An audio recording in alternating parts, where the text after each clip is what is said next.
Good afternoon, everyone, and welcome to the City of Santa Clara Council and Authorities concurrent meeting with the Stadium Authority. I'm calling the meeting to order. Roll call, Assistant City Clerk.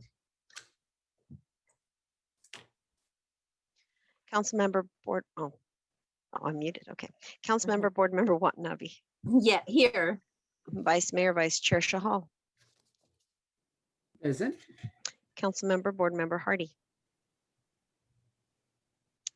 Councilmember Board Member Park. Here. Councilmember Board Member Jane, Here. Councilmember Board Member Becker, Here. Mayor and Chair Gilmore. Here. Thank you. Do we know if Councilmember Hardy is attending? I She's saw a not- letter from her. I would like to make a motion to excuse. City Manager, are we sure she's not attending? She did submit her letter and I saw Julie circulate it. Okay, thank you. So there's a motion by Councilmember Jane and a second by somebody. Who Vice was- Mayor. Oh, Vice Mayor Hall, thank you. Assistant Raj. City Clerk, roll call vote, please. To excuse Councilmember Hardy. Councilmember Board Member Watanabe, Yes. Councilmember Vice Mayor, Vice Chair Shahal,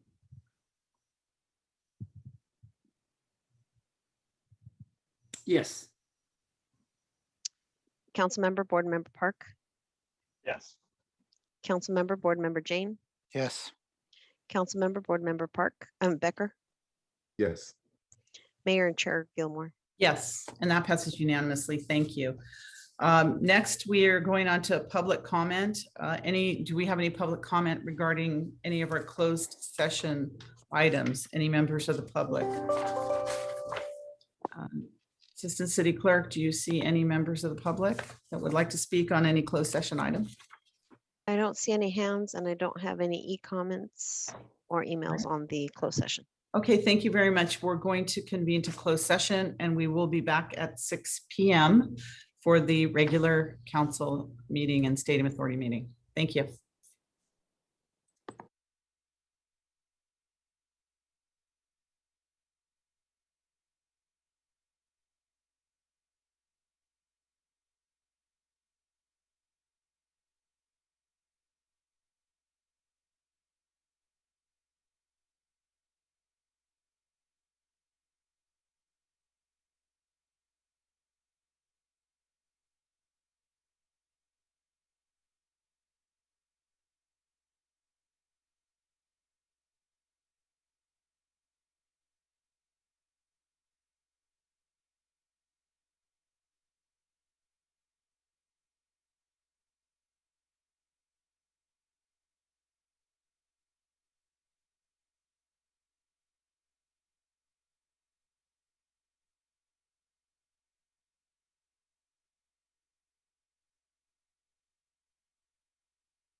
Good evening, everyone. I'm going to call this regular City Council and Stadium Authority concurrent meeting to order.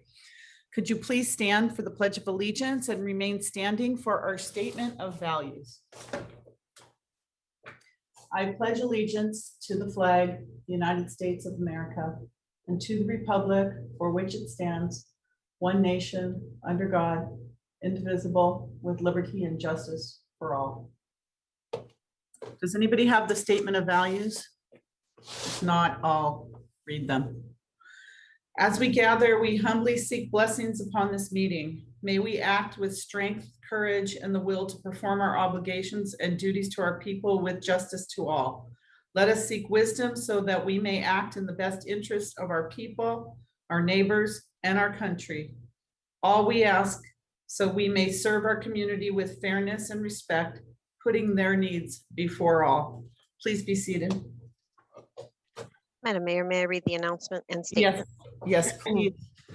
AB 23 announcement. Members of the Santa Clara Stadium Authority, Sports and Open Space Authority, and Housing Authority are entitled to receive $30 for each attended meeting. Statement of behavioral standards. The City of Santa Clara has adopted a code of ethics and values and behavioral standards for public meetings to promote and maintain the highest levels of conduct. This includes mutual respect, robust discussion, and allowing city business to be done in an efficient and consistent manner. Please note that as a presiding officer, the mayor and chair's direction in matters of process and decorum should be followed, and that use of the gavel indicates all conversations must conclude and everyone in attendance should come to order and attention. Welcome and thank you for your participation. Thank you. And I have a short statement to read as well. For today's meeting, the city continues to use a Zoom feature to allow public participation from the safety of your home or office. Members of the public can join via the link and/or call into the Zoom meeting displayed on the screen now. If you'd like to speak on an agenda item or during public presentations, please raise your hand on the Zoom application or press *9 on your phone. Please only raise your hand while the item you're seeking to speak on is being presented. Staff will enter your name or the last 4 digits of your phone number, and I will call you to speak. As a friendly reminder, members of the public have 2 minutes to speak on an agenda item and 3 minutes on public presentations, and those are topics that are not on the agenda. Prior to each agenda item, staff will lower each hand to ensure that members of the public are requesting to speak under the appropriate agenda item. You may also submit your comments on the e-comment feature available on the Santa Clara Legistar page or via public comment at santaclaraca.gov, and the comments will be read into the record. So let's move on to the council agenda. Thank you. All right, first we have actions taken in closed session. Deputy City Attorney, do I have that right? Sue, Deputy City, are you Deputy City Attorney? Assistant. Assistant City Attorney, thank you. Since I'll be calling you out tonight, I want to get it right. So thank you, Sue. Thank you. Items on closed session reports. Do we have no reportable action out of closed session? Okay, thank you for that. Next is continuances, exceptions, reconsiderations. I know we have a reconsideration coming up. Is there anything in addition to that? Mayor, yes. Mayor, as I usually do, I provide the priority items that need to get done for continuity of services and operations. We should put that as an item on the agenda. Things that need to get done. So, it's easier to say what doesn't have to get done. Okay, let's do that. So I'm going to be reporting out in the reverse. Item 5A could be deferred. 5F and 5S, as in Sam, and F like Frank. And then under the general business, public hearing sections, items 6 and 7 could be deferred. 10, 11, 12 are not staff items nor related to city services. So council members can speak for themselves or members of the public. And then the written petitions, they do indicate that they are requested to be scheduled for August 17th, but that is obviously at council's discretion to hear the item. So out of the agenda, there's 5 city staff memos that could be deferred, 5A, F, S, and 6 and 7. Okay, thank you very much. Okay, thank you. Councilmember Park. Yeah, so I want to know if people would consider taking item 11 sooner. I would suggest at the beginning of the public business or general business. And also, I'd like to ask, I mean, I wanted to see the new definitions, but I was really expecting to see the application of new land use definitions in concert with existing and proposed land use designations to come up with more than just one area proposal. And I was wondering if anyone on the prevailing party from the last meeting would reconsider the El Camino specific plan, which was item 5.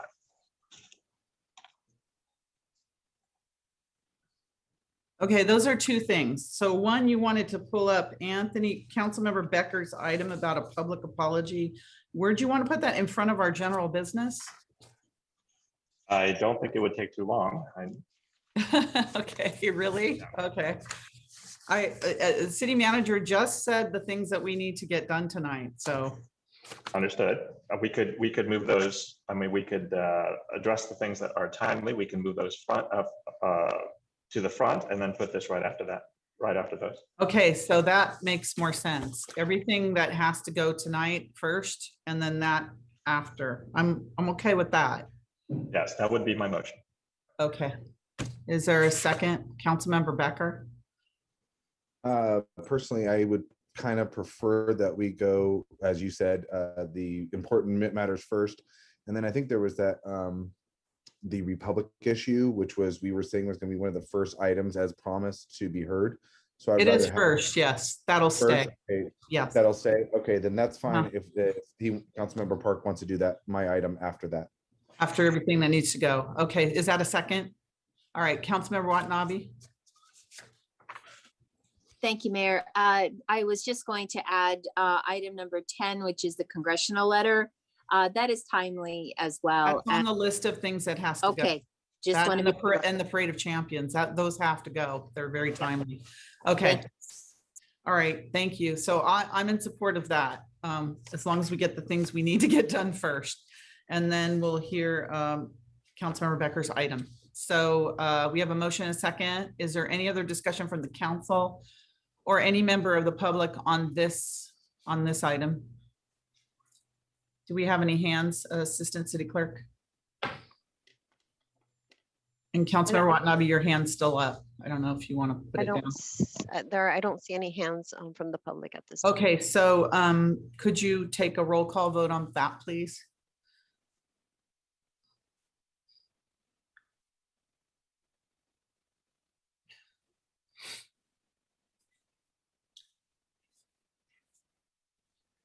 Okay, sorry, it didn't take when I entered it.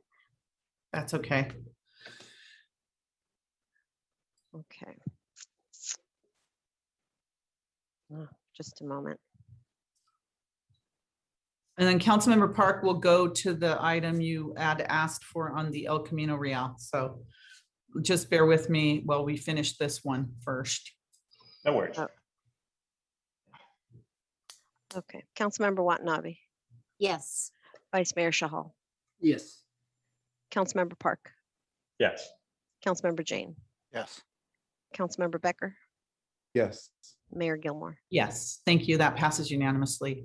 All right, the next item, if I understood you correctly, Councilmember Park, you're asking for the El Camino Real specific plan action that was taken last week to be reconsidered. Is Yes. that, okay, Yes, I was wondering if anyone on the prevailing party, the prevailing vote, would be willing to reconsider. now we knowing what we did last time about the Republic project, since it wasn't on the agenda, maybe I'm putting you on the spot, Assistant City Attorney Sujata. Yes. There was, is the vote to put it on a future agenda to, yeah. That's so- correct. And Yes. so. That's the process we used for For the Republic. the Republic. correct? That's correct. Now, let me ask. However, City Mayor? Ma- Yes. yes, oh, go ahead. No, let me ask you, because our December, I'm already in December, our August 17th meeting is a goal setting meeting and not is it like a special meeting? Or is it city council, like, where would we even would we put it on the 24th or the 17th? So for August 17th, we are having the session that the governance committee scoped out at its Right. last meeting, which is largely around just meeting management as well as a check-in. And there are several items already that have been added for the 17th, which is last time why I said we needed to meet earlier. I do want to just add to what Sue just referenced, in that the requirements for Council Policy 042 for reconsideration require that there be a disclosure of new evidence or facts that allow for the council to reconsider the item. It's the same as for tonight's item. And upon that, that's the conversation is limited to that information. So disclosure of new evidence and facts should be provided for the council to consider reconsideration and then put it on. Okay, but this would be just to put it on the agenda. Yes, for An reconsideration. An alternative to this is the Councilmember Park can actually place it on the agenda under zero. I know. Okay, he can actually place it on the agenda. No, because that's the next, it's too late. Okay, so this action would be someone in the affirmative, and somebody's gonna have to remind me who was in the affirmative to place it on a future agenda to be placed on a reconsideration. future agenda, correct? Yes. Okay, all right, I got it. I don't know if anyone else does. I have it now. So do we know who was in the affirmative? Because that was last week and that was a long time ago. Councilmember Becker. So that was basically, I think you, me, Councilmember Vice Mayor Chahal and Councilmember Watanabe. Was that the affirmative? That's correct. Mhm. So that means one of us would have to reconsider, and that's where I'm kind of a little concerned is what would we reconsider? Maybe you could repeat what you said in the beginning, Councilmember Park, because I wasn't following you in terms of what you were actually talking about. But now we know you're talking about the El Camino Real specific plan. Could you please repeat what you were trying to accomplish? Okay, sorry. So when we brought the El Camino specific plan, the land use designations, the changes to council, I thought that we were going to get, the new definitions in concert with existing and proposed land use designations to come up with, an alternative, several alternatives, including a mid-level alternative. But we didn't get that. That's not what we got. Instead, we got what I wanted as recommendation 2, I believe, which was, come back with a mid-level alternative. But we got something that we lost a third of our commercial. We brought down the heights uniformly without considering that there are some areas that do, in fact, warrant higher densities, especially, and we lost our activation zones. We lost so many different things. And I was not expecting a proposal that would cause us to have to redo our EIR, to do another VMT analysis. I didn't expect that level. I expected something as a mid-level proposal as the recommendation, but it wasn't. It was, the recommendation number 2 was to come back and we would do that again. And I would really like to see a mid-level proposal that incorporates, that tries to keep with the not cost us any more money, stay with the EIR, allow the activation zones that we had originally proposed, and allow for higher densities and more commercial. Again, we lost a third of our commercial, not just the housing. The commercial went along with it, and that's what I would like. So I'm just a little bit confused because we spent hours on that El Camino plan. We talked about every single one of those things over, multiple times. The mid-level proposal didn't pass. So I'm not hearing any new information. You're just maybe, I don't know what I know you brought up all these issues back then last week as well. So I'm not inclined to rehash what we've already hashed a couple of times already. So unless there is a Councilmember Becker, your hand is up. If you want to bring it back to rehash it again, I really can't support that. So.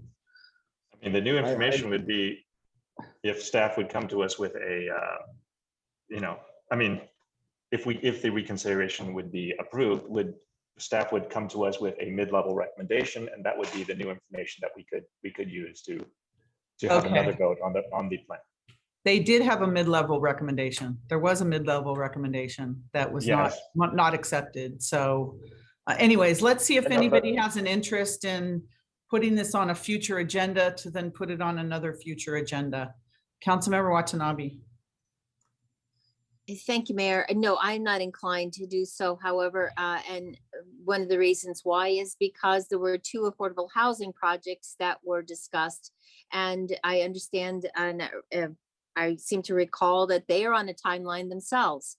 And they were waiting for us to make a decision about the specific plan so that they could move forward. And based on what was decided last week has given them that opportunity. So Maybe we can just stick to the fact, do we want to, I don't want to get into the details of it. Do we want to put this on a future agenda to then put it on another agenda, which would really take us into September, possibly October of this year, which really delays us a lot. But Councilmember Park. Unless there's a motion from someone, Vice Mayor Chahal, Councilmember Becker, Councilmember Watanabe, or myself, this doesn't move ahead. Any of the 4? I know I'm not going to make the motion, Councilmember Watanabe. Now's the time to do it if you want to reconsider it. If not, we're going to move on. All right, I'm not seeing anything, so we're going to move on. Is there any other reconsiderations or anything from any member of the public? They lowered their hands, Mayor. I had Oh. 2 hands up and they just lowered. Okay, all right, thank you. All right, we're going to move ahead then with our, let's see where we are. Item number 2, speaking of reconsiderations, reconsideration of council action taken at the June 22nd, 2021 City Council meeting regarding council's action to take no action, if you can follow this, please, and not to place an item on a future agenda for the request submitted by Robert Mazzetti under Council Policy 030, adding an item to the agenda requesting discussion on amendment number 3 to the exclusive negotiation agreement by and between the city, VTA, and Republic Metropolitan LLC for a project located at 500 South Benton Street. Staff's recommendation, staff's position is the same as June 22nd. I don't know who we hear from first. It was, I think, Councilmember Park that did this. Oh, we have a brief presentation. Okay, go ahead. So I'll be providing the presentation as with respect to the governance issues and the council policy 042. If there's any project issues or historical issues, we do have staff available that will be able to respond. So let's go to the next slide. Well, can I, Sure. before you proceed, Sure, this is an action to put it on a future agenda. sure. Okay, that's all we're talking about. We're not going into the project. This is whether or not we put it on a future agenda. So I want to really limit the discussion to that. So hopefully that's limited in your presentation. It is. In fact, Okay. it's one of the first slides. In Okay. terms of, Very good. so Thank the you. issue of reconsideration on June 22nd, the council, this is a matter that was raised and acted on June 22nd, and then later requested reconsideration on July 6th. Council could not consider the reconsideration because it was not properly noticed per Brown Act.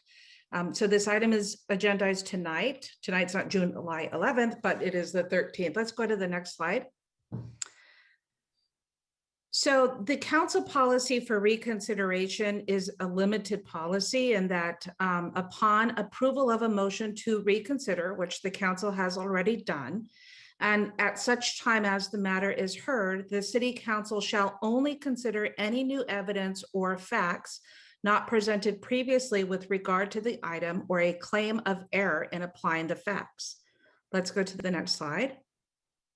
So the new evidence or facts as put into the record, which is a requirement and disclosed on June, and was not disclosed on June 22nd, is that there was testimony that was provided that there was a unanimous approval by the city council as well as the VTA for extension of the ENA through August 5th, 2021, and that the new development was that there was approval for indemnification of the city, which was one of the terms that the council had put out the year before, which was not agreed to before the ENA expired. Let's go to the next slide. And we have that on audio if there's any confusion. I'm afraid we're going into too much detail, but go No, ahead. that we're establishing what the new evidence and facts were according to policy 042. Let's go to the next slide. Good evening. Thank you, Mayor and Oh, no, let's just go. Thank you. So the city and VTA board authorized the execution of the extension if certain conditions were met. The conditions were not met, including the indemnification that both the VTA and the city requested. The city sent a letter on November 2020 stating that the ENA had expired. And we have a letter that the VTA advanced to the city council through the clerk that confirms the position that from their perspective, the ENA is expired and that moving forward, they would recommend a station specific plan and or a competitive RFP process to develop the land. Next slide. So Republic has advised that they do not possess an executed document extending the ENA to August 5th, 2021, which would only have occurred if all of the requirements were met, including the indemnity and the water well, et cetera. And on a policy side, the policy issue then becomes, so we know from the governance perspective, there is no new evidence or no new facts. On the policy side, the issue becomes whether nearly after a year after the ENA has expired, whether there's a claim for a new development and agreement with terms that were set for the development project before the ENA expired. And now the developer a year later is agreeing to those terms now that the ENA has expired. In our staff report that was issued on June 22nd, we said that we felt this was an inappropriate use of council policy 030 to extend an ENA through that policy, and that the purposes of using council policy 030 in the past had been used for other matters. Next slide. So our recommendation stays the same in terms of the use of council policies 30, which was placed in the report already, as well as we do not find that there's new information or evidence or facts that would cause for the reconsideration. So our recommendation stays the same as evident as placed in the report. However, I know that the council may have questions or may want to consider other areas of action if that's how it wants to proceed. So we'll leave it at that. Thank you. Thank you, City Manager. I'm going to go to the person now. Let me see if she's here that requested that this be put on the agenda from Republic. Hold on, I'm having a hard time seeing the Kelly Macy. Go ahead, Kelly. I'm going to give you an opportunity to respond since we went into a little detail there. hello, Mayor and Council. Thank you so much. Thank you for asking for me to respond. In short, to answer the city manager, with all due respect, we are not able to produce an executed ENA simply due to the fact that after the council voted unanimously to grant the extension, we never received a document from city staff. So there was no document to execute. That's the simple reason why we can't extend it. The ENA was voted unanimously by both the city council and the VTA board to extend for a third ENA to August 5th, 2021. This is a very complicated development with the two city agencies. There were numerous delays on many parts. And as I said last week, we continued to work in good faith with the city of Santa Clara and the VTA well into the fall, assuming that we were granted the extension of the ENA per the council, and we all continued to work. So if I may, I would like to turn it over to Rob Mazzetti, who can I'm- fill in a bit. Thank you, Ms. Macy. I'm going to go back to the council first because again, there'll be an appropriate opportunity if this is placed on a future agenda to go into details about everything. And I will be going to the public so everyone will have a chance to speak. But in the meantime, I just want to go back to the council because the ask this evening is to put this on a future agenda. So before we go too far into the project, which if it's put on a future agenda, there'll be plenty of time to do that. So council, is there a interest in putting this on the future agenda? If so, I need a motion so that we can then go to the public. Councilmember Watanabe. Thank you, Mayor. I would like to go ahead and make that motion to bring this back to a future council meeting, to bring this issue to a future council meeting, excuse me. Okay, thank you. Is there a second? I'll second that. Okay, second by Vice Mayor Chahal. Okay, thank you very much. So at least we have a motion and a second on the floor. And now I'll go to the public. Excuse me, Mayor. Yes. Can I just have a quick clarification? So is the motion to grant the motion for reconsideration? Oh, thank you. And place and place it on the next. Okay, just wanted to clarify that for the public. Thank you. Thank you, Assistant City Attorney. Yes, of course it was. Did you not hear that? Okay. All right. Is that okay with the maker of the motion and the second, the Vice Mayor? Okay. Thank you. All right. Let's go to the public. Jonathan, go ahead, Jonathan. Is your hand up or no? I'm not sure it is. He lowered it. Okay. Steve, go ahead, Steve. Thank you, Mayor Gilmore and council members. Since we're really just talking about the reconsideration today, I would just ask that this be moved forward so residents can debate the project. I think affordable housing is too important not to move forward. I like the benefits to the city, and I would definitely like to see revitalization of the old quad business areas. I think bringing in more housing in this area can only benefit the businesses in the old quad. Thank you. Thank you. Brian, go ahead, Brian.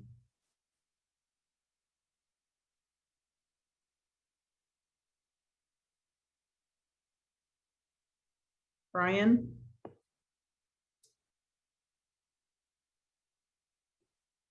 Brian? Oh, dropped off. Rob, go ahead, Rob.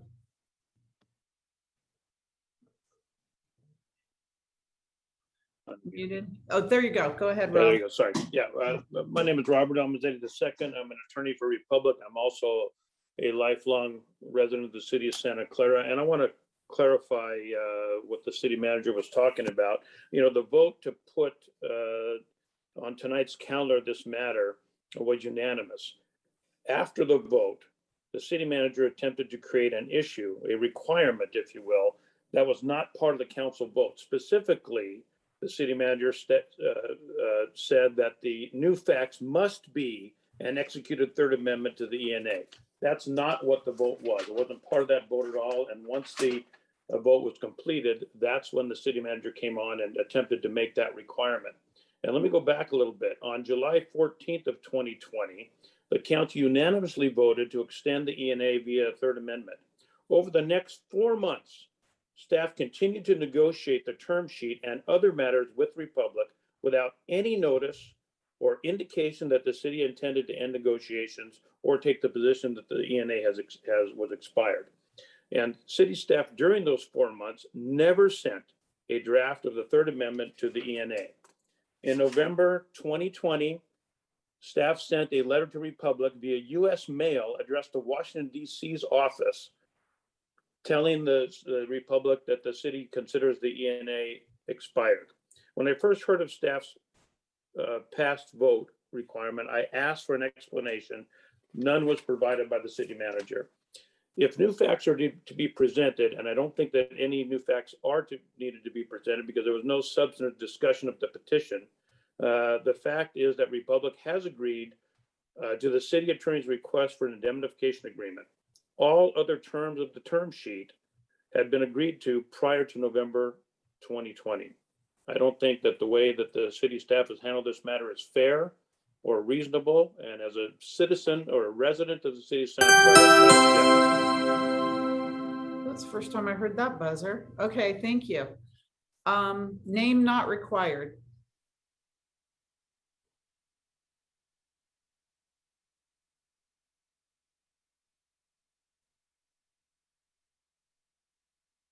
You're muted. I'm trying to unmute. There we go. It's interesting what the last gentleman said, because I'd like to know why the city manager is so anti this proposal. It's very suspicious, and perhaps she should withdraw herself from everything having to do with this proposal, because it seemed to be very prejudiced without any explanation. And the requirements for even putting this reconsideration on the agenda are a whole brand new set of requirements that have never, ever been exercised for the city of Santa Clara ever in its history until this particular issue came up. So there's a whole lot of rotten cheese involved with this particular situation. And I would love to have some investigation into why all of a sudden this particular proposal is so why she's so against this, as is the city attorney. And I hope his not being there is a really good sign. But anyways, aside from that, I hope that this is going to be put on an agenda. Not just listening to it costs no one anything. And the amount of revenue potentially could bring into the city is absolutely huge. It takes the city of Santa Clara a phenomenal amount of time to get this amount of revenue and to get the amount of money necessary to pay for a well, the amount of revenue to even have it. And for God's sake, we're finally putting the right project in the right place, bringing together transportation modes consolidating them. I can't think of a place we finally have put the right project in the right place. Don't screw it up by not even listening to the proposal. Thank you for making the proposal, Councilmember Becker, and thank you for seconding it, Vice Mayor Shahal. And God bless, somebody has some common sense up there. Thank you.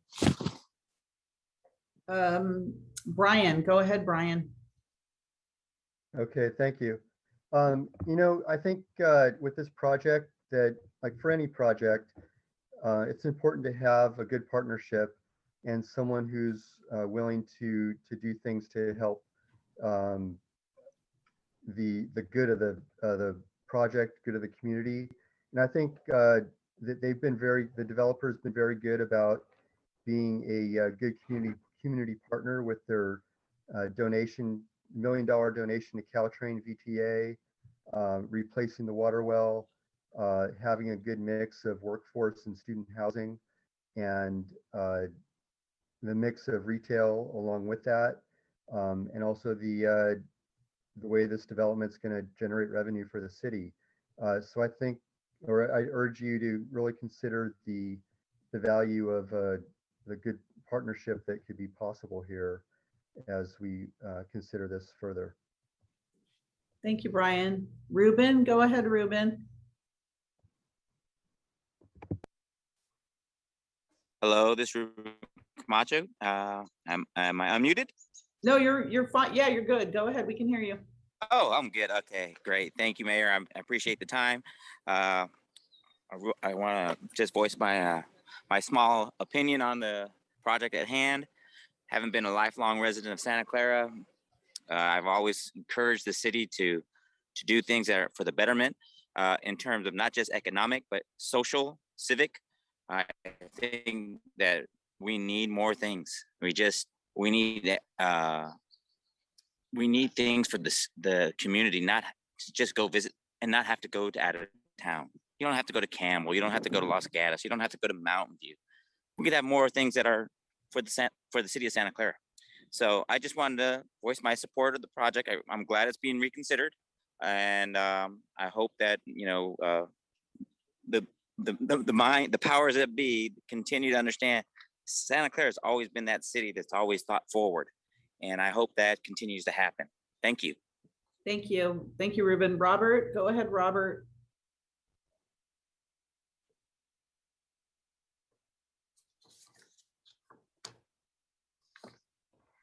There you go. You're unmuted. Robert.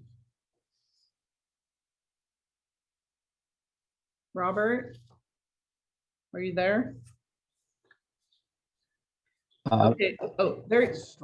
I strongly support this proposed development. Please put it on the agenda.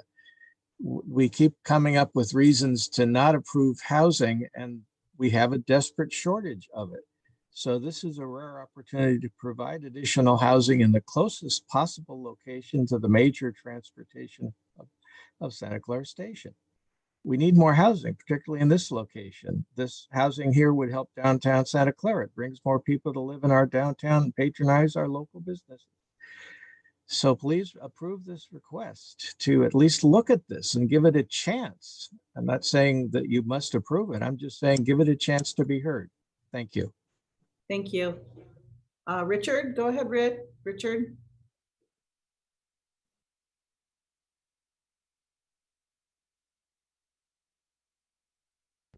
Hello?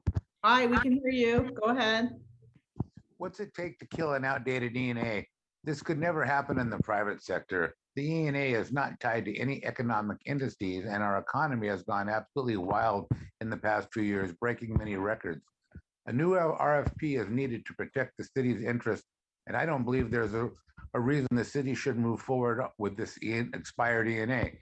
The E&A only seems to suit the developer. I can't believe I'm saying this, but I feel the city should follow VTA's lead and not go forward with this one-sided E&A.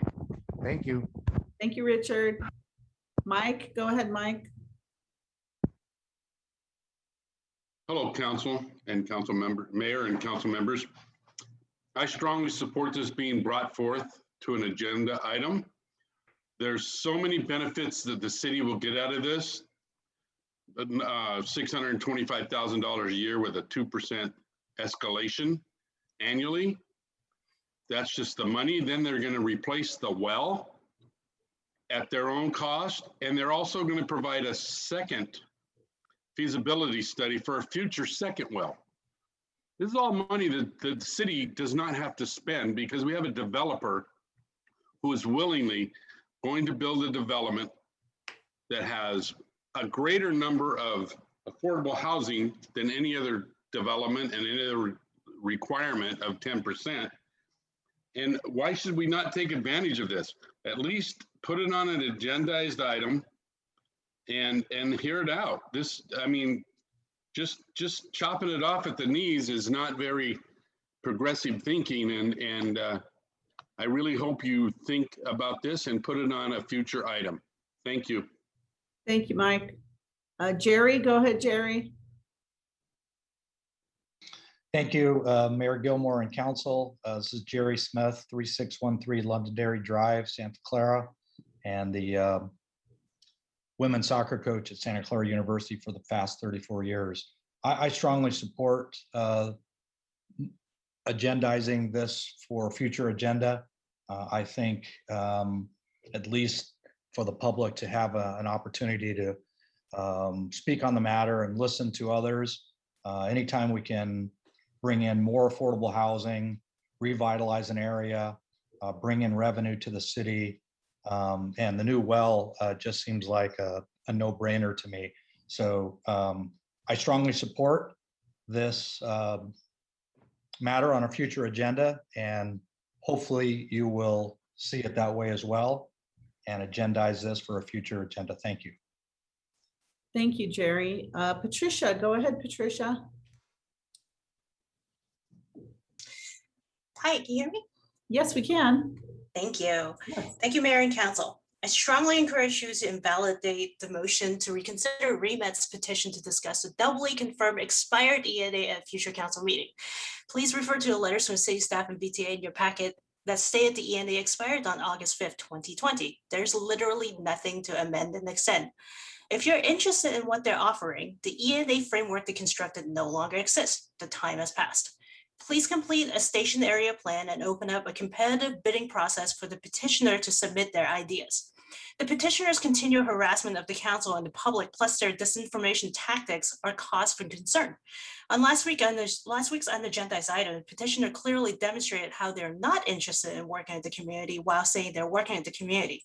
It takes some pretty impressive mental gymnastics. This situation is like when your kid asks you if they can have bubblegum flavored ice cream before dinner. You say no because this is going to ruin their appetite.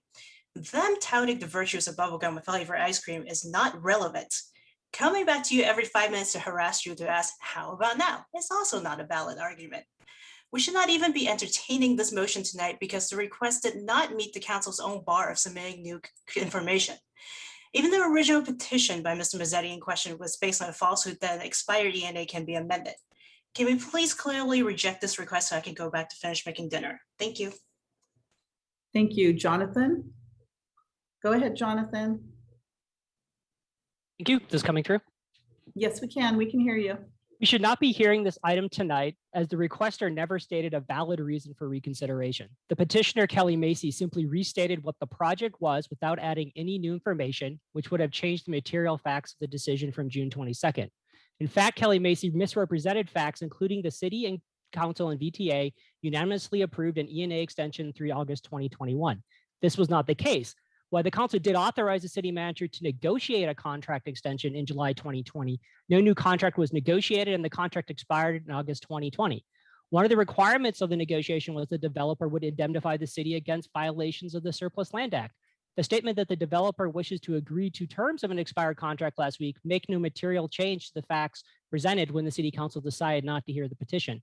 It is also my understanding that the city council may have already voted to discontinue negotiations with Republic Metro on October 15, 2020, after the ENA expired. Why are we discussing amending an agreement both council and VTA decided to let expire? Should the city really be contracting with developers who spread disinformation in a public forum? The actions of Republic Metro hardly seem to be in good faith and are contrary to the ethical and transparent processes we purport to follow in our city. Yet the blatant falsehoods of the requester are not the only problem with this request. As seen last week and again tonight, multiple people have been given testimony as to the benefits of this project. None of this is new information from which this petition was first brought forth, nor is the testimony relevant to the discussions at hand. Under Council Policy 42, none of the testimony in support of the project should have been allowed or considered, yet has been allowed in direct violation of the council's policy. So let's get back to the facts. The ENA expired in August 2020. There is no ENA to amend. The city staff has done their due diligence and the council should heed their advice. The city council should deny this motion for reconsideration and start a precise plan process for the station area. And as part of that process, formulate a use for the site and put forth a competitive bidding process. Thank you. Thank you. The last four numbers of a phone number 9553. 9553. You're muted. Okay, there you go. Go ahead. Hi. Hi, good evening. My name is Jorge. I own property around the corner. And I'm just trying to make heads and tails of what's going on with this project. I certainly would love to see the station area activated with retail, commercial, and it become a place of interest. However, I'm a bit confused if student housing is the best use of city land. I think the community benefits sound great, but I'm also confused if it was kind of a pre-negotiated, not public process, if other developers wouldn't offer the same or better. So I'm just speaking as a resident here and someone who wants to see the area activated. I feel like this meeting today has been spoken to by professionals and not so much residents, by Santa Clara University people who want student housing, but not the residents who would actually see the area put to use. I would hate to see the summer go dead. I don't even get students how they would use the transit area other than to get out of town. So I'm just kind of confused as why this is the best use of the project land. So I kind of feel that the council should not move forward with this. Thanks for your time and please make the area fantastic. Thank you. Kurt, go ahead, Kurt. Yeah, hi. Thanks, Mayor and Council. So I've spoken on this project when it first arrived.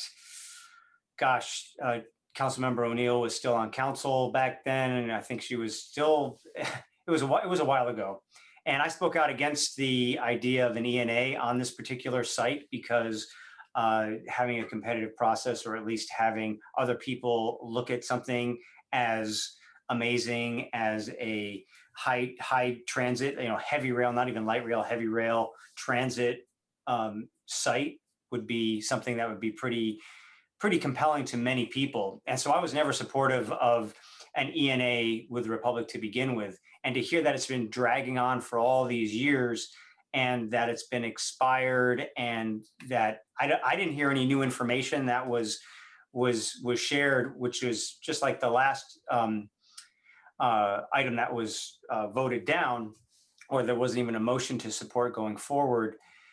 There's got to be new information like at hand at the prior meeting to reconsider. And I don't see what that is. This has already been expired. Should let it go. And you should put this out to bid for a real competitive process to make something, and Republic can bid on it. And, and they know it well, and they probably have an advantage because they've been working with the city for so long. They know the site, they know the issues, and they can speak well to it. So they probably have an advantage already.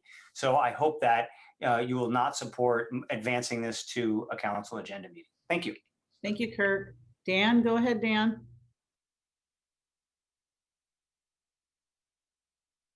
Thank you, Madam Mayor, council members, city staff. My name is Dan Undersec with Reclaiming Our Downtown. The Santa Clara train station, I believe, is going to become one of the most important hubs in the South Bay. It's the closest train station to Minetta. It has land potential to house a huge number of commuters, not students, but commuters, and is a gateway to our new downtown. But the lands are being developed parcel by parcel, and this is an example of that. The area around this station must have a precise plan, a plan that addresses how to put Santa Clara train commuters next to trains, how to make it a model transit-oriented community, and a welcoming gateway to both Santa Clara University and our new downtown. I understand that the VTA is also strongly advocating for such a plan. So, my question goes beyond this. I believe the ENA should not be renewed, and I think we're beyond that. My question to council and staff is, when will this plan be executed? Thank you. Thank you. Adam, go ahead, Adam. Good evening, Mayor and Council. I was dismayed as to why this item had come before Council again just 2 weeks after it appeared on the June 22nd agenda, and Council voted no, or not to put the ENA on a future meeting. No new information was found or provided, as you just heard from our City Manager, Deanna Santana. Not having new information for reconsideration is an argument that you, Lisa, just made about not reconsidering the El Camino Real specific plan tonight. I have to ask why this developer has been allowed to waste the council, staff's, and the community's time and resources.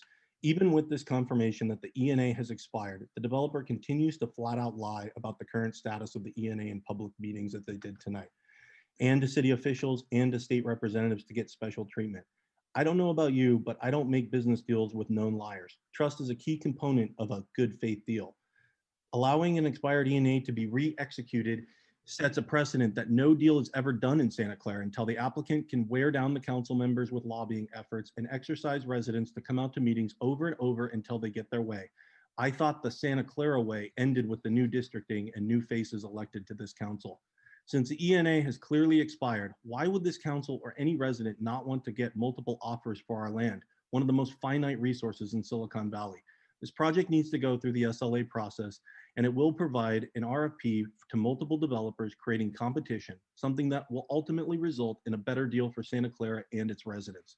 With grants already secured totaling $800,000 to create a specific plan for the station area and no existing active ENA, why would this council not allow a public visioning process to take place? Santa Clara has enough poorly executed deals it struggles with on an ongoing basis. Don't let this be another bad deal. I ask you not to allow this ENA to be reconsidered and move to the current and active city business to save us all time and not create another development blunder at our train station. Thank you. Also, we have had multiple people speak about the actual project, and that is not allowed and has been actually said multiple times. So thank you. Thank you. Donna, go ahead, Donna.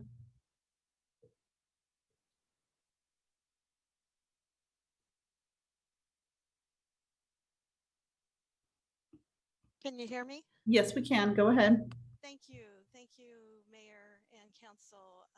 I appreciate your support tonight. Please do not reconsider this again. You've heard multiple comments already from the residents that have studied this area. I am a resident and I worked with transportation for 10 years in my business, motor coach transportation. Please listen to us and your city staff recommendation. This petition references a third amendment to the ENA with Republic Metropolitan for an agreement which expired August 2020. BTAO board said no in 2020. The contract is over. The council should let it remain expired, and let's go further with the future of multiple developers to create a community that we want from the citizens, a shuttle for the residents, a motorized trolley that we've been talking about for 10 years, citywide staging next to the BART stations that's coming in. Let's connect Coleman to Brokaw and Benton. Thank you for not going forward. Thank you. Rob, go ahead, Rob.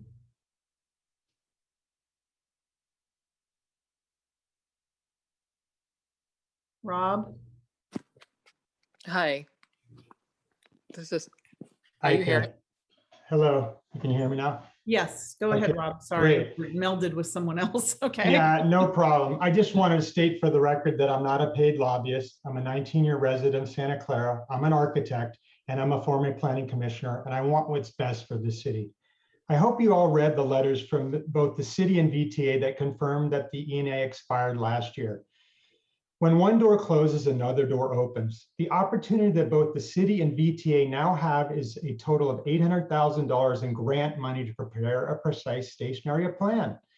The benefit of doing a precise plan is that there is an extensive outreach done with the community, stakeholders, potential developers, and an economic analysis to create a vision prior to an RFP process. This was not done with the expired ENA.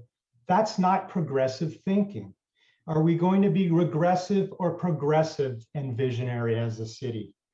We need to be smarter about our vision, our transit station, especially at our transit station, to create a vibrant gateway that beckons transit riders to get off the train and explore our city. This is not just about housing. This is not just about new buildings. This is about an assemblage of buildings that creates a sense of place with a soul that will stand the test of time for future generations.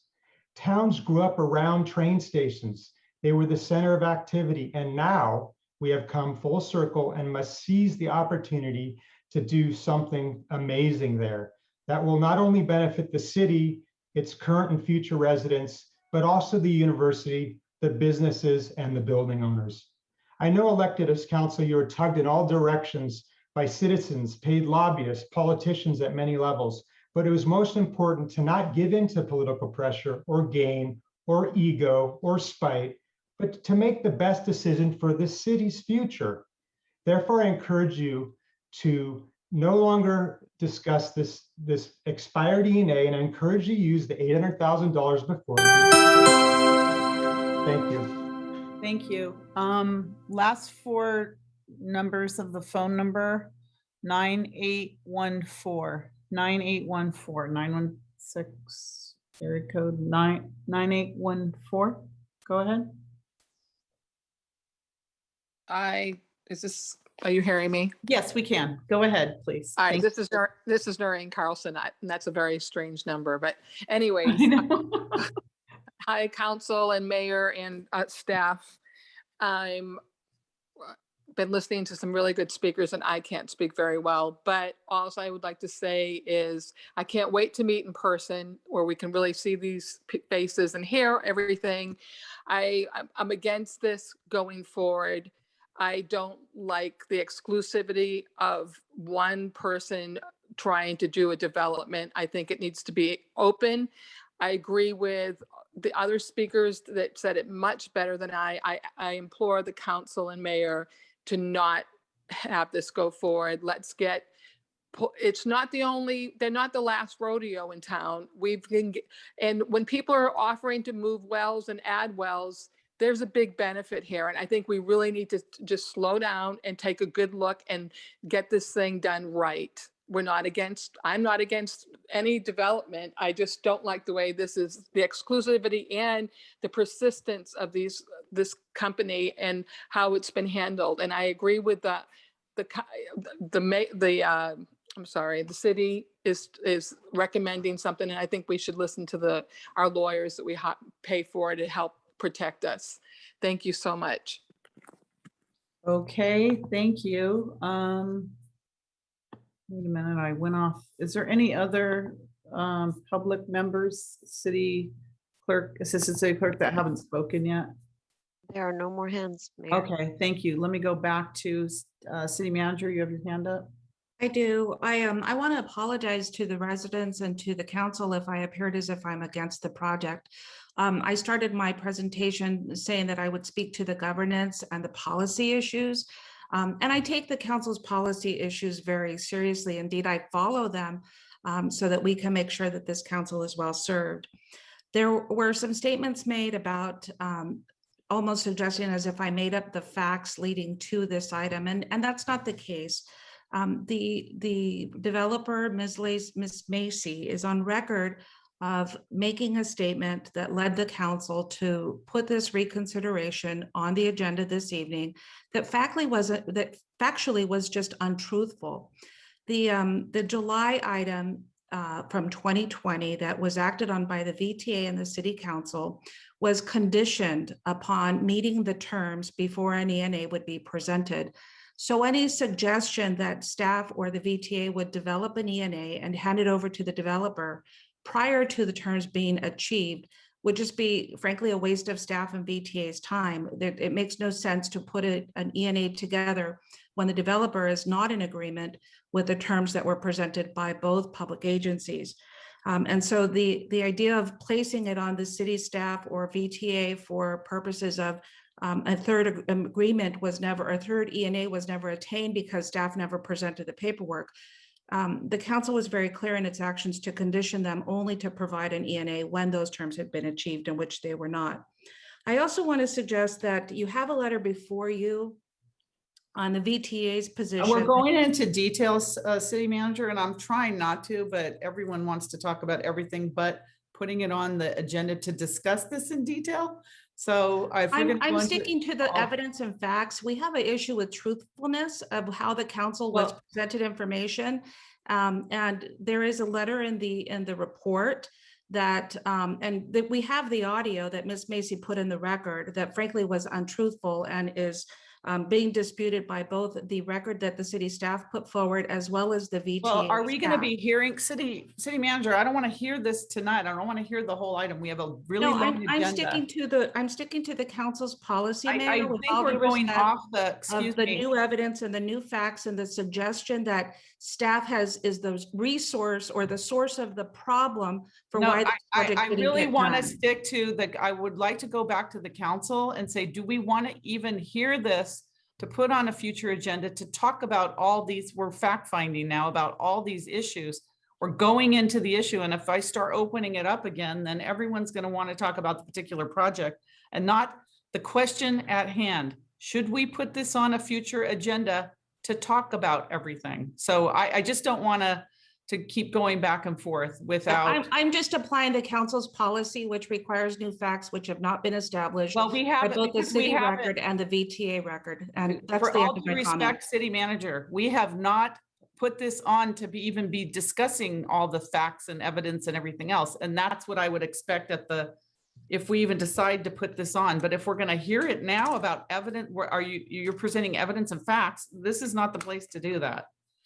So, I'm just following what the city attorney said at the last meeting, but I actually completed my comments. Thank you.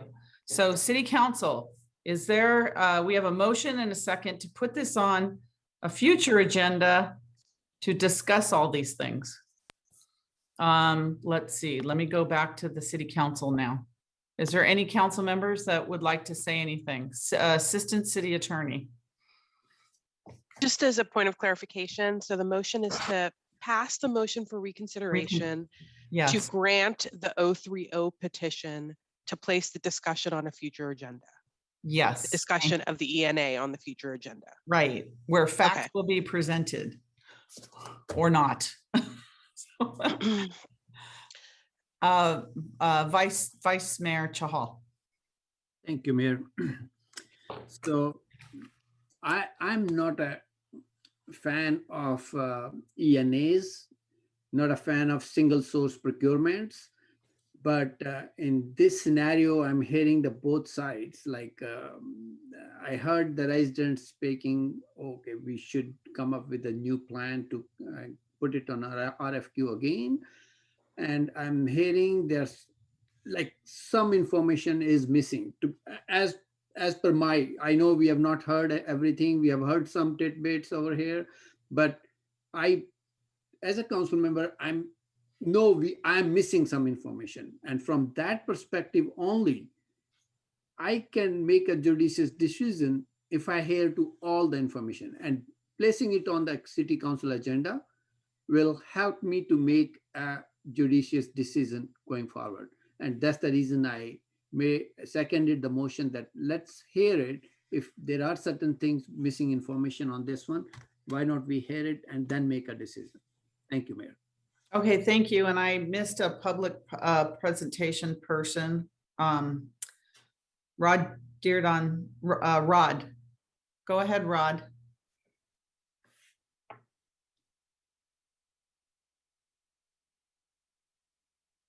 You're on mute.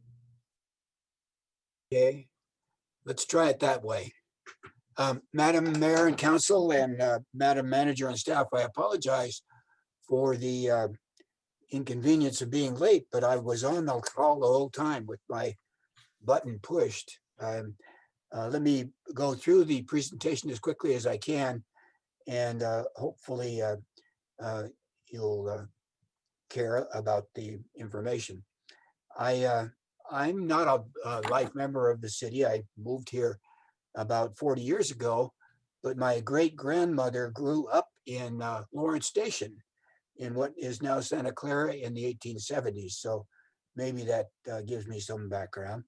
I can tell you that I'm not in any way associated with financial interests or ownership with this project, and will not be. And so please consider this comment objective.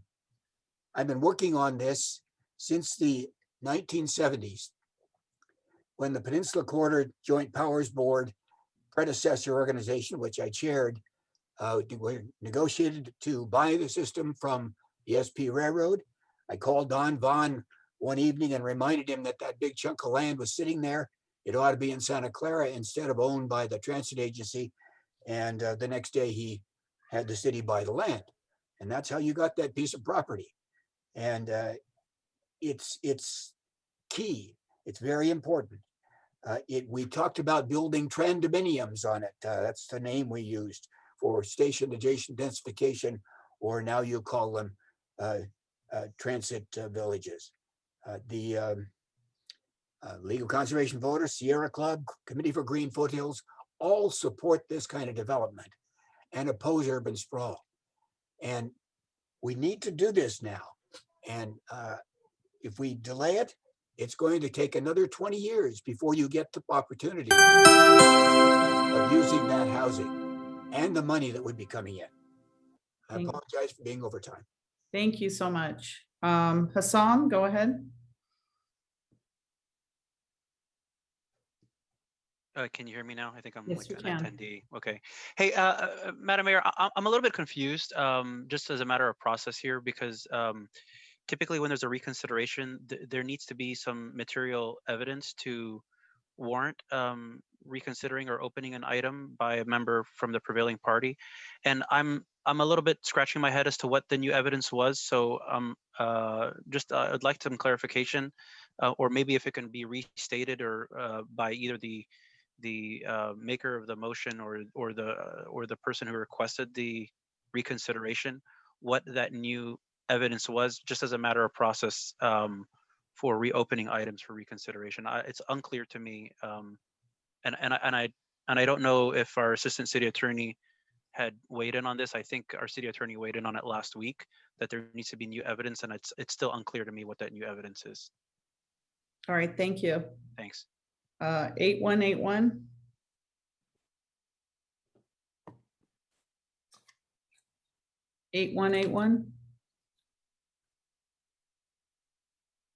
You're muted.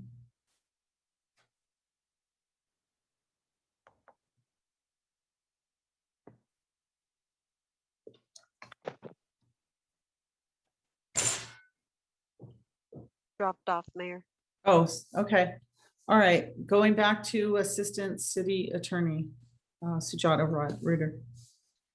Thank you, Mayor. I just wanted to respond to the city clerk's question. The answer is yes. The city council's policy 042 does require that there be essentially new facts that are set forth at the time that this motion for reconsideration is being considered to support the motion. And so I believe that's what the speaker from the developer had tried to state and tried to state the last time that they were here before the council as well. But that is for council to discuss at this time. Thank you. Councilmember Park. So I'm the person that made the motion last week, and it was based on several things. I mean, I appreciate the changes to the water well, but I also was told that there was an extension to the ENA. I was also very sensitive when developers considered council requests, such as the well, without addressing the input of the residents, because I think people need to remember I started out as a residential voice in city council many years. And I would love to hear more about this project, which is why I asked for the reconsideration. But I also know of my personal concerns about the project since the last meeting, and I want to list them. I'm concerned that the public's issues were not addressed. We even got a letter from BTA stating their concerns about student housing at a transit hub and the lack of a precise plan, which would have mitigated many of the concerns that I have. I mean, I'm concerned about the reasons for not having the ENA extended. I'm concerned about the focus on student housing when I didn't hear any stakeholder asking for it. And I think that that is one of the biggest concerns that residents and VTA have about this. I've never seen VTA in agreement with so many different groups. Concerned about the back and forth, especially the accusations on many sides, developer, staff, stakeholders, residents, and they give the project an interesting smell. And I would love to resolve this because I fear that this will not be the only issue like this, when I'm on city council. And I would hope that if there is another discussion, the developer would work with the residents directly and even VTA. Again, I've been against VTA projects many, many, many times. But I would love to see them work with the residents, VTA, other stakeholders to get some support across the board. Discussion would be a great way to discover this and discover what the city wants in the area. Again, it's a great transit-oriented development, possibly along a gateway to a revitalized downtown. And I think that the items like this item and the discussion would be great and relevant, regardless of whether the project gets ultimately approved. But if the developer or anyone thinks that this is going to happen without outreach to both residents and VTA, I somehow doubt it. I'm a little I'm more than a little disappointed that this hasn't happened. Right. And I think that having a specific area plan to guide the project would only be an advantage. I'm a little disappointed with the El Camino Real specific plan. I do see the dangers of trying to get agreement there. But I'm also concerned about making changes to a project while the entire area is not settled in terms of planning. Right. And only working with supporters and not with stakeholders, I'm going to say it again, I've rarely seen residents and VTA in agreement, is not the way to support or lobby a project.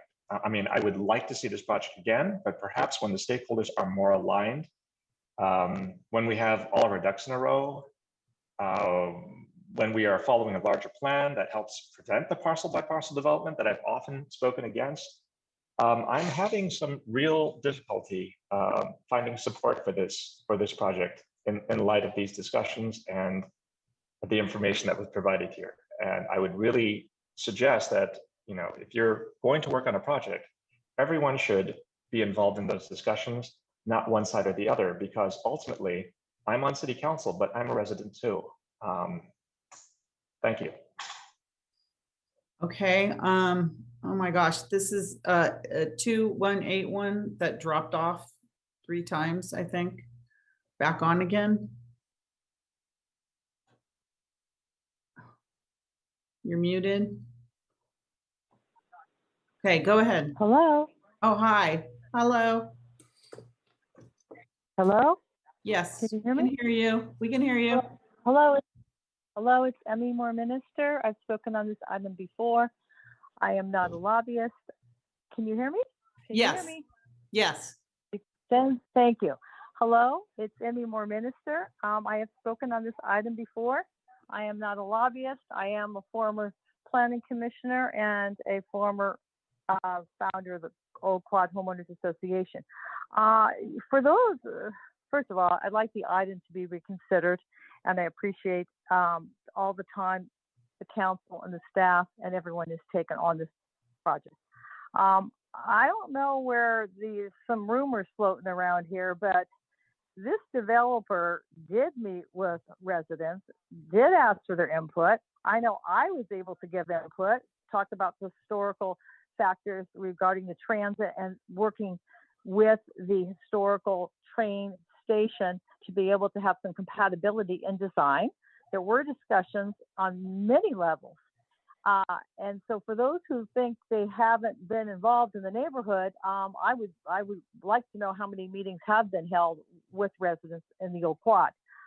Secondly, this housing issue, I understand it's workforce housing for people who will also be able to commute in and out, that it wasn't meant to be student housing. While no one could actually discriminate to that, but the intent was for people like myself who ride the rail. As one of the folks who's been along transit bus like Mr. Diridon, and I was involved going back to bringing the Capital Corridor here, I see the benefit of this project. Unfortunately, we can talk all we want about precise plans, but there isn't a lot of space available. You have a hotel, you have a strip center, you have a bank, you have an historical museum, you have a police department.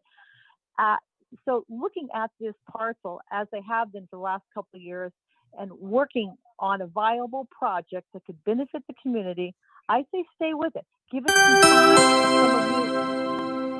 Thank Sorry, you. thank you for letting me share. Thank you. Thank you.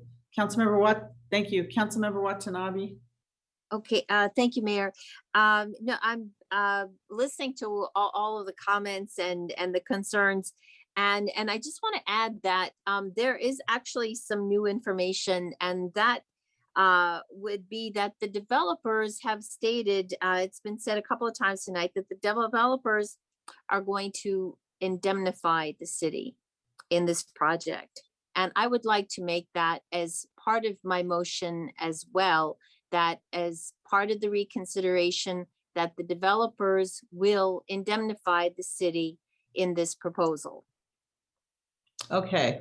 Is that all right with the seconder of the motion, who was Vice Yes. Mayor Chahal?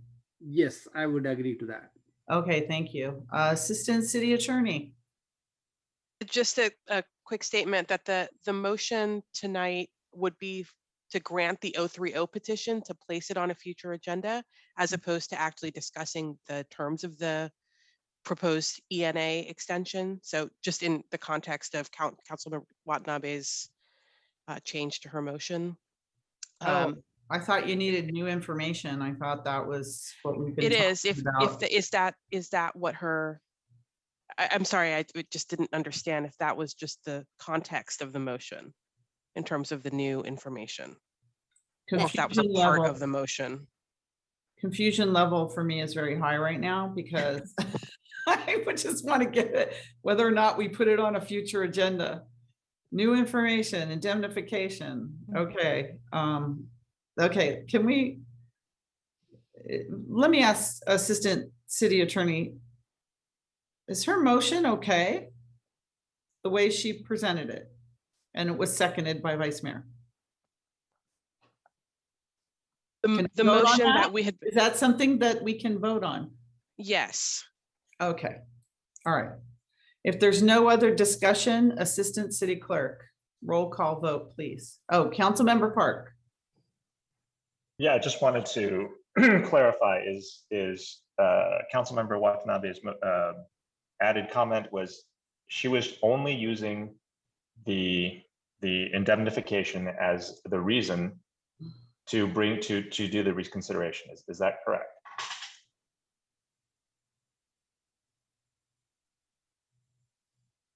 Is that a yes, Councilmember Watanabe? You're muted. I'm sorry, yes. No, it is part of the motion. The reconsideration is that and the new information is that, the developer will indemnify the city.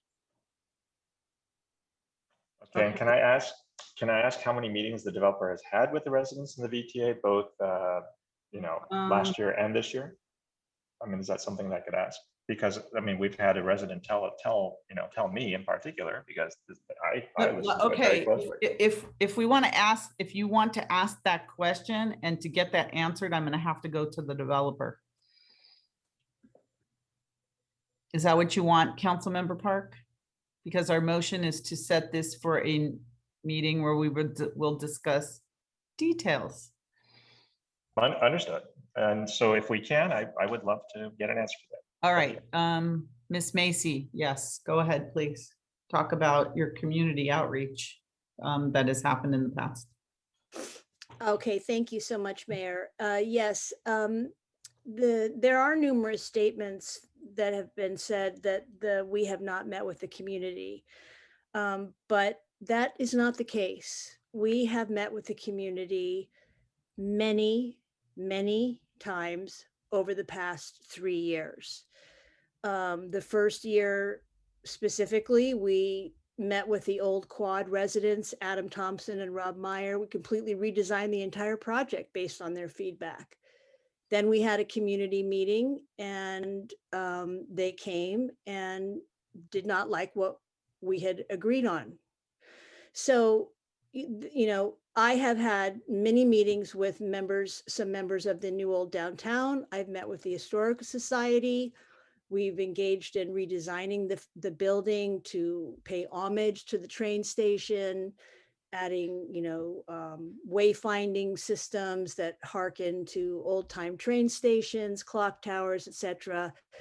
We've had many, many, many, many meetings with the community of all scope, people who live in the old quad, people who don't live in the old quad, the different community groups, et cetera, et cetera. And I would be very happy to put together a list of all of those meetings, including meeting notes, if that's helpful, for the council for their consideration, because I have records of all of it.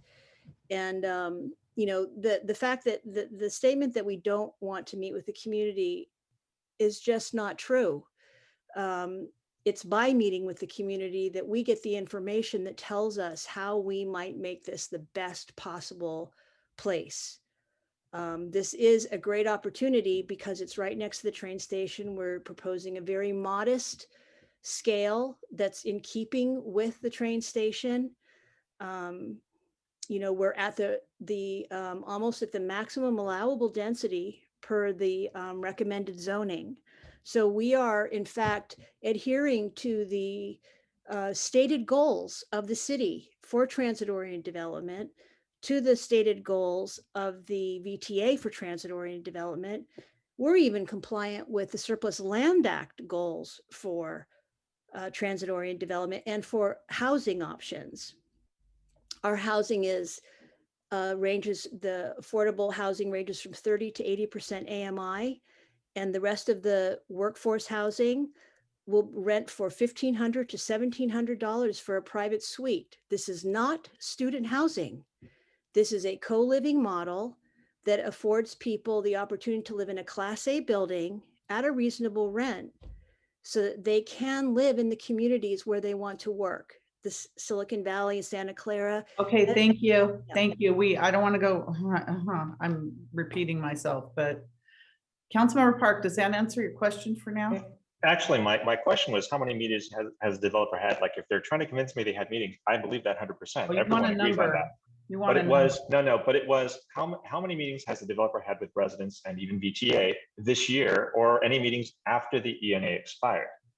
Right, because there seems to be a big disconnect between what the VTA and the residents and other stakeholders seem to understand and what is being presented here. And so I'd like to know what kind of outreach there was during the period after the ENA. Okay, that's not the question you asked, though. You asked. I did ask how many meetings, and I did specify this year.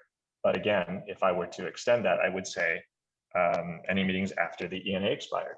Like I would accept any meetings after that. But I did specify this year because I wrote it down and I took notes.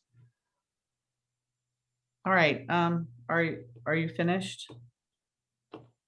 Yes. Councilmember Park, okay, thank you. Councilmember Jane. Yeah, I believe that the unanimous vote of the council last time was, a year ago, was to authorize to negotiate a new ENA with indemnification. So indemnification is not new. It's been around for a long time. It's certainly not new since our last council meeting. So I'm not really sure what's going on. And as far as meetings with residents, I can attest to the fact that there were many, many meetings with residents. I don't know if it's been since the ENA, basically expired in 2020. So I don't know how many meetings those were, but there have been many, many meetings, which is why there are rooms allocated in this for special groups within the city. Thank you.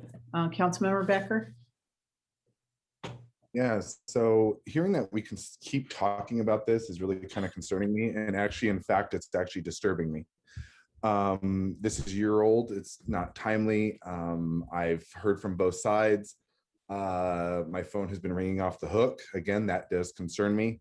But we keep talking about this project. Every time that someone makes a point, it feels like we're getting cut off or contradicted, based on preference. Especially because I just heard, someone mention about Rob Meyer and Adam Thompson. Are they going to be able to rebuke themselves? If that's the case, I'd really like to hear them be able to defend themselves, because especially if we're having people call people out like that. Otherwise, this is just really kind of concerning. Okay, so if we're done, then we can call for a vote, whether or not we put this on a future I'd just rather agenda. call for a vote. I'm trying to. Very good. Thank you. So Assistant City Clerk, may we have a vote on this motion? Yes, let me, You might want to repeat the motion in case. motion to grant the motion for reconsideration, granting the 030 petitioner to be agendized at a future council meeting based upon evidence and new information that the developer will indemnify the city. Here we Okay. go. Councilmember Watanabe. Yes. Councilmember Vice Mayor Shahal. Yes. Councilmember Park. No. Councilmember Jane. No. Councilmember Becker. No. Mayor Gilmore. Yes. So that motion dies because it's tied. And okay, so it dies, which was this was a colossal waste of time. So anyways, all right. Moving on now to the study session. We have a study session on the California Department of Housing and Community Development's Project Home Key. City Manager.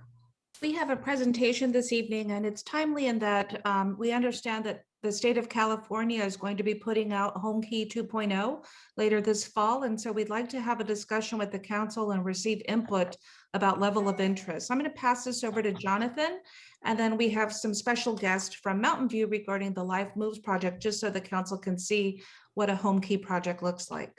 Jonathan? Good evening, Mayor and Council. Can everybody hear me okay? Yes, we can. Welcome, Jonathan. Great. Jonathan Veach, Housing Manager. Tonight, we're excited to present a study session on the state's Project Home Key program. Slide 2, please. By now, many of you have probably heard of Project Home Key. In July 2020, the state announced a $600 million grant for Project Home Key to purchase and rehab housing, including hotels, motels, and vacant apartment buildings, and to convert them into interim housing. The purpose of the program was to expand interim housing options for homeless persons who are at a high risk for serious illness during COVID. By December 2020, Project Home Key resulted in the acquisition of nearly 100 projects, representing 6,000 units of housing across the state for individuals experiencing homelessness. Slide 3, please. Building off the success of the first round of Project Home Key in January of 2021, the governor's proposed budget included an additional $750 million allocated for Project Home Key 2.0. The actual funding and program guidelines have not yet been approved. However, we are expecting program approval and a call for new applications this fall. Purpose of tonight's study session is to provide an overview of Project Home Key 1.0, what we view as some of the strengths and challenges to Home Key 1.0, and then look at a case study of the Life Moves Mountain View project. Staff is also seeking input on the City Council's interest for the city to possibly participate in Project Home Key 2.0. Slide 4, please. So a brief overview of Project Home Key 1.0. There was originally $600 million of Home Key grant funds awarded across California, $91 million directly allocated to the Bay Area. Those numbers were published in July of 2020 and increased to about $800 million by the time Home Key 1.0 completed in December 2020. One of the most surprising aspects of Home Key 1.0 was that grant funds had to be expended by December 30th, 2020. So projects basically needed to be shovel ready when the program was announced in the summertime. And we just didn't have any proposals in Santa Clara that were ready to move that fast. Eligible applicants were cities, counties, and any local public entities who can partner with housing development sponsors to submit project applications. The target populations of Home Key 1.0 were households experiencing or at risk of homelessness and impacted by COVID. And priority was given to projects that were able to be occupied 90 days from the time of acquisition. Slide 5, please. As I mentioned, the timeline of Home Key 1.0 was very aggressive. Application period ran from July 16th to August 13th. The final applications were due September 29th. Final awards were announced October 2020, and close of escrow had to occur by December 2020. HCD, the State Department of Housing, provided capital subsidy in the range of $100,000 to $200,000 per door, and operating subsidies were $1,000 per month per door. Slide 6, please. So what do we view as the strengths and benefits of Home Key 1.0? Number one is definitely speed. Typical affordable housing projects have long entitlement periods and are subject to competitive tax credits and tax-exempt bond financing, which can take over 2 years. Home Key projects are ready to start construction in 6 months. Number two, they're very cost efficient. The cost to build or acquire Home Key units is likely in the range of $150,000 to $200,000 per unit, which is much cheaper than the cost to build permanent affordable housing, which can be $500,000 to $600,000 per unit. Site acquisition costs and building costs are mostly subsidized by the state, so there's no need to leverage city subsidy or tax credits on the front end of the financing. And then the other big advantage of Project Home Key is land use and entitlement streamlining. Alongside Project Home Key 1.0, the state also adopted a health and safety code, which basically stated that any Home Keys projects were deemed consistent with any local plan requirements and not subject to discretionary permits or any discretionary reviews or approval. So this is basically how the state got these projects to move forward at such a quick speed. Slide 7, please. So along with the strengths of Home Key 1.0 come some important challenges to consider for Home Key 2.0. Number one is project siting. What's the right location for an interim homeless housing site? Existing residential areas can be quite difficult and also more expensive to acquire. However, industrial type sites may not have adequate amenities to support these residents. Number two, we talked about timing as a strength, can also be a challenge. It's a challenge for staff to perform adequate due diligence on development proposals, and it can also be a challenge to properly notify and engage the community in such a condensed timeframe. Then on the financial side, home key projects typically have little to no sources of revenue because household incomes are so low. Typically in a permanent affordable housing project, you have rent payments and vouchers as sources of revenue to offset operating costs for up to 55 years. On the other hand, home key projects need to come up with their own solutions to fund operating costs, typically through grants, subsidies, and fundraising. Also, operating costs in home key can be quite high, whereas in a typical permanent supportive housing project, operating costs come in around $12,000 per unit. Home key projects can run between $20,000 and $25,000 per unit because the program services are so intensive for this population. For example, a 100-unit home key project could cost more than $25 million to operate for 10 years. Now, we have heard from the state, they're aware of this operating issue and they are considering increased operating grants for Home Key 2.0. So we're hopeful to see that change with the new guidelines. Slide 8, please. In terms of next steps, we're pleased and excited to have the Life Moves team with us tonight to present a case study on their Home Key Mountain View project. After the Life Moves presentation, we'll be happy to take council feedback on potential Home Key's interest for the city of Santa Clara.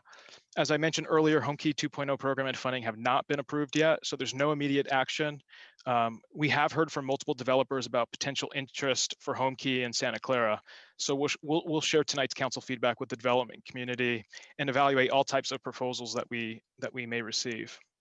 If the Home Key program is released this fall as expected, timelines are likely to be very tight. And so we're trying to collect as much feedback as we can as early in the process as possible in case we do have to move quickly later this year. So that concludes my presentation. I'll now invite Joanne Price, Vice President of Real Estate at Life Moves, to talk about their Mountain View project. Thank you, Jonathan. Thank you, Jonathan. Good evening, Mayor and City Council members. I'm just doing a quick mic check. Can you hear me? Yes, we can. Go ahead. Okay. And talking about quick timelines, thank you. And thank you to staff for including us on the agenda today. We appreciate the effort involved in getting us on at short notice. As Jonathan introduced me, I'm Jo Price. I'm VP of Real Estate and Operations with Life Moves, and I'm also joined in the audience with several of the members of staff. Next slide.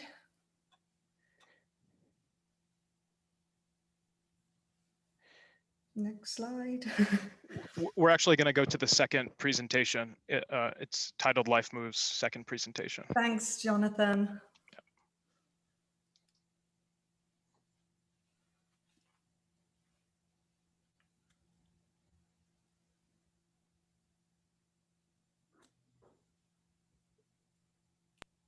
It's coming up. That's the one. And this is like the photograph you see is the actual community that we just built in Mountain View. And you are all very welcome to come and tour at your convenience. Next slide. So we all know that affordable permanent housing is the gold standard, but it takes so long to entitle, finance and build that we must radically reform how we think and build housing. And we cannot continue to allow the streets to be our waiting rooms. And not only that, it's challenging delivering services to people through car windows or on the streets where their primary basic needs are not being met. And we see this in our success rates, which increased tenfold in purpose-built sites like Mountain View, from 6% on the streets to stable housing, 33% to stable housing on site parking sites, and up to 86% on purpose-built sites. And why is that? It's because basic needs like shelter, food, and safety are being met, so folks can actually focus on getting housed. And this is why we firmly believed our model, our rapid deployed model at Mountain View had a lot of merit. And the Life Moves Mountain View was born, and it really is a successful use case study on how to replicate our model. Next slide. So a quick detour before we get into Mountain View. It's a reminder of the City of Santa Clara's point in time count, which was 326 persons experiencing homelessness in 2019. And that's a manageable number if it's addressed now. For comparison, Mountain View saw its point in time count increase 50% from 2017 to 2019. And with COVID amplifying the problem, it's really important that we get ahead of the curve now and we address it. Next slide. So this is Mountain View. It's like the density, we've got 1 acre for 100 units or 124 beds. But more importantly, 30% of this site is for support buildings. Everything you see in the middle here is what we call the heart of our community. But it provides plenty of private case management offices for confidential conversations, even a full-time nurse station. Again, these are critical functions for stabilizing persons coming off the streets. Like if I'm gonna share my trauma with you, I'm not going to share it in an open plan office with lots of people milling around. I want private confidential meeting space so I can meet with my case manager. So the cost of all this, everything you see on the screen, from the land to all the units, the support spaces, the landscaping, down to the tables and chairs, all that came in at $170,000 per door. And the time, Jonathan touched on the time, this was rapid fast. To completion, from start to completion, we got it done in 6 months. But the impact is going to be ongoing. Interim supportive housing bridges that gap from the streets to permanent housing solutions. And this is where we can maximize scale. Remember, we're all about throughput, and we want to move people quickly through our programs so they get a crash course on life skills, so we can serve 3 to 4 people in each bed every year. And if I were to tell you that our data shows that not everybody who comes through our door is going to exit to a unit. So 1/3 of our clients typically reunite with family. 1/3 will relocate somewhere more affordable, be it over the bridge, further south, or even out of state. And then 1/3 will get that coveted housing voucher and move into a unit locally. Now, this is important because that's how we achieve the critical mass. So taking Mountain View, when we're going to be 100% occupied in about 2 weeks, that's 124 people. So we would have made a 20% impact on Mountain View's homeless population, people living in the streets and the cars, to, like in 2 weeks, 20%. But at the end of the first year, we would have served at least 350, almost maybe even 400 clients. And then that's a 50% impact on Mountain View's current homeless population. I also want to note that this is brand new construction. We're adding new stock at today's current codes without sacrificing rooms for support space or costly and lengthy, like ADA retrofits that you might have with some of the older hotels. And so we take that, like that's an advantage to custom design the sites to fit not only the needs of our clients, but also the needs of our programs to effectively deliver services and get folks to where they need to be. Next slide. The common misconception is that modular construction only works for square or rectangular parcels, but that's definitely not the case with today's state-of-the-art products. Modular doesn't necessarily box you in today, and every parcel has unique characteristics, and this model is very adaptable and it can morph to suit. Now here you see a photo of the restrooms for the singles, and each of those doors behind there, there's like a private restroom and a private shower. And sorry, I should have noted that on this site, we've got 100 doors. We got 88 singles and 12 families. The family units will have the ensuite bathrooms, and that's important when you've got little kids. But the singles, we purposely designed the site so there was common bathrooms for the singles because you want to draw them out of people out of their units. We don't want them isolated. We want them to have an oversight, not only by staff, but by their peers. So they're socializing. So if you've got a bad leg or you're wheezing, I can go over to the front desk, which is staffed 24/7, 365 days a year, and say, hey, Joe's not feeling very well today. Can you come take a look? So that level of oversight is really crucial with this population. And we need to stabilize and we need to take care of folks before they move into more like longer term permanent housing accommodations. Next slide.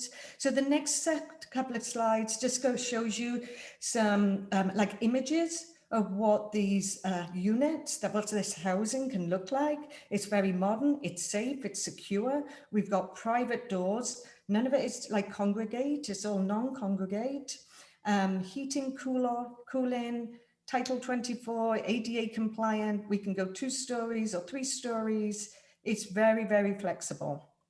And the next slide, the next slide is another image of the 2-story version. And next slide. So the cost, and this is what everybody is looking forward to. Now, many of the Home Key Awards will cover all the capital costs, and that will include the land and the buildings and the development. So looking at a template of 100 doors, and this is based on our Mountain View model, it came to a total of 17 million. And when you factor in per door, that's $170,000 per door. So it's substantially cheaper than the motel conversions, which are anywhere from like 200 to 300,000. And then the retroactive costs that apply for retrofit them. And then when we look at the operating cost, remembering that we have to deliver all these support services to stabilize folks, yeah? And I'll talk a bit more about the services coming up. But those services, their annual operating costs around like 3.5 million per 100 doors. So the cost per bed is $96, there or thereabouts. Now remember, every site is different. So if you've got like a decrease in doors, if you've only got 50 doors, it's going to be cheaper. If you've got 200 doors, it's going to be more expensive. But this is a rough estimate to give you like a kind of an understanding of what these units, like the services cost, remembering that it's more expensive for people who are chronically homeless on the streets. And that cost is more like $170 to $200 a night. So this is substantially lower, and it's also making our streets a lot safer and our communities safer and more secure. Next slide. This is like when we talk about a home key application and why it was so successful with Mountain View, we kind of whittled it down to these 5 key ingredients. It's like, first, we need to have a willing municipality. We need a council and staff that's on board and ready to go forward with a home key project. We, of course, need land. We need like the all-in teamwork approach, collaboration. We need to be in problem-solving mode. Like everything is yes, yes, and yes, and. And all that kind of translates into this public-private partnership. And critical to all that, especially with interim housing, is the role of choosing the right operator to run these projects. And Life Moves, as an established provider of interim supportive housing services with over 40 years of experience, we have very high success rates of moving people off the streets and into stable housing. And just to backtrack a little bit, during the pandemic, we saw the need for our services to surge, and we had an increased capacity of over 50% over 12 months. We went from serving about 1,000 people per night to over 1,500 people per night. And that was where we needed to create capacity and to do so rapidly, which is where our Home Key project really came all about. Next slide. I kind of touched on this earlier, like the cost, there's no cost, there is a cost associated with doing nothing. Like when we see people, these encampments spiraling out of control, that's a cost to you and I. Someone is paying to clean those encampments and to keep them safe, and the police calls and the numerous ER visits and the fires. And about 5 years ago, Destination Homes indicated that that cost could be as high as $83,000 per year per person for a person who is chronically homeless. And I'll just do a little detour here as a story on Mountain View. We've been working with our community policing officer, and she has been working with the people who've been on the streets for years and years and years. And 2 weeks ago, she managed successfully to bring somebody in off the streets who've been living in a tent for over 10 years. So that's a person who is chronically homeless. And to start moving those people off the streets, that's where we're going to really make impact for our communities, for each and every one of us. Next slide. So this is, I talked about the services. Well, this is a breakdown of all our services. And with over 40 years experience, we have developed a really intensive case management with a smorgasbord of like wraparound support services to tailor to the individual needs. And we deliver these services in-house, or we partner with the local and specialist nonprofits. But these are critical to our clients' outcome. So it's not just the roof and the meals. It's like what got you into homelessness in the beginning. And we're going to work with you at least 2-3 times a week. You're going to sit down with your case manager, develop like a customized plan that's going to get you into stable housing. And along the way, we're going to assess your physical health, your mental health, and what you need to do to get a job. Are there any benefits that are owed to you? And we're going to help you along the way to get you to where you need to be, so you're successful when you leave our programs and can continue to stay in stable housing. Now we have a few more slides around services, and Dr. Brian Greenberg of VPR Programs and Services is in the room should you want to delve into these in more detail. So let's quickly skip over the next few slides and then I'll draw this to a close. So the next slide. This is just an overview for those who are not familiar with us, maybe on council or in the audience, of just where we do operate. It's in San Mateo and Santa Clara County. We have 26 shelter and services sites, and that's a breakdown that you see on the screen. Next slide. And this is how we do it. We provide a client-centric program with intense case management to address the specific needs of each of our clients. And that's what gives us the success rates that we see, as high as 86% on sites like Mountain View. Next slide. Again, this is just a breakdown of our intensive case management. We also support it with housing and employment specialists. We have a whole team of behavioral health specialists and mental health specialists, financial literacy programs, health and wellness workshops. The list is endless because we've been at this a long time and we know what works. And with that, I'm going to conclude. And if you've got any questions, I'm here to answer them. And like I said, I've got some of the team members with me as well. Thank you. Thank you very much for the presentation. It's very enlightening, super interesting. Thank you for going into detail about that. Councilmember Jane, you have a question? Yeah, thank you very, very much, Joe, for coming and speaking about this project, which I've been following for a while. I know for HomeKey 1.0, there was a very short time frame to move on getting this project. Why do you think Mountain View was able to move so quickly? Was there, I mean, typically you expect, and we've seen this in San Jose, a lot of NIMBYism around, tiny homes and things like that. Why was the ground so fertile in Mountain View? That's a really great question. I think Mountain View is very receptive as they saw this project being a tool on the whole spectrum of housing. It's not going to solve everybody's needs, but it solves an immediate need in the community. And so there was a political will from the get-go. And there was also an understanding and a familiarity with Life Moves.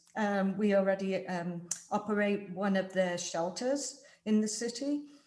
And there was a trust and a level of confidence with the whole team that we brought. So it wasn't just Life Moves. We had a development management partner. We had a big name contractor. I can't even get out, contractor. But there was a lot of faith. And we had a solid team behind us to deliver this project in record time. And there was a willingness on council and at the staff level that this was going to be good for the whole community. And this was going to help make this community safer and more secure. And my second question is that this is designed to be interim housing. And you're moving a fair number of people through this. I mean, 120 odd beds and you have 350 odd people moving through. Is there enough permanent housing for these people to move into, or what happens to them? That's a really great question. Not everybody that comes through our door will exit into a permanent housing unit in the vicinity. And we see what we call like the 333. So a third will often reunite with family, be that close by or further away. A third will work with them to identify their earnings potential, and then they will relocate somewhere more affordable. It could be across the bridge, it could be further south in Morgan Hill or Gilroy. And then a third will have that corrected housing voucher and be able to live in a unit close by. But I agree, not everybody is going to exit to a unit that's in Santa Clara or in Sunnyvale, but that's what our numbers, that's what our data shows. And that's why when we move people off the streets, you'll see an immediate impact because we're moving people quickly through.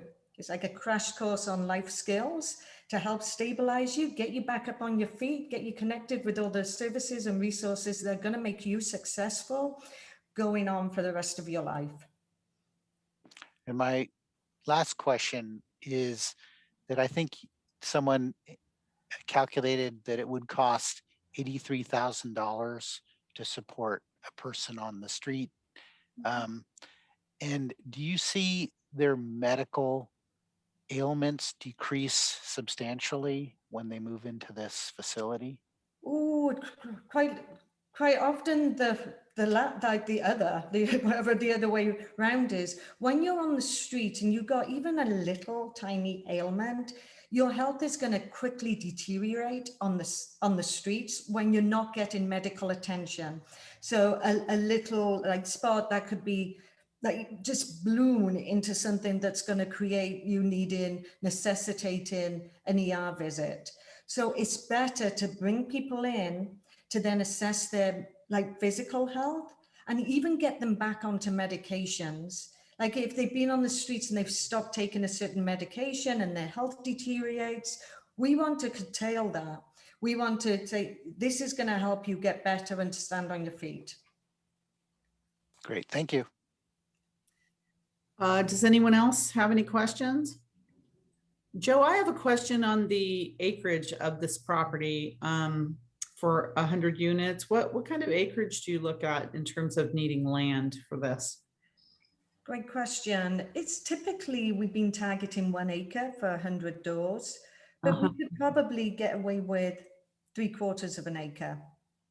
Okay, that's good to know so I can visualize it. All right, thank you. Vice Mayor Chahal. Thank you, Mayor. Thank you, Joe, for the presentation. And thank you, Jonathan, for our city presentation also. Quick question. I know you did a great project in Mountain View within the span of 6 months, and that's pretty amazing, and it's very praiseworthy, basically, given the situation of homelessness we have over here. So great accessory services like the medical and providing job referral, and those are very good integration of services so that you can really take homelessness out of the cities. So it really trustworthy. So my question is, given the experience you had with this particular development, what has been the reaction from the community as well as the city government that, hey, did they really see an like statistical impact that really how you substantiate that, how you put it on paper? What were the impacts of this development, basically? That's a good comment. And We have been issuing reports on a weekly basis to the city and the county about our enrollment numbers. So when you open a new community, you're not going to fill it completely on day one, 100% occupied. You need to do like a number of intakes per day. So we're about 2 weeks away from being fully occupied, which would be over 100 people. And those reports, that data is important to us, as it would be to you, because we want to hold ourselves accountable and we stand by our model. So we've collected data for the past 5 years. We've done a good job of collecting data to inform, I see Dr. Bryan on the screen here, to inform our programs so we can pivot and make changes to make them more successful. And I welcome Dr. B, if you want to say some words about this. I just want to say, so I oversee programs and services, that our biggest cheerleader in Mountain View is law enforcement. They are the ones that identify the most challenging homeless people and bring them in. They would much rather have these people off the street, and if they need to deal with them with our social work support. And second, that when our facilities are running right, the community doesn't know that they're there, right? They have curb appeal, they're clean, they're swept up every day outside on the street. There's not loitering or panhandling. So once you have law enforcement behind you, and once the merchants and residents can see a dramatic and real impact in the community, you get that broad support. Did you see some impact? Let's say there are some homeless encampments, right? Did you see in Mountain View those reduced substantially with your providing these services at one place? So the focus thus far has been getting people out of oversized vehicles. So Mountain View could enforce their no overnight parking of oversized vehicles. So that's been the first focus. It's been individual homeless people that law enforcement and community service agencies have identified, and persons living in oversized vehicles. So it hasn't been to clear what we might call clear encampments, but to reduce oversized vehicles on the streets and individual people that have been problematic, generating most of the law enforcement calls from merchants and residents. Okay, thank you. And my last question, I'm not sure who can answer that. Out of the $600 million which the state designated for 1.0 project, do you know how much was used? Was it fully 600 million was used, or only partially of that? I believe it was all used. All used. The majority of it, yes. Okay, thank you very much. I appreciate that. Councilmember Watanabe. Thanks. Thank you, Mayor, and thank you, Joe, for the presentation, and thank you, Jonathan, also. But Joe, I just want to thank you for your commitment, to Life Moves and bringing this project forward. I am totally impressed, and I hope that we have an acre of land in Santa Clara where we could replicate a home key 2.0 here in Santa Clara. What I like about here is, I'm looking at the diagram of the facility and seeing like there's a dog kennel, and there's a children's playground, a dining area, and it looks like some parking, and it's like you're meeting the needs of the residents and making sure that the things that are important to them, that they still have access to them, and they're able to hold on to them. They have a place to be able to keep them, and I know that's really important. When we talk about mental health and things that are important to folks, and so it's really nice to see that those amenities are there to provide for their personal needs. Funnily enough, as I was looking at this, well, let me ask you a question. These are repurposed container cargo. Shipping containers. There's actually a mix of units that we have on the site, and we have 4 different vendors. But the sleeping units, the singles, a brand new construction. So it's a timber frame. It just happens to be in the same shape and format as a shipping container modular to just make it easier to plan. And the other units were fully like retrofitted. Okay. And they have additional insulation on the floors and the ceilings. So even when you stand in them without the HVAC connected, they provide a cool environment. So it's cool in summer and warm in the winter. And that's important as you factor in people living in their vehicles. Like 2 weeks ago, we had to rush people to the ER with heat exhaustion because they were in the RV and they overheated. And then in the winter, I don't know how many people died living in their vehicles in the cold weather. So this is very safe and secure. And because it meets and exceeds Title 24, they're more efficient to run. Mhm. Yeah, I had actually talked to Mayor Kamai probably in the last 2 months, and she because yeah, I was talking to her about the issues that we're having in Santa Clara, and I just wanted to see how they approached it in Mountain View, and so she gave me an idea of how they've had success with the RVs in terms of finding parking, and but also these kind of this project because it's a very important need right now. And so I'm just grateful that we have like Mountain View, and it's not, I thank you for the map also to see where other facilities are in the area, so we can all learn from each other. And because homelessness is not just in one area.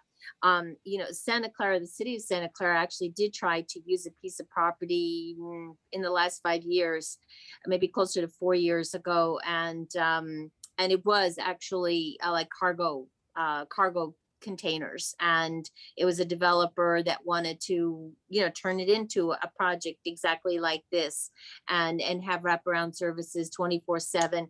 And maybe it just wasn't the right time, but when I think about that now, where we would be right now, because it would have housed like about 200 people, as I recall, and really, really would have made a difference in the city of Santa Clara. So I'm grateful that you're bringing this to us now, and hopefully we can, start the work again and come up with a good project as well. And with your help and experience, bring it to fruition. So thank you for bringing it to us. You're welcome.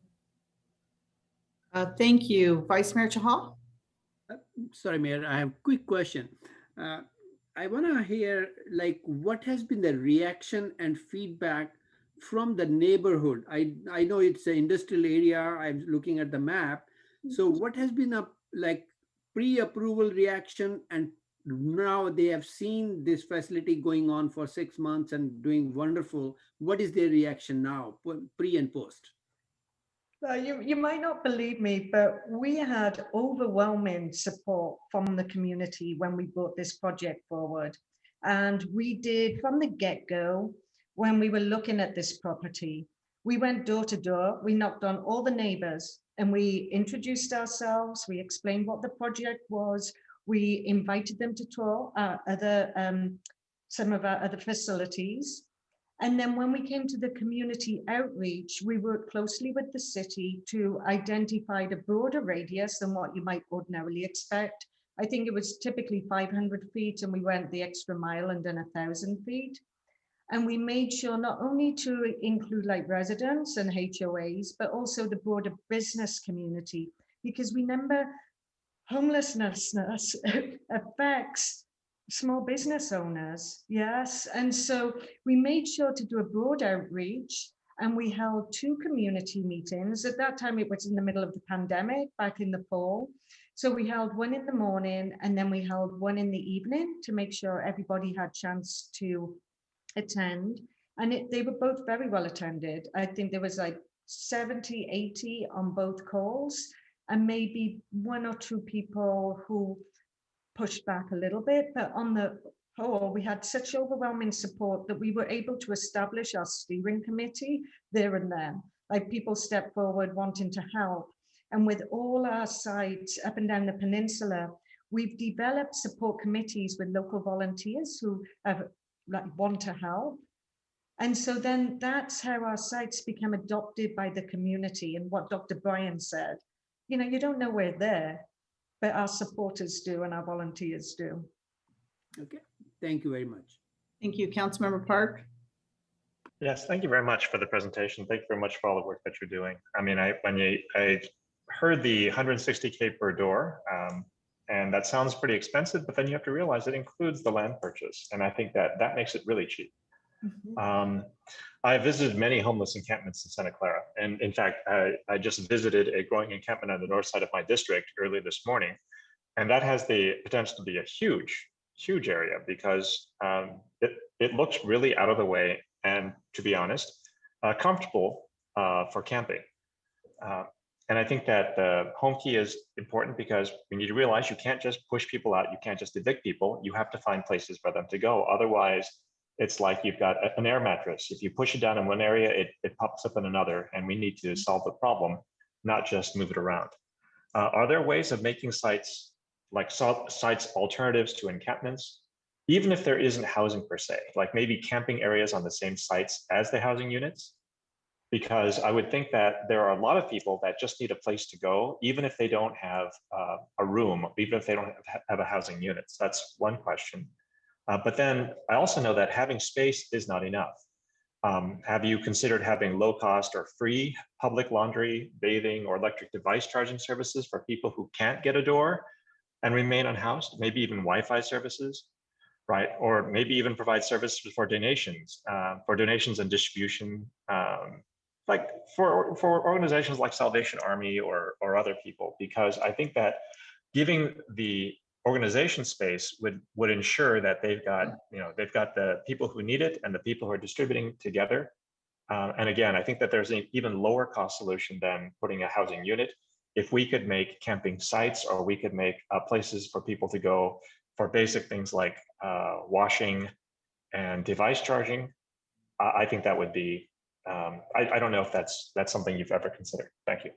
I'm going to hand over to Brian Greenberg to kickstart us off, and then I might follow up. So first of all, this is a non-congregate site where everyone gets their own private space. And we found that if you offer non-congregate housing, interim housing, almost everyone will accept it. And we're of the belief that, funders need to step up, the philanthropic community needs to step up, but the homeless community also needs to step up, right? And we try to raise the bar, right? So if, for example, about half of our residents are on disability. You get about $950 a month on disability. We found that if we can increase that income to about $1,700 or $1,800 a month, we can get a lot of them housed in market rate housing. So restaurants need 4-hour shifts between 3 and 7 to wash dishes. Safeways need, so we partner with the Department of Rehab to get people those 4-hour shift jobs. So we're not operators of sanctioned encampments. We're operating in a way that provides people a dignified, non-stigmatized way where they also have to step up. Everybody has a responsibility. Law enforcement does, the funding community does, the homeless community also does. So we're not there's a lot of operators of sanctioned encampments, but when you walk into them in Santa Cruz County or San Francisco County, they're not a place where you'd want your son or daughter to live.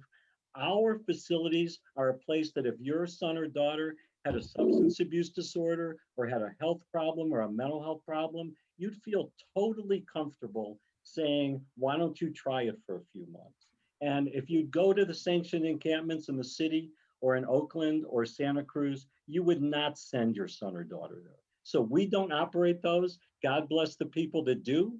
But we're trying to, our model is having homeless people stick their toe in recovery services, in mental health services, address chronic health conditions, the diabetes, the hypertension, the asthma, all those diet-related chronic health conditions that homeless people have. And the last thing I want to say is the average age at our facilities for single adults is over 50. This is an elderly, vulnerable population that needs an opportunity to transit, to identify permanent exits from homelessness.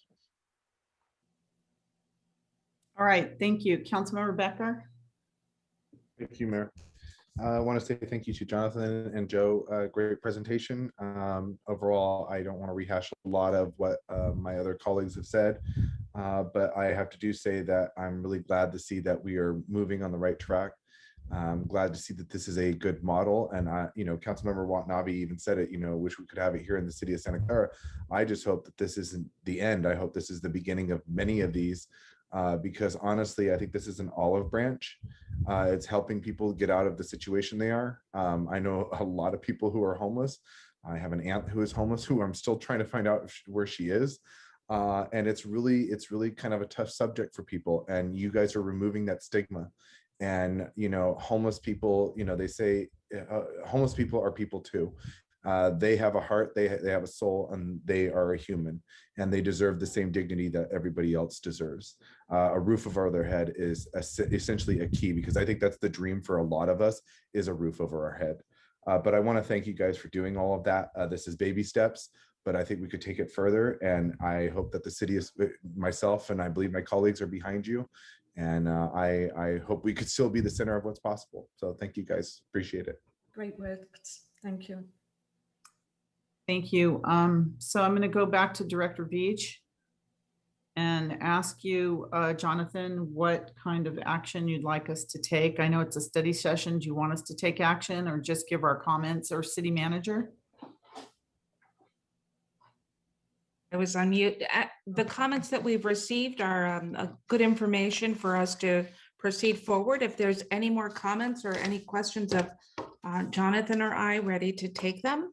But I want to thank also Life Move representatives for coming this evening and supporting our council and discussing this topic. So thank you, Brian and Joe. Yes, thank you definitely for taking the time to do that. I see more hands up now. Councilmember Jane, you have a question? Yeah, I was impressed by the outreach that the city and Life Moves did to the residents, going beyond the traditional radius to inform people.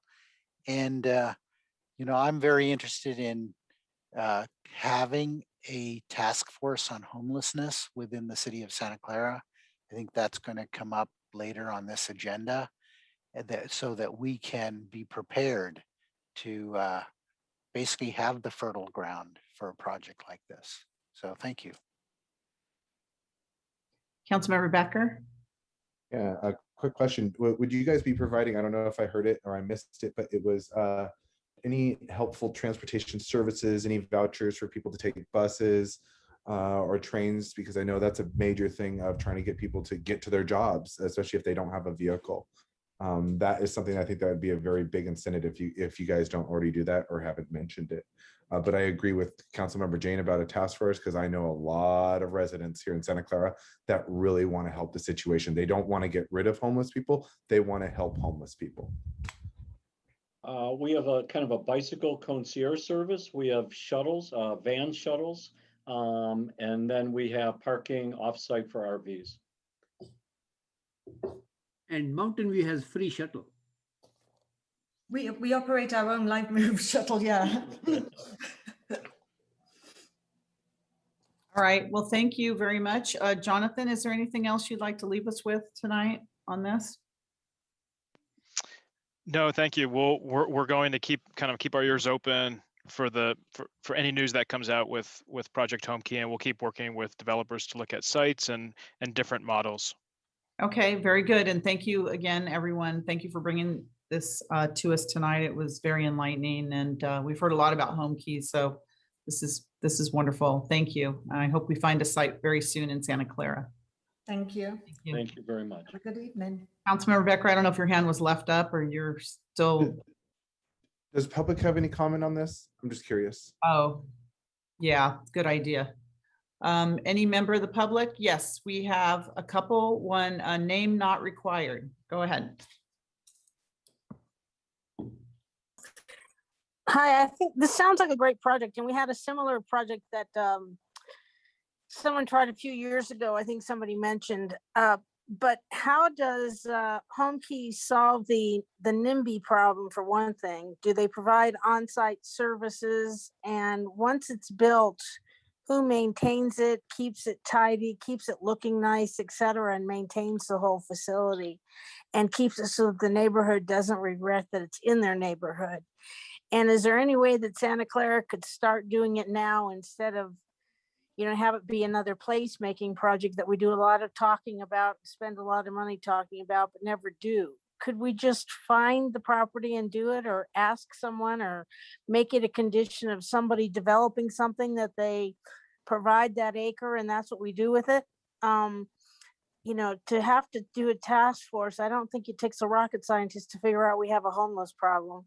You just have to kind of open your eyes and take off the blinders and see there's lots of people that need a place to stay.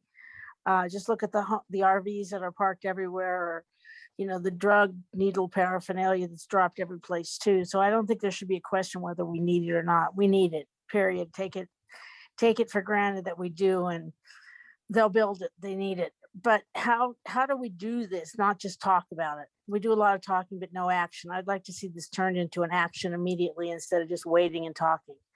How do we make it happen?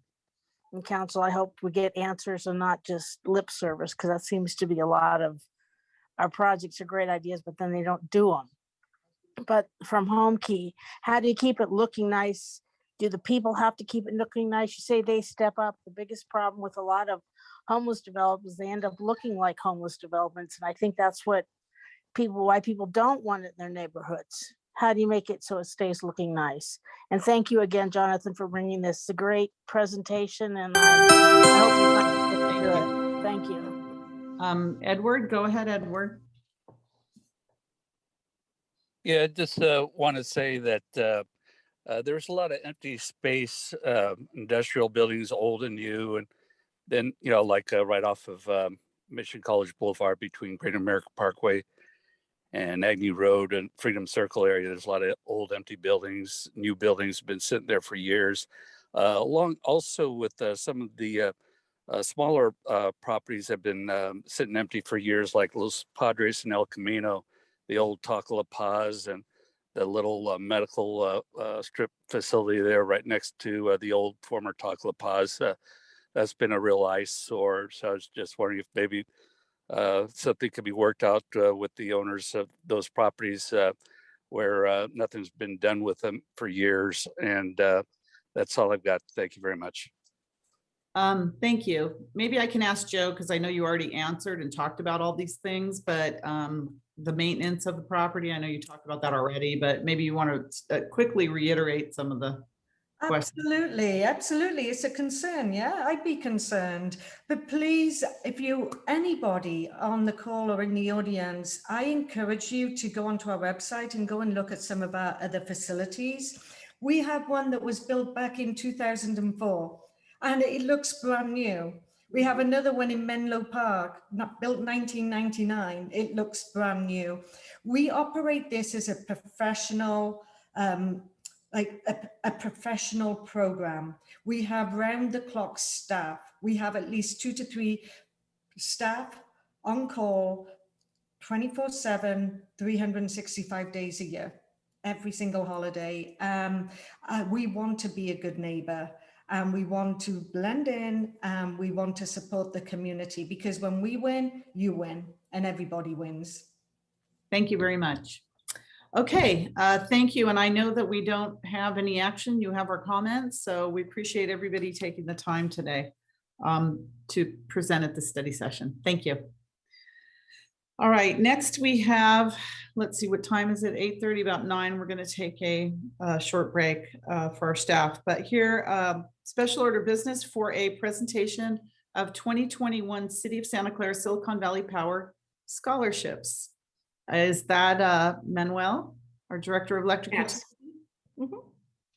Yes, Mayor. Thank you. Good evening, Mayor, members of the council. A pleasure to be here tonight. Always nice to have items like this on the agenda. It's a pleasure for me to be able to present the scholarship program, the recipients of the year's scholarship programs. And first, as with any effort like this, it relies on the efforts of volunteers from the local community. And this year we had 3 independent representatives from the business and academic community who volunteered to review the applications and select the recipients. So I want to thank Dorian Cartwright, Santa Clara business person, Eversley Forte, a Santa Clara business person, and also a previous cultural commissioner, and Robert Owens, board member of the West Valley Mission Community College District. Thank you again for your contributions on the program and your work into serious evaluations. I also like to thank staff, specifically Vula Brown, who has administered this SVP scholarship program since its beginning. So thank you, Vula. So it is my pleasure today to recognize two outstanding student applicants who were chosen by the evaluation committee to receive scholarship grants of $5,000 each. Both of them demonstrated an interest in pursuing a degree or education in the field related to energy services, public power, and or the power industry.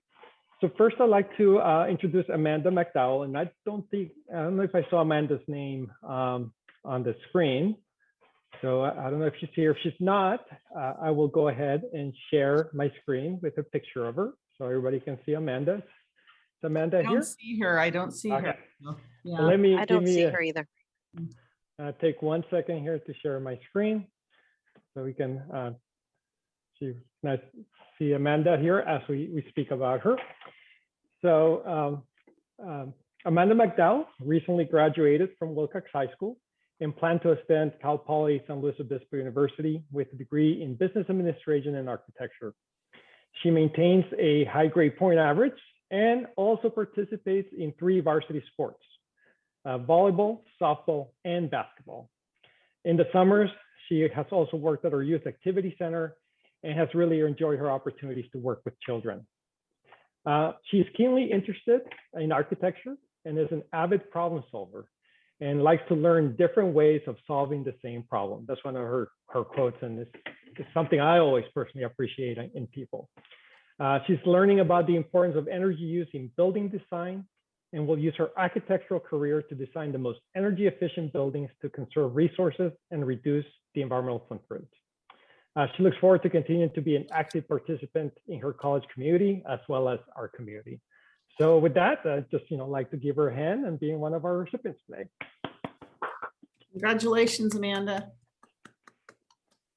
Great. And our other recipient is Cindy Bowe, and I think I did see her name earlier. I don't know if she's still here and if she would like to make an appearance for us. Let's see, is she? We did move over to panelist. Oh, good. Okay. So I don't know, Cindy, if you'd like to put your camera on, that's okay. If you don't, I also have a picture of you as well. But we'll go ahead and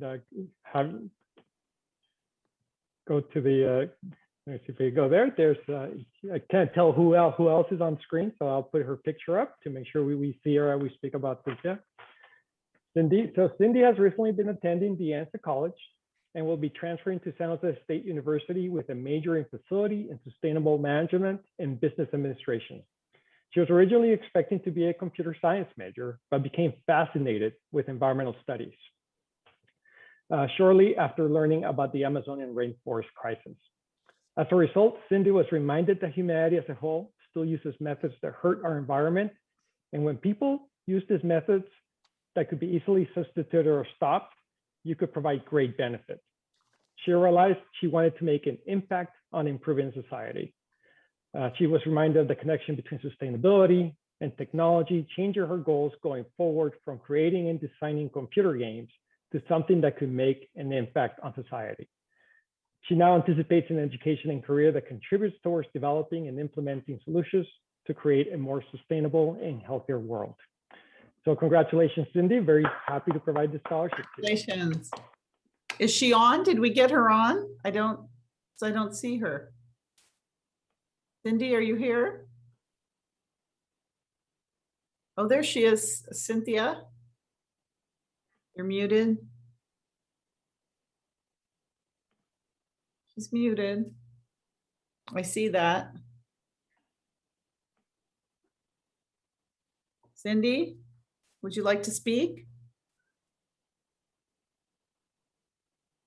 Okay, well, congratulations.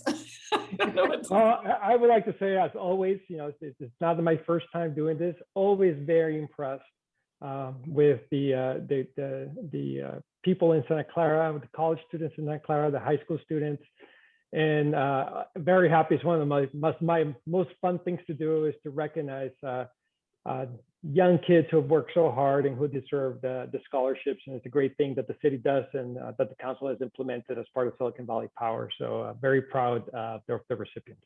They sound like very incredible and remarkable young ladies. Did you tell them they both have to work for Silicon Valley Power in the future, that was in the scholarship? Okay. I'm saving that for later after they cash the you're check. You can't do that right now. Yeah. Otherwise, graduation. Yeah. You hope you come back though, and good luck to you, both of you, and congratulations. Okay. Thank you. All right. Thank you, Director. Okay, next we're going to our special order of business 4B, which is action on a resolution of the City Council to proclaim a local emergency regarding the drought. City Manager. Thank you, Mayor, and good evening, City Council. Yesterday, I proclaimed a local emergency for extreme drought conditions in my role as the city's Director of Emergency Services, and in accordance with Section 2.140.6060 of the Code of the City of Santa Clara. I am asking the Council this evening to ratify the emergency proclamation.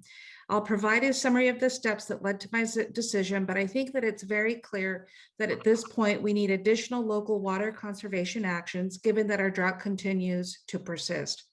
By way of example, and this action is supported by, on June 9th, the Board of Directors of the Santa Clara Valley Water District declared a water shortage emergency condition in Santa Clara County and called for a mandatory 15% reduction in water usage throughout the county as compared to 2019. It's important to note that Valley Water is one of Santa Clara's water provider. On June 22nd, 2021, the Santa Clara Board of Supervisors adopted a resolution ratifying a June 15th, 2021 proclamation by the County Director of Emergency Services for a local emergency related to extreme drought conditions. And just last Thursday, Governor Gavin Newsom extended his previous drought proclamation to include Santa Clara County. This action is supported by both the state, county, and one of our water providers. Let's go to the next slide. I want to discuss the impacts of the local emergency and what it will have with respect to the city. The existence of the local emergency necessitates the implementation of stage 2 of the city's water shortage contingency plan with slight modifications, and institutes the following water prohibitions that we have messaged throughout the city's communication channels. This includes an expansion of the public information campaign, an increase in water waste patrols and enforcement of permanent water use restrictions ordinance, a reduction in system water loss, a decrease in hydrant line flushing unless for public health and safety, a prohibition on filling of decorative water features except to sustain aquatic life, and a requirement that those features use recirculating water, a requirement that the water used for construction and dust control be recycled when the water is available, a restriction on new irrigation connections to those that use recycled water when their water is and for those that use recycled water when the water is available, and a restriction on irrigation of golf courses to use recycled water when the water is available. Let's go to the next slide. A restriction on outdoor watering to a maximum of 3 days per week for all customers with odd numbered addresses and sites with no addresses watering on Mondays, Thursdays, and Saturdays, and even numbered addresses watering on Tuesdays, Fridays, and Sundays. And of course, we'll get this communication out if this proclamation is ratified. So Mayor, with that, we do have our Water and Sewer Director, Gary Welling, and we are available to provide any responses to questions that the council may have, but we hope that you also as a council see that there is a need for increased water conservation and are able to ratify this proclamation. Okay, thank you. And thank you for preparing this, City Manager. I think it was very forward thinking and something that we need to do. So Councilmember Becker. So I'd like to make a motion to ratify then. Is that what we're doing? Yes. Okay, I'll make a motion to ratify. I'll second. Okay, a motion and Becker, second, Councilmember Jane. Okay, is there any member of the public that would like to speak on this? Go ahead, Betsy. Go ahead, Betsy. Thank you. I have seen some neighbors commenting on Nextdoor that the problem, California's water problems are the problem of agriculture in the Central Valley and so on and so on.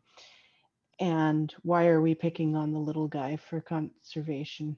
I think that is misinformed sort of an attitude, but I suggest that some of the public outreach might address that attitude and that misinformation. The fact is, most of the water that we use here is rain that falls here or near here, and really has relatively little to do with agriculture in the Central Valley. I did have one question. I'm wondering if the golf course on Saratoga and Prune Ridge is currently using recycled water for irrigation, and I'm also wondering if it could be. I know we have recycled water pipeline on Saratoga. Thank you. Okay, thank you, Betsy. Name not required. Is the fountain shut down and the city also cutting down by a minimum of 15%, hopefully more on all of their watering? Also, I would guess so, but I'd like that to be clarified and publicly communicated too, please. Thank you. Thank you. Get all the questions for the end. Anyone else from the public? Okay, no, city manager, you want to answer the question on the fountains? I know. Yes, we will be participating in the same water conservation efforts. Thank you. Okay, so we have a motion and a second to declare the local emergency regarding the drought. Assistant City Clerk, roll call vote, please.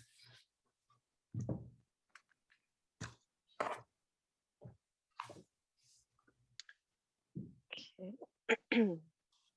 Councilmember Watanabe. Yes. Vice Mayor Shahal. Yes. Councilmember Park. Yes. Councilmember Jane. Yes. Councilmember Becker. Yes. Mayor Gilmore. Yes. And that passes unanimously. Thank you.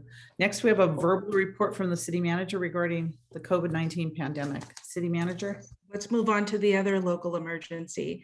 The status update on the state of the COVID-19 emergency is provided for council review per government code section 8630.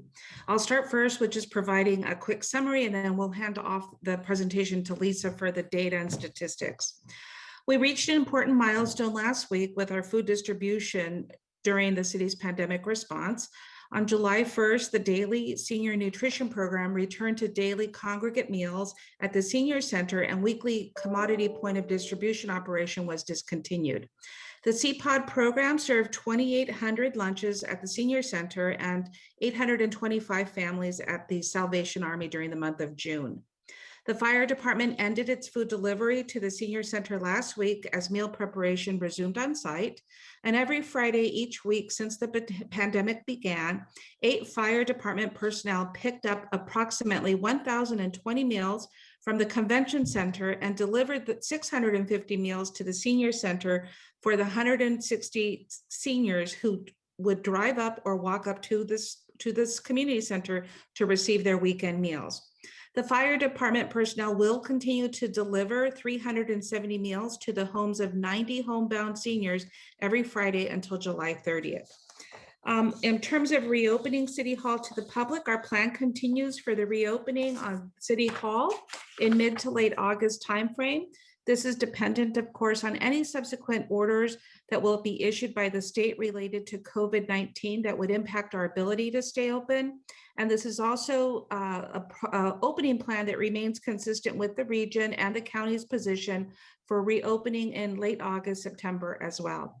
I just want to note that the state will assess conditions on September 1st and make a determination as to whether they will update any requirements or recommendations, and we'll be sure to integrate those into our reopening plans.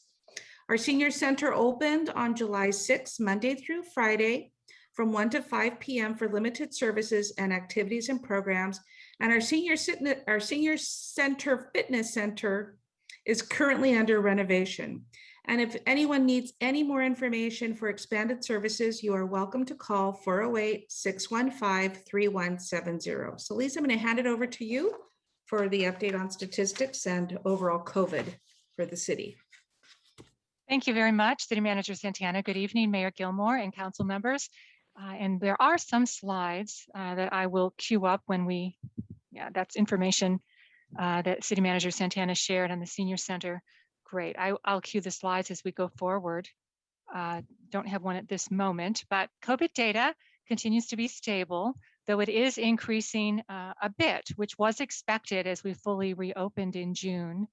The 7-day rolling average of COVID cases today was 56. Yesterday, that was 48. For a number of days last month, that number was in the 30s. So there is a bit of an increase there. Our test positivity rate was 0.8% today. It was 0.5% for a number of weeks. Not a surprise also that has increased a bit. Our hospitals have very sufficient capacity to treat all patients. There are 58 COVID patients across our county's hospitals today. A month ago, we had 43 COVID patients in our hospitals. So you can see the increase there, which was expected, as I shared. Now, the good news, if we can go to the slide on the percentages of vaccine doses, I think that might be one slide. There we go. Thank you. So the percent of residents who have completed at least one vaccine dose as of yesterday, who are 12 and older, is 82.4%. The percent of residents who have completed vaccination as of yesterday, who are 12 and older, is 76%. So for large counties of 1.5 million people or greater, we still have the best vaccination rates in the country, according to our county. The next slide is familiar to our frequent followers of our council meetings.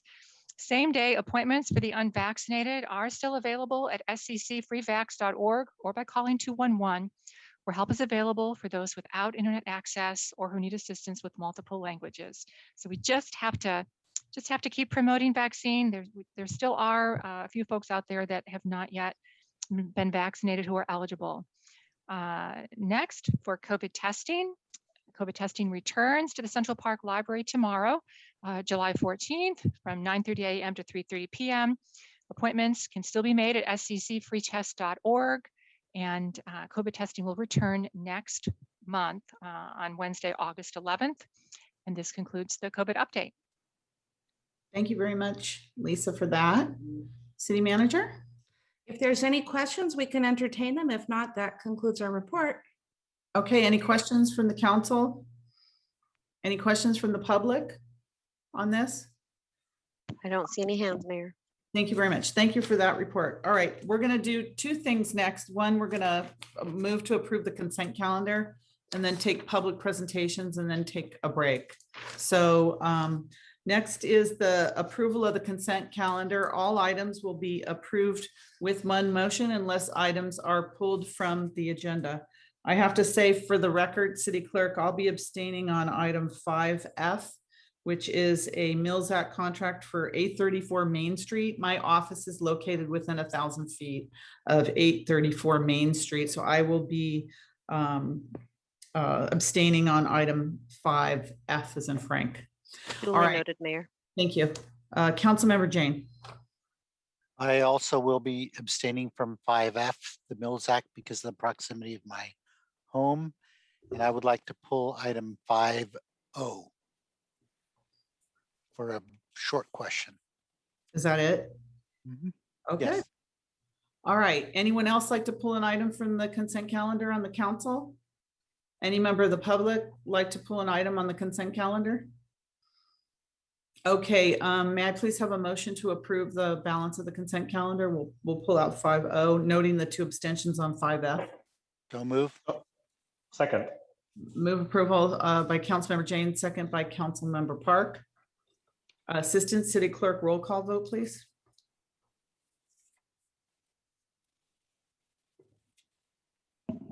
Councilmember Board Member Watanabe, Yes. Vice Mayor, Vice Chair Shahal, Yes. Councilmember Board Member Park, Yes. Councilmember Board Member Jane, Yes. Councilmember Board Member Becker, Yes. Mayor Chair Gilmore. Yes, thank you. And that passes unanimously. And before we go to a short break, I'd like to go to public presentations. I don't want the public to have to wait for us. Is there any member of the public that would like to speak on an item that's not on the agenda? Okay, Kurt, go ahead, Kurt. Yeah, thanks, Mayor and Council. I just wanted to say upcoming tomorrow, there's a new part of the worker cooperative initiative that the city has sponsored, funded, and continues to push forward with the Democracy at Work Institute, U.S. Federation of Worker Cooperatives, the Sustainable Economies Law Center, and Project Equity. That on July 14th at 12:30, there's a workshop called Entity Formation for CA Worker Co-ops.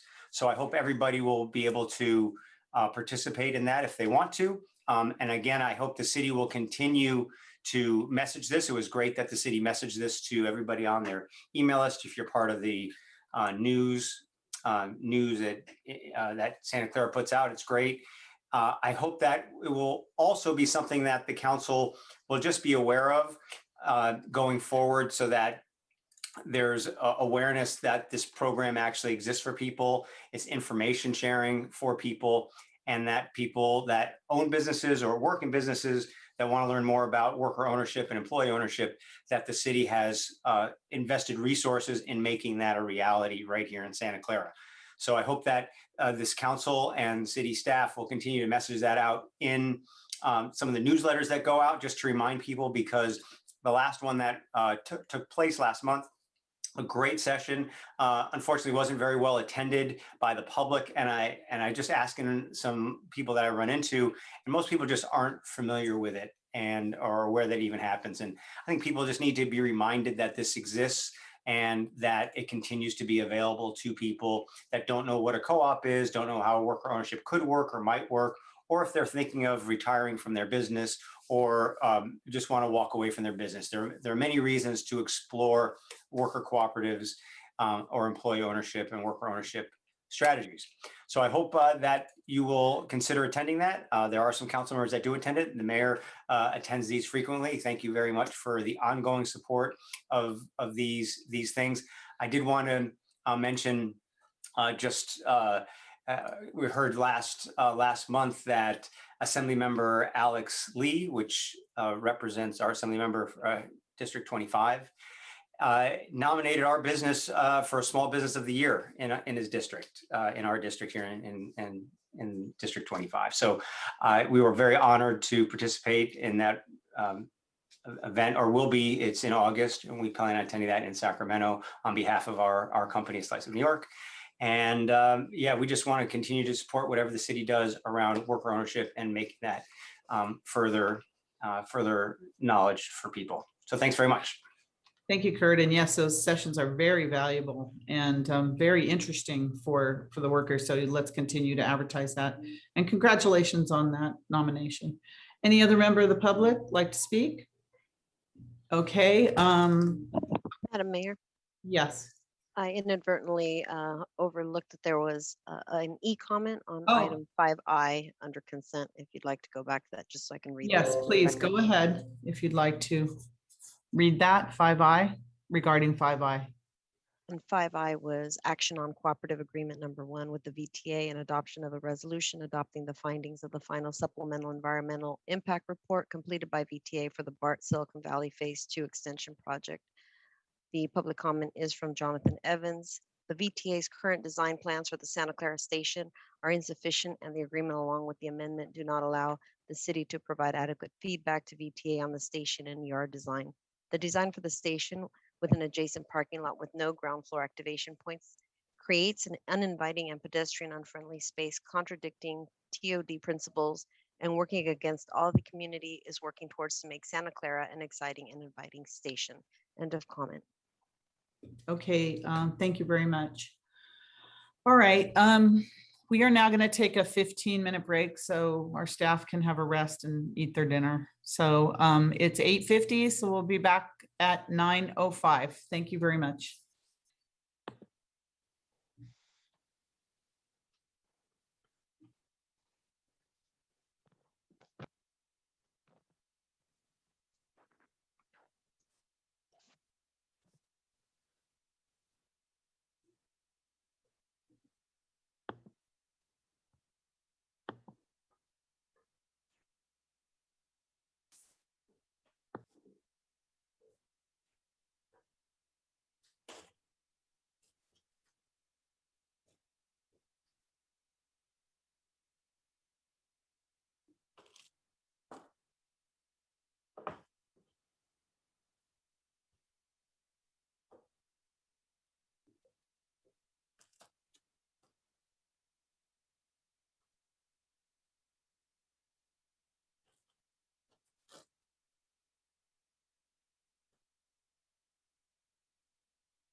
for the break. It was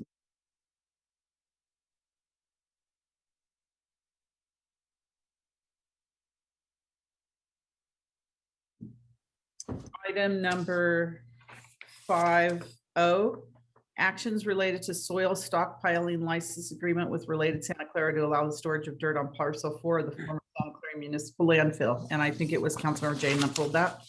It was. I see that related is bringing in a lot of dirt, but not basically starting to pay us for starting projects on this land. I would have much preferred that they stored the dirt on the 35 acres that's going to be our city park, because it would lead to the compaction of that. Right now, we have a problem with that land where it seems that that land is settling. It's the most recent landfill, and it so settles quite rapidly, and so it's hard to build anything on there. So all the weight of that dirt would have been able to allow it to compact and also help maybe smooth out some of the unevenness on that land. Those are just my comments on this project. I move to approve. All right, we have a motion to approve. Is there a second? Second. Motion, second by Councilmember Park. Any member of the public want to speak on this? Okay, Assistant City Clerk, roll call, please. Vote. Councilmember Watanabe, Yes. Vice Mayor Shahal, Yes. Councilmember Park, Yes. Councilmember Jane, Yes. Councilmember Becker, Yes. Mayor Gilmore. Yes, thank you. Okay, hold on, I lost my spot. Okay, now we're gonna move to the consent items that weren't approved last week. Was it last week or the week before? Can't remember. We're gonna go to 5 items, 5AA. The first was action on agreements with DKS Associates, Kimley Horn and Associates, Inc., and W Trans for traffic engineering consulting support, deferred from July 6th. And I think it was Councilmember Jane, you pulled all these next It was. Yep. 3 items. Yes, go ahead, go ahead. I really had a question for staff. I looked, there are 3 basic contracts for $83,000 for 3 consultant companies. And the statement of work is identical for all 3 of them. And I just felt that it's not a lot of money. We approved $250,000 contracts for like the downtown consultants and other things. It seems like you would want to have separate contracts based on unique capabilities or expertise of these different companies, rather than exactly the same statement of work for each. And that it just seems like it would be easier to manage one company than to manage 3 companies. So I'm just trying to understand what happened there. I did ask staff about this, but I didn't get a response. So I can start and Craig, do you want to take the lead? Yeah, sure. Okay. So Craig Mobeck, Director of Public Works, thanks for the question. And yeah, so that was done strategically. And so we went out for an RFP for this scope of work. And yes, you're correct. All 3 agreements are the same, and it's for the same type of work.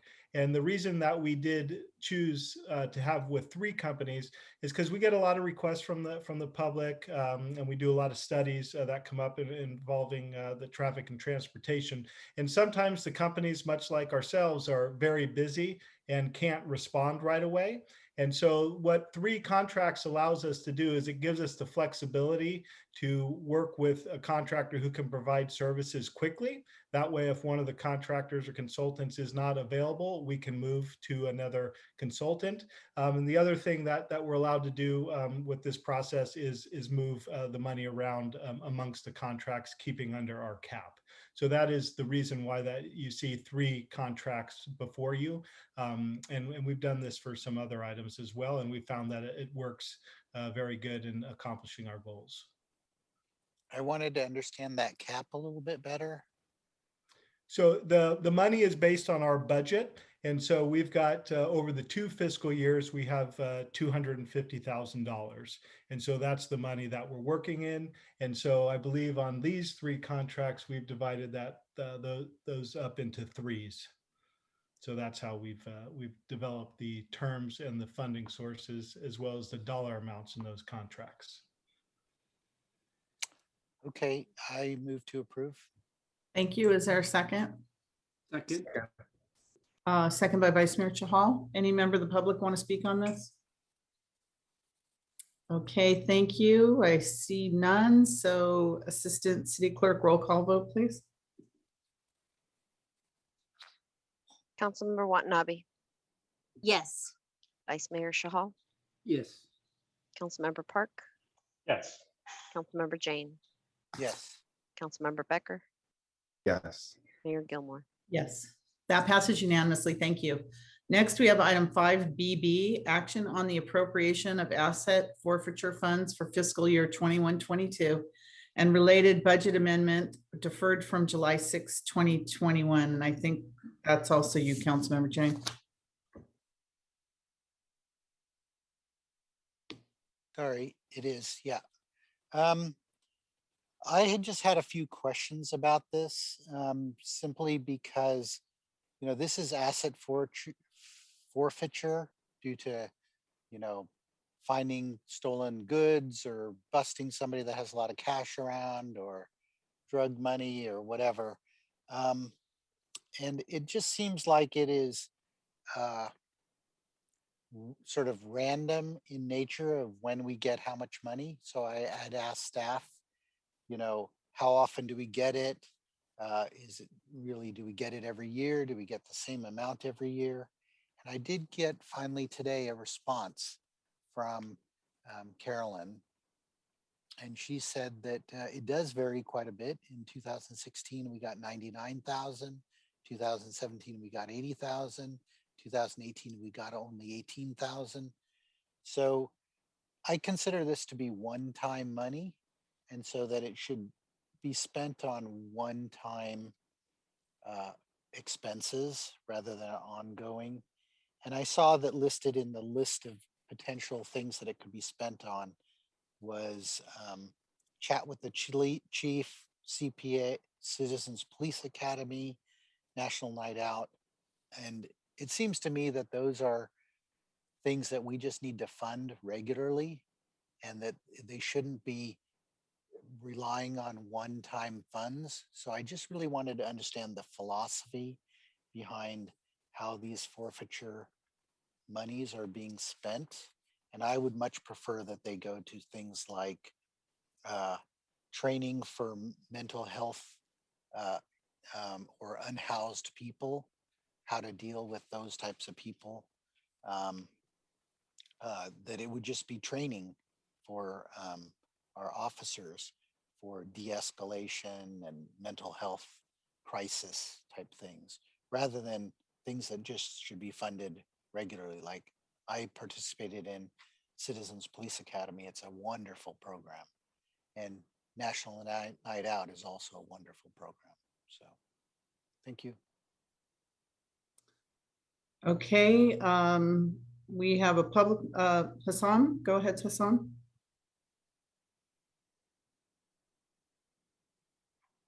I saw a hand and now it's gone. There we go, back up again. Hassan? There we go, because I just hadn't been unmuted. I'm speaking as a resident and not as the city clerk. And surprisingly, 5 years ago, almost to this day, 5 years and 2 months ago, there was an item on the agenda about civil asset forfeiture. And at the time, I think Suds, you were just mentioning the cost from 17 onwards. In the 2016, it was $93,500. And I spoke about it back then. And for those who are not familiar with asset forfeiture, there's a really nice episode by John Oliver from HBO about it. I'd recommend people go watch it. I share similar sentiments to what Councilmember Jane is bringing up. These are monies that are basically confiscated as part of like drug busts or thefts and stuff like that. And so, you know, as Councilmember Jane rightly brought up, these are kind of vary per year. And when I look at the list of all of the items that are being spent on, I agree with Councilmember Jane, and I was going to bring this up, which is these are things that we should be funding anyways, right? Like whether they're conferences, trainings, a therapy for the canine program,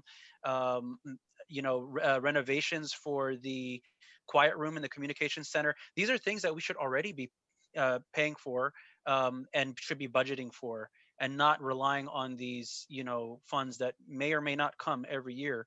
And the idea of these funds coming from illegal activities, I think they should be used to reinvest back into the community to help address these behaviors and things that we deal with in our society. So maybe they go into the DARE program. I know there was a lot of conversation about police funds and the cutting of the DARE program. These kind of funds should go towards that, so that we can reinvest back into the community, so we can reduce any crime or a potential desire to do crime from the community. So that's my comment. Thank you. Chief Nikolai, go ahead. Thank you, Mayor Gilmore. Yeah, I just want to clarify that I do think all of these programs are important, and I would love for them to be funded fully. But as you've no doubt experienced, the budget has been very, very tough, especially these last couple of years. So items like training are in our budget because that is critical. Items like the community policing awards and events, those are nice events to have. I agree, this CPA is incredibly valuable, but if we have to pick CPA or officer training, it's going to be officer training. And that's why these types of events and awards are in the asset forfeiture, because again, they are one-time funds. We don't count on them. And if we lost these completely, we would have to look at where we made cuts in other places in order to fund those events. Thank you, Chief. Okay, was there a motion? I don't remember. I will move to approve staff recommendation. All right, motion, is there a second? Second. Okay, we have a motion and a second by Councilmember Park to approve staff recommendation. Assistant City Clerk? Councilmember Watanabe, Yes. Vice Mayor Shahal, Yes. Councilmember Park, Yes.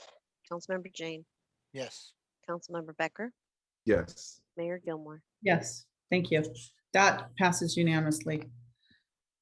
Okay, so we have the Silicon Valley Quarterly Strategic Planning Update, but City Manager, we're passing over this one, right?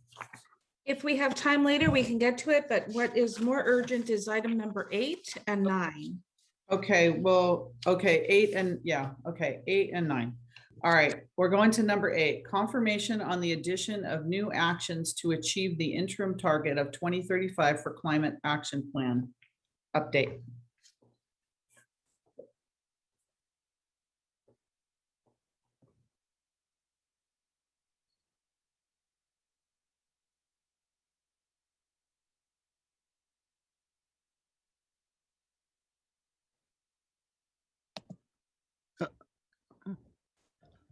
Hello, this is Andrew Crabtree. I just got promoted while you were speaking, so I could not hear what you said. Oh, Hi, Andrew. Hi. Did you call for me to speak? We did, yes. Yes, thank you. I guess that might have been the case, but I was in that temporary That moment zone, where I'm temporal zone, yes. traveling through inner space. Mhm. Well, thank you. I am Andrew Crabtree, a Director of Community Development for the City of Santa Clara, and I will be co-presenting today with Michelle Templeton, the city's Sustainability Manager. And we also have our consultants available, as well as our staff team to answer questions, and they may participate as needed in the presentation. So let's see, do I have my slides up? Next slide, please. So the Climate Action Plan, the city's Climate Action Plan, or CAP, identifies specific greenhouse gas reduction targets for the city and measures that will enable the city to meet those reductions. And the cap is incorporated into the city's general plan and should be consistent with the city's general plan goals and policies. On January 24th, 2020, the city began an update to the current climate action plan with the consultant team led by Cascadia Consulting Group and Ramey and Associates and David J. Powers and Associates. And the city's current cap, which was adopted in December 2013, identifies measurable actions the city can implement through the year 2020, which we've now passed, to reduce the city's greenhouse gas emissions to 1990 levels, as was required at that time by the California Global Warming Solutions Act of 2006. And the update will establish new city greenhouse gas reduction goals for 2030, which addresses state requirements that were enacted since the 2013 cap was adopted. And it may also establish additional targets for the city to address other city goals for greenhouse gas reductions. One benefit of a qualified cap that conforms to state requirements is that it can be used by projects within the city to support their California Environmental Quality Act or CEQA review that they are required to prepare. Next slide, please. So this timeline summarizes the process followed by the city to prepare the cap update, including the community outreach and engagement activities that have taken place. You can see that the city really began with interviews, stakeholder focus groups. We've conducted a couple of online surveys as well as workshop and planning commission study sessions. And the feedback that we gathered through these events informed the preferred greenhouse gas reduction targets and an initial measures list that we are developing and have been presenting to the council. We are approaching the end of this process, and with tonight's hearing, we are seeking the City Council's verification of the actions needed to achieve the interim target that were the interim target that was discussed by the City Council at the March 2021 study session. So we were in front of the council just a couple months ago, and at that time, council gave us some input, including the preference for an interim target, and we've done some analysis around that, and we're seeking further verification around that tonight. With that direction from tonight, we'll go to our next step, which is to prepare the CEQA review document for the cap update. Next slide, please. So community input has taken a variety of formats, including staff interviews, stakeholder focus groups, 2 online surveys, a virtual community workshop, 2 planning commission study sessions, and meetings with the city council. And the 2 surveys, one had 400 and the other had 500 respondents. So we know at least 500 people have provided input into the cap update, likely more. And much of the input focused on the identification and prioritization of greenhouse gas measures, reduction measures for the city. Through this input, the community expressed a preference for a reliance upon voluntary measures rather than mandatory ones.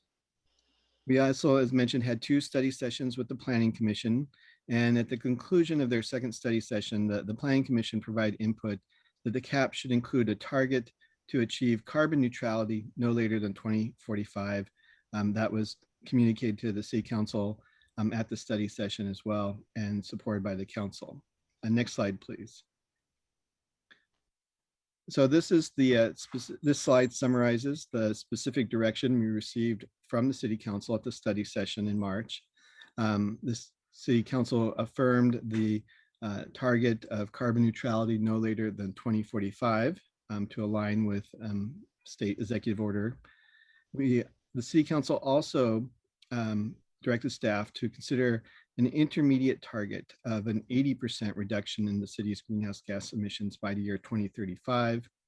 Additionally, direction to require that there be a 25% vehicle miles traveled or VMT reduction by requirement by city policy for new development projects that would be achieved through active transportation demand management measures.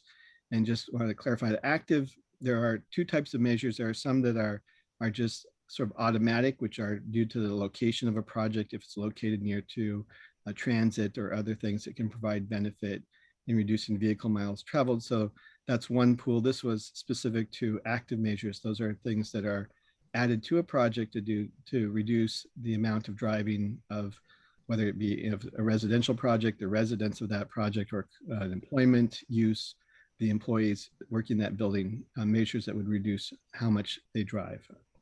And it's measured in this case in vehicle miles traveled.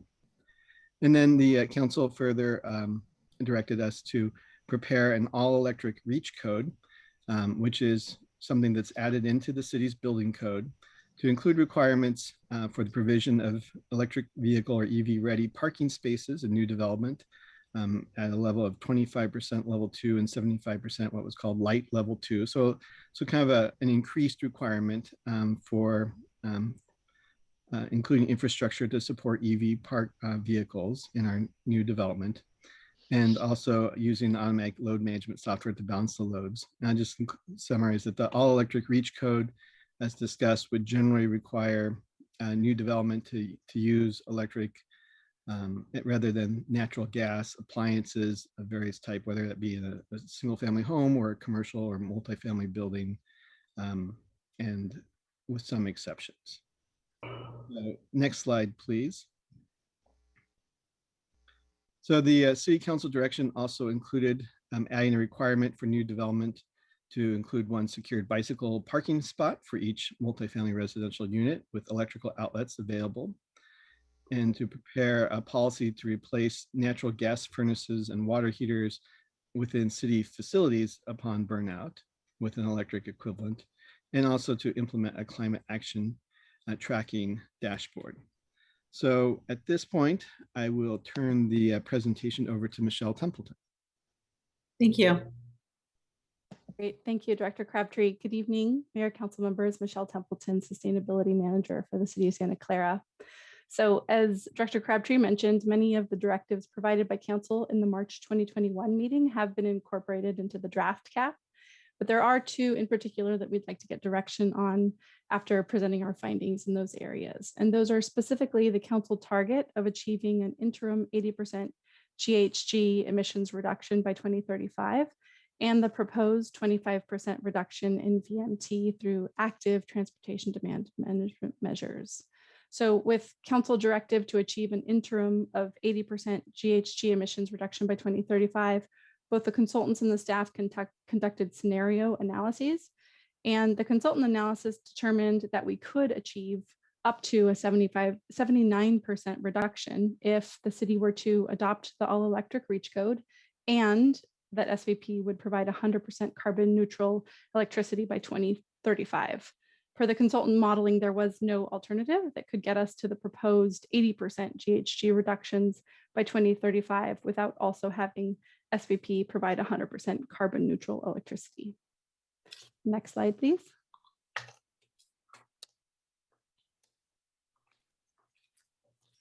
Great. So I'd like to dive in a little deeper to what that would entail from SVP to achieve that 100% carbon neutrality to meet the 79% GHG emission reduction target by 2035. SVP in the scenario would need to purchase a total of 130% of the energy that it actually delivers, with 100% of the annual volume being carbon-free and 30% not being carbon-free, although the actual energy delivered and used in Santa Clara would not be completely carbon-free. So through this approach, SVP could claim carbon neutrality by over-purchasing, and the excess purchase is then subsequently sold on the spot market, likely at a financial loss to that purchase price. And based on preliminary SVP estimates of this approach, it would require an increase in customer rates of 45 to 55% on top of the standard 3% annual rate increase. The previously proposed cap target that did not include the 80% interim target would not require the over-purchasing or resulting rate increase. And it is important to mention that the integrated resource plan due to Council in late 2023 will examine the various resource scenarios to achieve carbon neutrality by 2035. And doing this would give us more data to consider in setting this interim 2035 target. Next slide, please.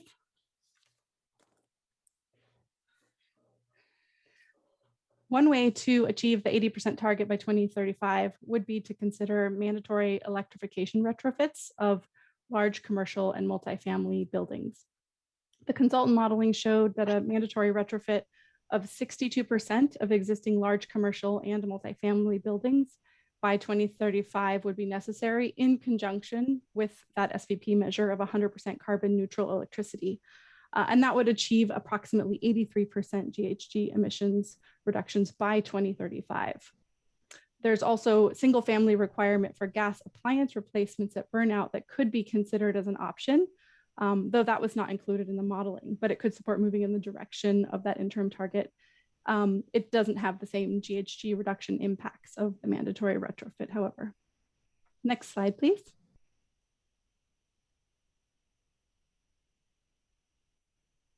So in summary, the analysis determined that up to a 79% GHG emissions reduction could be achieved if SVP provides 100% carbon neutral electricity by 2035 and the city adopts an all electric reach code. And I want to reiterate that per this modeling, there was no alternative that could get us to the proposed 80% GHG reduction by 2035 without that 100% carbon neutral electricity from SVP. And the SVP summary indicates that the next integrated resource plan that'll be late 2023 will look at those various scenarios to achieve carbon neutrality in 2035 in depth, as opposed to the current roadmap to carbon-free electricity by 2045. The current IRP target is 60% procurement of energy from renewable electricity sources by 2030, and that's what's required by SB 100. And SVP would need to achieve a 70% carbon neutrality by 2030 for the city to meet the SB 32 emissions reductions targets, which consultant modeling showed would lead to a 46% GHG emissions reductions per service area by 2035. Next slide, please. During our March council meeting, the direction was also given to set a 25% reduction of vehicle miles traveled through active transportation demand management measures. In order to explore this target, staff conducted a survey of other cities, and what was found was that there was a variety of different approaches. None of the surveyed cities required a 25% VMT reduction through active measures, and one of the findings was that Santa Clara's VMT per capita is the lowest in the county for residential category and the second lowest in the county for the employee category. And this makes it a very challenging jump to go to a higher percentage in VMT reduction through active measures across the board. Next slide, please. Additionally, staff utilized VMT modeling tools for various active TDM measures. It was determined that a 25% reduction of VMT for residential projects that relies only on active measures could only be achieved through aggressive measures like restricting parking. One consideration that is that a residential TDM program could be further explored by hiring a consultant to develop a list of mandatory codified measures that would be applicable to all residential projects. And while a 25% reduction may not be possible for residential projects through this approach, it would allow for a consistent and streamlined process for tailoring active TDM measures to residential projects in a way that would achieve the highest possible VMT reductions. Next slide, please. Staff further calculated VMT reductions possible for large employers. And in these calculations found that the 25% reduction could be feasible for commercial projects. This is due to the fact that measures like telecommuting, private shuttles, transit passes, bike lockers, shower facilities, and other measures as such are very effective in reducing single trips for employment purposes. All of these measures in combination could result in a 25% reduction in VMT for large employers. Next slide, please. So now we're looking to council for directive on a couple of options for addressing VMT reduction. Council could provide the direction to retain the 25% target achieved through active TDM measures for the larger employment and non-residential projects. Another option could include creating a TDM program with guidance of a TDM consultant for residential and or commercial projects that focuses on determining the most impactful VMT reduction strategies through active TDM measures that are specific to the project type. And if the city were to develop a TDM program based on specific measures rather than a percentage reductions and have that apply to both non-residential and commercial projects, This could create an effective and more consistent citywide requirement that's also more easily verifiable. So with that, I'll pass it back over to Director Crabtree. Thank you. Thank you. So continuing on with our timeline arrow here, our next steps from tonight's meeting with the council. If we have confirmation of the interim target and other goals, we would proceed through the rest of the summer and the fall with making available for public review a draft of the climate action plan with those targets and the associated measures in the document. As well as mentioned earlier, we would begin work on the environmental review CEQA analysis required for the potential adoption of the climate action plan. And that it would be with the intent of having a hearing before the Planning Commission in the fall of this year, and then bringing it to the council for adoption either at the very end of this year or early in 2022. And as mentioned, it is part of the city's general plan, so the form of adoption would be as a general plan text amendment. Next slide, please.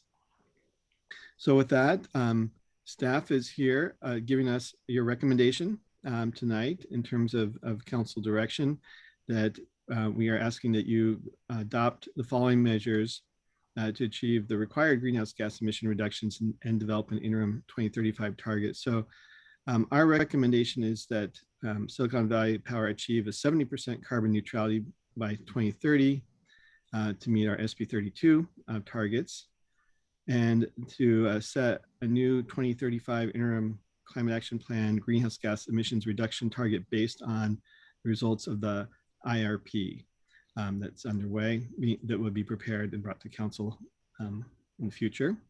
And also that we establish a VMT reduction approach that identifies specific interim active TDM measures for new residential development and large employment projects until a TDM consultant can provide recommendations on specific measures to incorporate in a TDM program.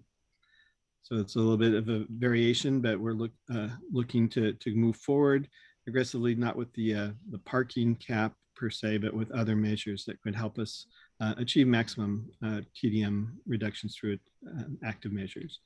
Next slide, please. Continuing on, consistent with the council direction from the study session, adopt an all-electric reach code with some exceptions as discussed. Set the all-electric reach code requirements for the provision of EV-ready parking spaces as noted, also consistent with prior council discussion. Add a requirement for new development to include one secured bicycle parking spot with electrical outlets, also consistent with the prior discussion.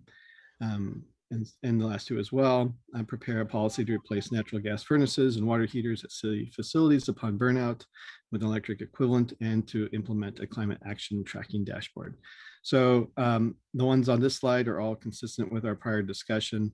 On the prior slide, we're recommending some some variation from what was previously discussed based upon the new information that we have about what it would take to achieve the interim target and VMT reductions that were brought up at the March meeting. So with that, staff, our consultants are available for questions. Thank you very much for that report from both of you. That was very illuminating. Councilmember Jane, we'll start with you. Yeah, so, you know, Mountain View has already set, Palo Alto set a goal for 80 by 30 by 2030. Menlo Park set a goal for 90% by 2035. And I just found out today, well, first our survey that we took of residents said that they wanted to go faster than state mandates. So I know that Mountain View and Palo Alto and Menlo Park are going faster than state mandates. Now, I just got this note from the lawyer at NCPA, the Northern California Power Authority, and it says governor requests to CARB and CPUC to expedite carbon neutrality efforts. On Friday, Governor Newsom hosted a virtual meeting with climate experts to discuss how to accelerate the state's transition to carbon neutrality.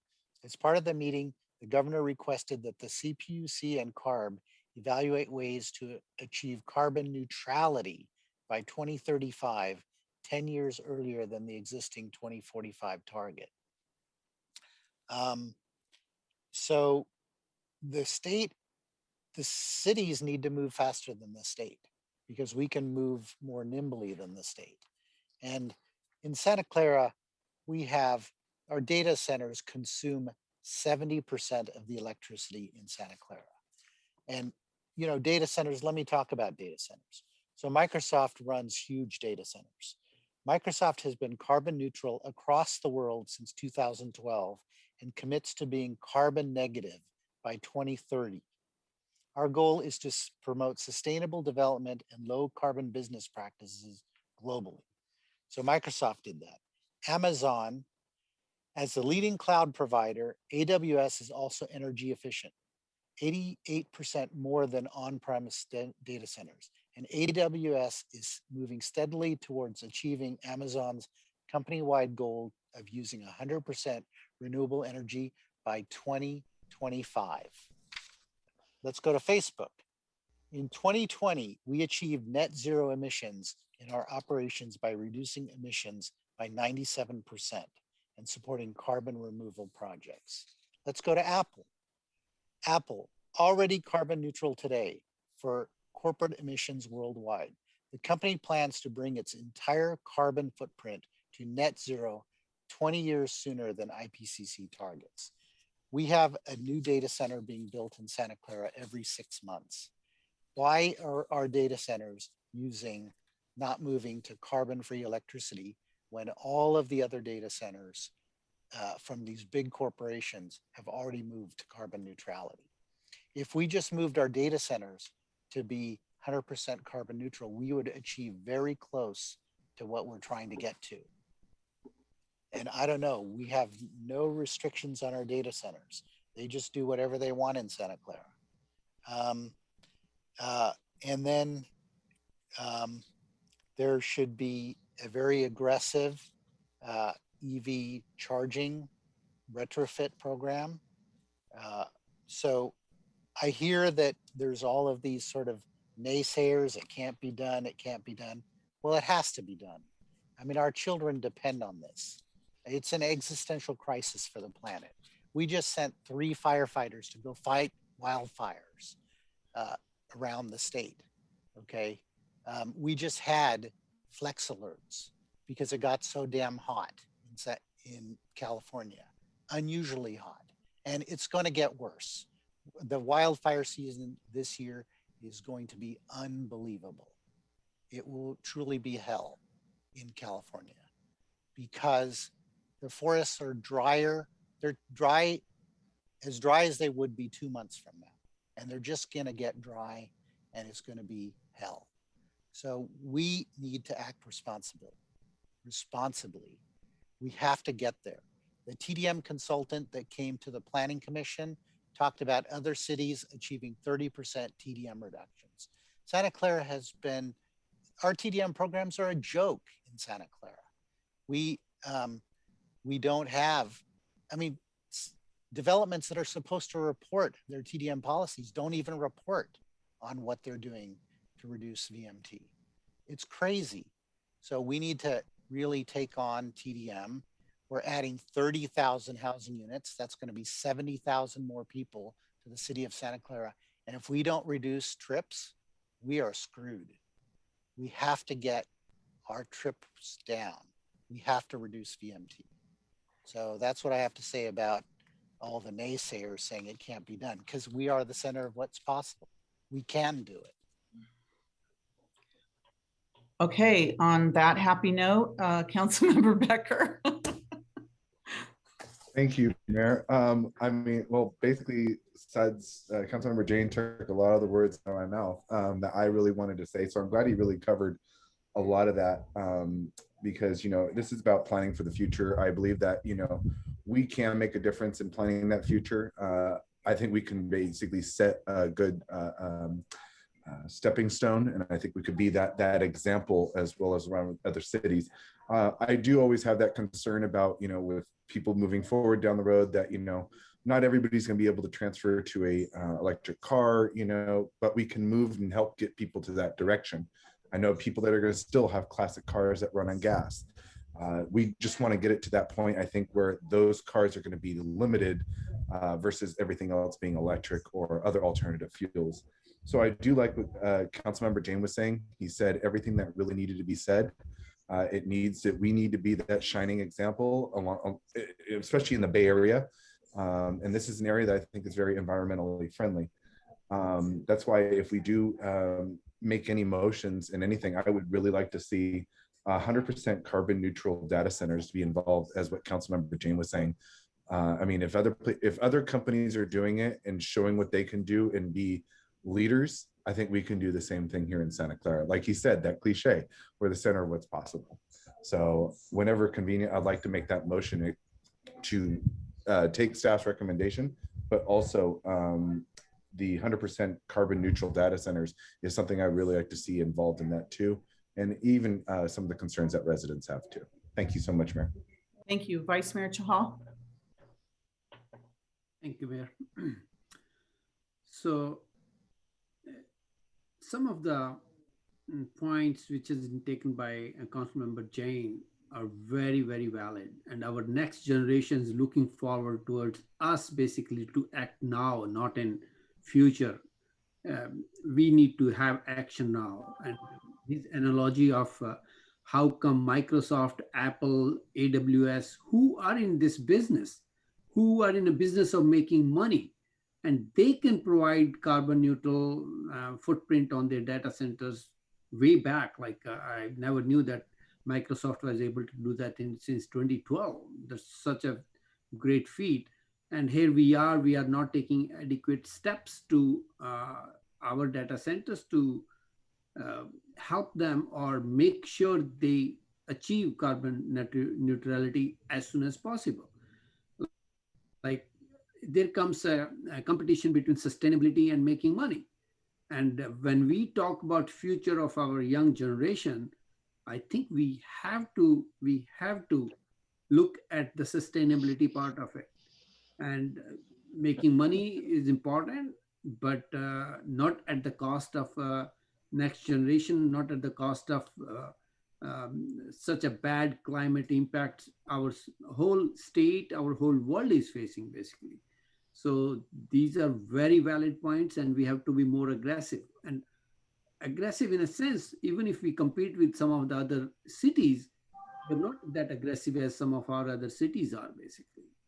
And to touch base with TDM measures, yeah, it is really, really not sufficient, but we really need it.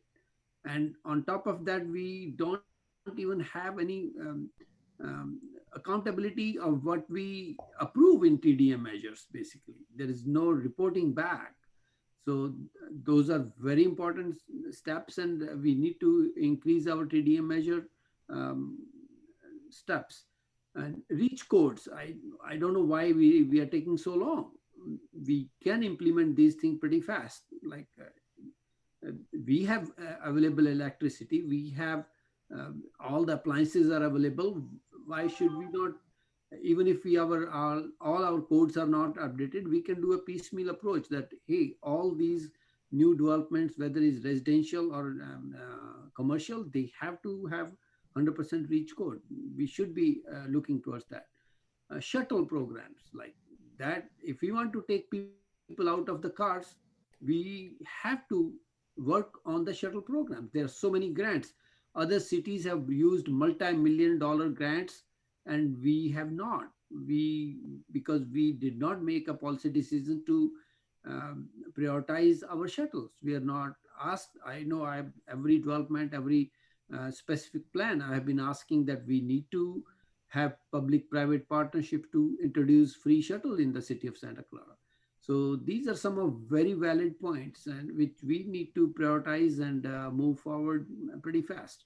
And I thank Director Andrew and Michelle for their presentation, but we need to be more aggressive. Thank you. Thank you. I have a question before we go to round 2 or 3 of all the questions. like Microsoft, Apple, all the big companies that were mentioned for their web services, do they buy carbon offsets in those situations? And I don't know, Manuel, if you're the one to ask about that. Are they carbon neutral because they buy their carbon offsets? Mayor, I don't know if we do have Ann Hatcher on the line as well, and I don't know if I thought I she can saw her provide somewhere. Yeah. additional details, but we're not privy to exactly how they do it. Obviously, they do have the press releases and the communications that they have to follow.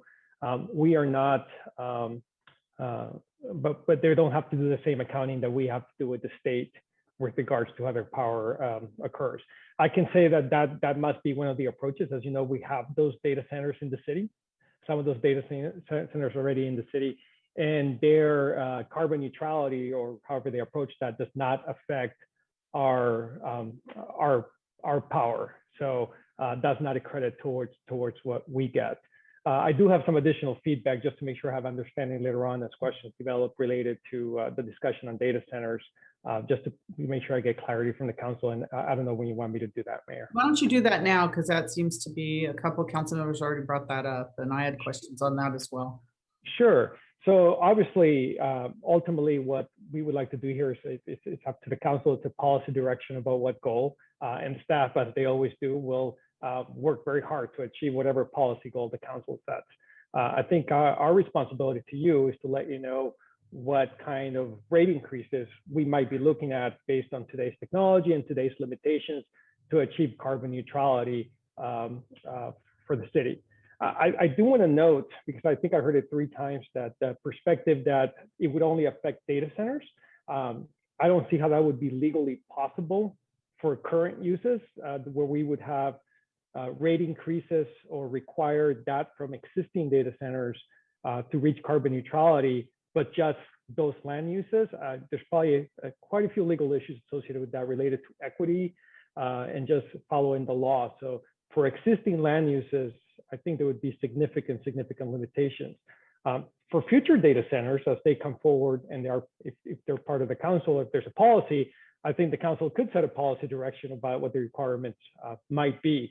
But I just wanted to note that because it's my responsibility that if you do set a goal for me, I don't want to come back with a rate increase for kind of residents, commercials, and data centers that the council is going to be uncomfortable with, and that's what we gave you that back of the envelope number of 45 to 55% beyond our 3%, typical 3%. But I see significant limitations to say that for things that are already in place, that we would raise the rates beyond what's equitable compared to other land uses. Like I said, I think future ones, if there's specific conditions or requirements, that's probably more doable. I just wanted to know that because I want to make sure that those rating, and it's something obviously we can do. We can overbuy, we can, as we mentioned in the report, we can overbuy energy to make sure we can be carbon neutral. It doesn't change what people actually, the power we actually provide to our residents.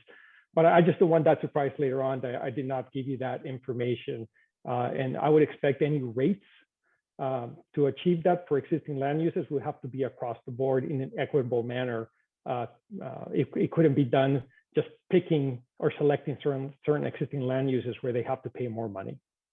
Okay, and just to follow up on that, you talked about, to do this quicker, to achieve this quicker, it's gonna be expensive, right? So it's gonna require overbuying, selling at a loss for SVP, and a rate increase of 45 to 55%.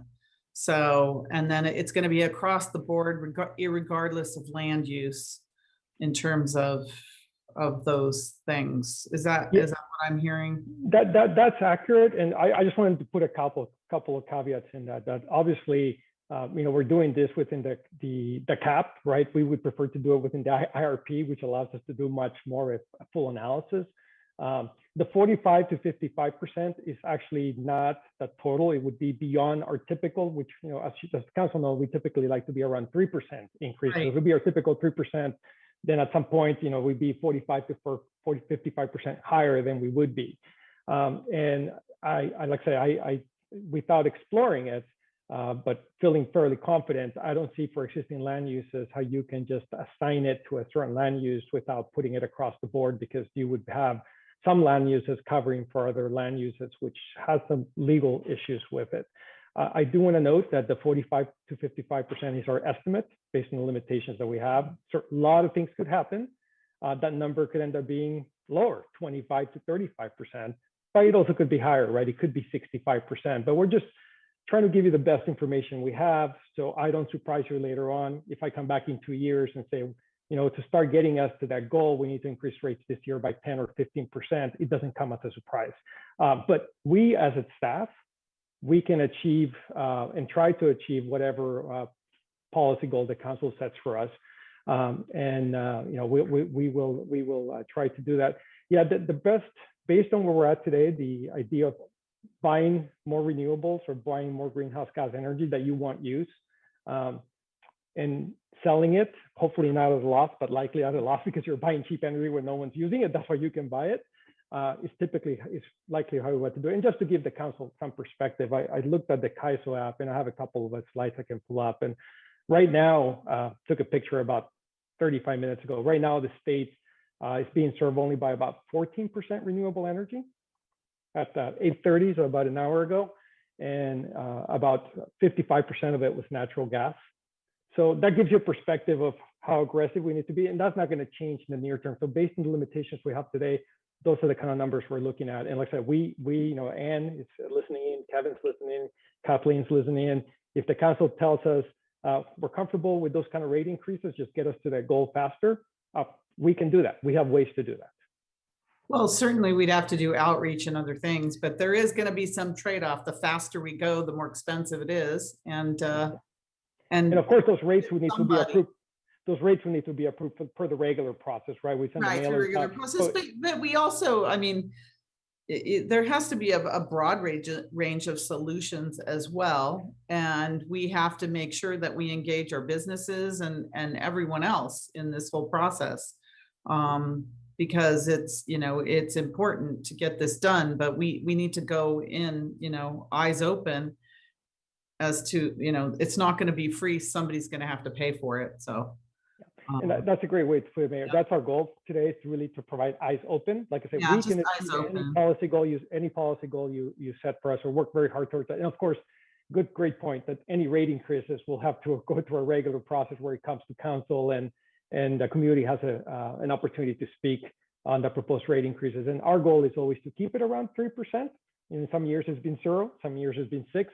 But at least for the last few years, it's been around 3% a year that we try to keep our typical rate increases. Okay, thank you for answering my questions. I appreciate it. Councilmember Jane? Yeah, I had no intention of violating Prop 26 or 218 and applying it just to data centers. It would be for new data centers. For all new data centers, they would be required to purchase 100% renewable electricity, which we're already doing for our residential customers. Our residential customers already get 100% carbon-free electricity. So this is just one of those things that if the big data center companies like Microsoft, AWS can do it, I think that we can do it. So this is truly an existential crisis of climate change. It will become very expensive in other ways with sea level rise, and look at our water shortage in California. We're just declared a drought emergency. That is a result of climate change. So we can pay now or we can pay later, but I think the governor has already seized this and he's trying to get to carbon neutral. And we're only asking for 80%. He's trying to get to 100% by 2035. So we have to move faster. Thank you. Councilmember Mary, if I could just one clarification, just because I know, and we do take great pride on the 100% for residential. Just to give you a perspective, I want to make sure, and there's more details to it than that, but we have the 100% for residential because we have assigned a percentage of our renewable energy to residential. But in the big scheme of things, when I look at something like this, I need to look at it as a whole, and that's why I made those earlier comments. So I just wanted to add that additional note. I apologize for interrupting the questions. No, it's okay. Your information is invaluable. Thank you, Director Pineda. Councilmember Watanabe. Thank you, Mayor, and thank you, Manuel, and Director Crabtree and Michelle for the report. What about trees? Can we plant a lot of trees? I mean, that could maybe get things done in a hurry. We are a tree city. Expensive. Be less expensive. Of course, we would need water. Maybe we could I don't know, plant cactus instead. I don't know, but no. I mean, if I don't want to be. I mean, this is serious business, and I totally understand the concerns, but again, yes, we need to make changes. Yes, of course we need to make changes, and Santa Clara is the center of what's possible, and Santa Clara is doing things to make things better. I mean, I was so proud when we were at Great America there a couple of years ago, and it was carbon free. The carbon footprint was reduced 100%. I mean, it was amazing, and that was a big accomplishment just a couple of years ago. And these things didn't happen overnight. I mean, they took a while, and yes, it's sad. I mean, it's impacted our world around us, but at this and it's going to take time to make those changes. I have all faith. I consider myself to be the eternal optimist. That when you take something very seriously like this, and we see what's happening around us, yeah, things can be done, and it is going to take some time. But we're all working together, and that's I think that's to be commendable. I mean, to see all of our city departments are working through these issues, whether it be through reach codes or Silicon Valley Power, just finding ways to reduce our carbon footprint and become carbon neutral. There was one thing that there was a comment made, and I just wanted to point out a comment that was one of the comments that was made during the presentation on slide 11. No, you don't have to go to it or anything, but regarding the exploration of VMT reduction target, it says here on the slide that the city of Santa Clara already has a low VMT per capita, the lowest per capita residential VMT in the county, and the second lowest per capita employee VMT in the county. So right there, our city is doing great things, and I think that we should give our city a lot more credit than a comment that I heard earlier. And let me see, and the mayor, you brought up about the carbon offsets, but regarding the data centers, I mean, I hear that too, but I know when I recently visited the core site facility and went through the whole tour, and I mean, they have mandates. They're mandated by the state to achieve certain goals. And I know core site, the newer facility, they're building at a tier 4, and which is the highest, and they didn't even have to go that high, but they chose to because they want to do the right thing. So are there things that we can do as a city, policy wise? Yes, we can. But at the same time too, again, I think we need to give credit to, the companies that are coming to do business in the city, and we need to work with them and come to decisions together and what works best, because they provide a lot of benefit to our city, and we need to work together through these important times. So that's all I have, Mayor. Thank you. Thank you. Councilmember Park. Yes, thank you. I've not heard Suds so colorful in his speech in a while. And I would love for such to live in a world where every dam is hydroelectric and every reference to screwed belongs to Archimedes, but here we are in the real world. But he's right, and we need to aim high and even higher than our neighbors. And it's not impossible task. I think he's laid it out, which is these are goals that other climate leaders are already achieving, right? And it's true, and it's always true, that people who care will take more of the burden compared to those who do not care. And I think that Peter Marshall's quote, I love this quote, I've memorized it, and I keep this, and I think about this every single time, every action I undertake, but a different world cannot be built by indifferent people. And Santa Clara should be the city that cares about climate action, right? A city where not only are things possible, but where it happens. And it only sounds like hyperbole to people who don't understand the problem. And I think that, with Sud's focusing, I mean, he doesn't work. He focuses on climate change. He focuses on the things that a lot of us don't actually have time for. And that's why, he's kind of a leader in the area, because he knows, because he studies. And I think that Santa Clara should take the lead on this. We shouldn't look at the obstacles ahead of us. We should look at the challenges that we think we can overcome. And I believe that any partner that comes to Santa Clara and works with the city will look at the challenges. Any positive partner will look at the challenges the same way. And I think that we really need to find a way to get things done. Thank you very much. I don't see any other hands, so I'm going to go to the public. Dashiell, go ahead, please.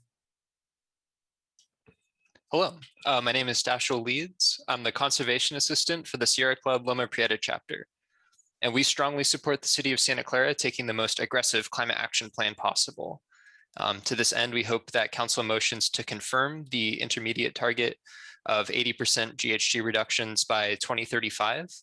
I believe that this goal is maintained in alternative 1 in the staff report. We also strongly support the rapid decarbonization of SVP paired with the rapid adoption of an all-electric reach code and other building electrification policies.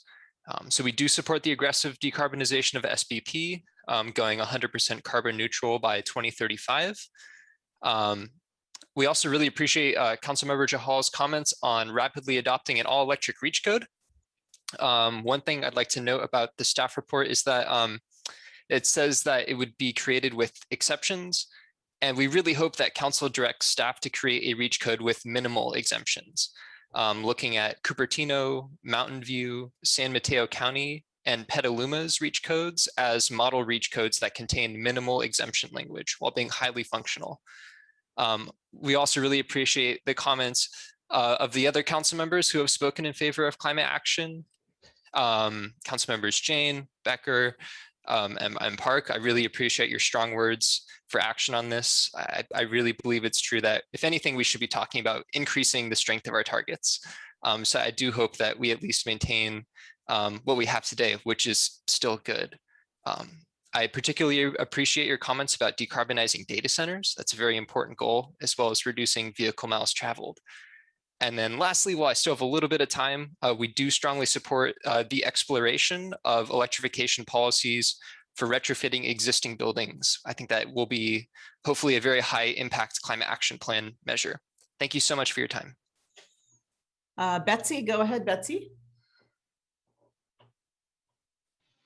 Thank you. I'm sure everybody here recalls last August and all of the smoke. 2035 is not too soon. I urge council to be aggressive in choosing reduction targets. I would suggest that bicycle parking with outlets and also electric vehicle charging include thoughts about businesses and workplaces, as well as just apartments. I'm wondering, when we say 80%, is that electrification or is that total greenhouse gas reductions? I'm also wondering what happens if we set an aggressive goal and miss it by some amount. You know, if we set 80% and we only get to 70%, is that a violation of law, or is it just, oh well? We're talking as in terms of parking reductions being aggressive, but a lot of our parking is on-street and surface parking, and that's an enormous use of space.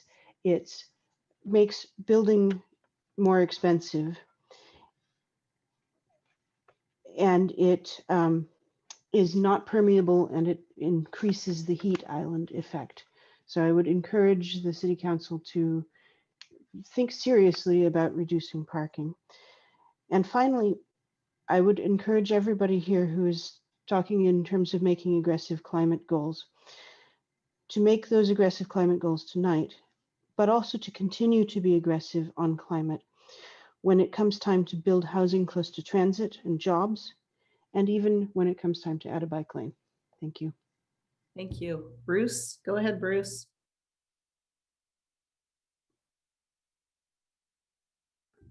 Hi, can you hear me? Yes, we can. Go Oh, ahead. great. Thank you. I'm not going to echo all the comments that I've heard in terms of the suggestions, especially from Dashel and Suds. But I will mention a couple of things that I think are important. We've mentioned the fact that the climate change is changing, and we obviously have to deal with this in relation to our children and grandchildren. But what's been shown about the recent climate change, the things that have happened recently, they're coming for us. You know, we thought that maybe we'd be able to escape it, but the fires are really present. The air pollution last time was significant. And another thing that's happened that isn't visible to us, but is definitely a real challenge, is the fact that if Russia heats up, there's a tremendous amount of locked in methane in the tundra that's out there. And if the temperature goes too high, all that'll go into the atmosphere, and then we'll run into a runaway situation. So where heat just builds forever. So the thing we need to do is we need to stay focused on the fact that it is important to do this now. There are consequences for us as well as for the generations we leave behind. And we need to keep thinking about how ingeniously we can get to some of these solutions, and think about these as the way, you know, the challenges that we have. When somebody said we were going to go to the moon, there wasn't the technology to do it, but we did it regardless of that.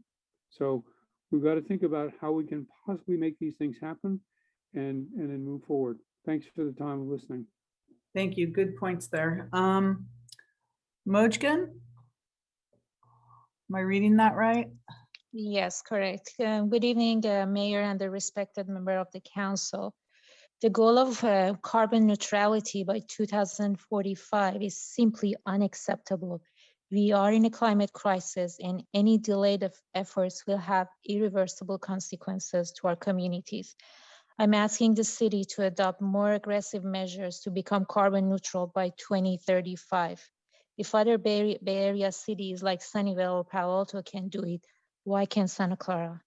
Please take this matter seriously and urgently act on it. Also, we need to have accountability in order to make sure these targets are met according to the plan. Thank you. Thank you. Edward, go ahead, Edward. Want to meet this? Okay. Yeah, I just want to mention a few things that if you might have caught this on the news, if you Google it or YouTube, it'll come up. But Inuit Knowledge, INUIT, and Earth's tilt. They're talking about how it's actually the Earth's tilt that's causing all the problems on our planet, as far as, you know, the ice melting and the fires. Yeah, you can Google that. And as far as also electric vehicles, I don't know if you remember Isha Kahari, but it was about 6 years ago.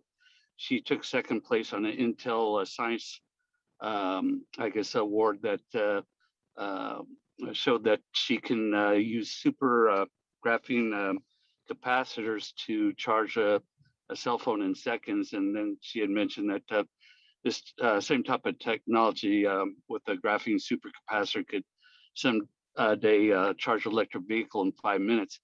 But there's a company now called Zapgo, Z-A-P-G-O, all one word. If you Google it or YouTube it, it'll come up. But they do have the technology now to charge an electric vehicle in minutes. It's just, I guess, they have to market it, and they have to also, I guess, have to do battle with the oil interests. That's one of the problems, I guess, our country's had for years, where people have come up with technologies that can solve these issues, but unfortunately, there's a special interest that put a stop to it. But yeah, the technology is there, and hopefully it'll come to market someday. But again, Google Isha Kahari also, but she was the one that first came up with that graphene supercapacitor that charges a cell phone in seconds, and that'll come up also on Google. All right, thank you very much. Thank you. Thank you, Edward. Carolyn, go ahead, Carolyn.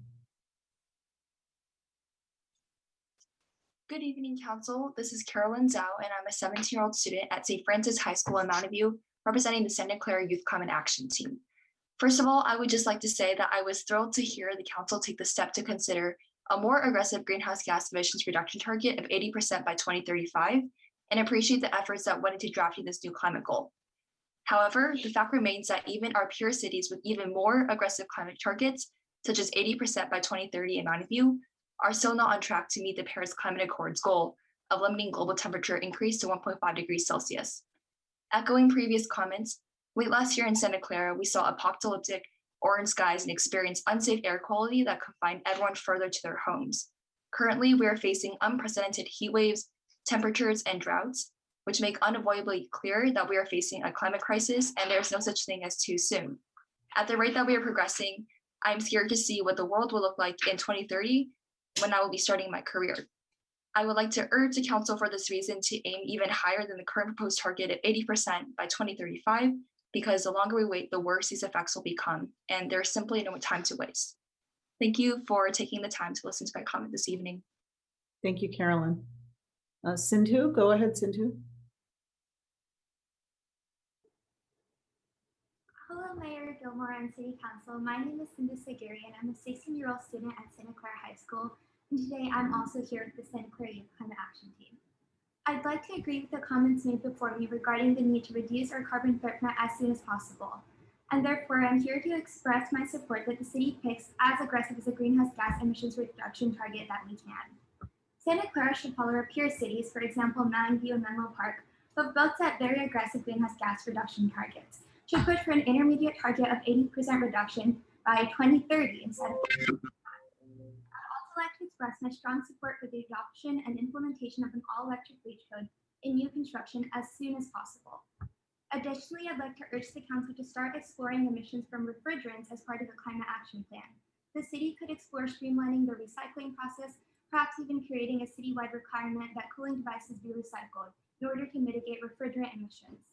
Lastly, I would also like to express my support for what Council members Jane and Becca were discussing regarding decarbonizing Santa Clara's data centers, so we can hold both corporations and residents accountable. Like Betsy said before me, please be aggressive not only today, but also tomorrow, because our futures are on the line. Thank you so much for your time and have a great rest of your night. Thank you very much, and thank you for hanging out with us so late and calling in. Vanessa, go ahead, Vanessa. Hi, can you hear me? Yes, we can. Go ahead. Hi. I'll keep my comments brief, but just wanted to express my support for aggressive targets. I went to school in Santa Clara, and I'm a young professional trying to build my career here. And this is a community that I really like and want to continue living in. So definitely appreciate all the comments before about strong climate action and express my support for it. Thank you. Thank you, Vanessa. Is there anyone else from the public that would like to speak? Okay, I don't see any other public members. Vice Mayor Chahal, do you have a motion? I would like to make a comment, Mayor. Regarding the new data centers, can we come up with a policy? What can be our options to make our new data centers more green? I know we used to have some contract with our some of the data centers. So what are our options? I would like the staff to come back and bring those options to us. And because data centers are the highest energy users in our city, so that options can give us some idea, and the council can decide as a policy matter what can be done going forward. If I can, Mayor, if I can respond real quick. Ahead, so, you know, and one of the items that we had, just one bullet point, but I call it an item, on our quarter report was the mention of a green tariff. What we currently call the green tariff that the staff's developing. Of course, we were focused on existing data centers as well. So that's a voluntary approach.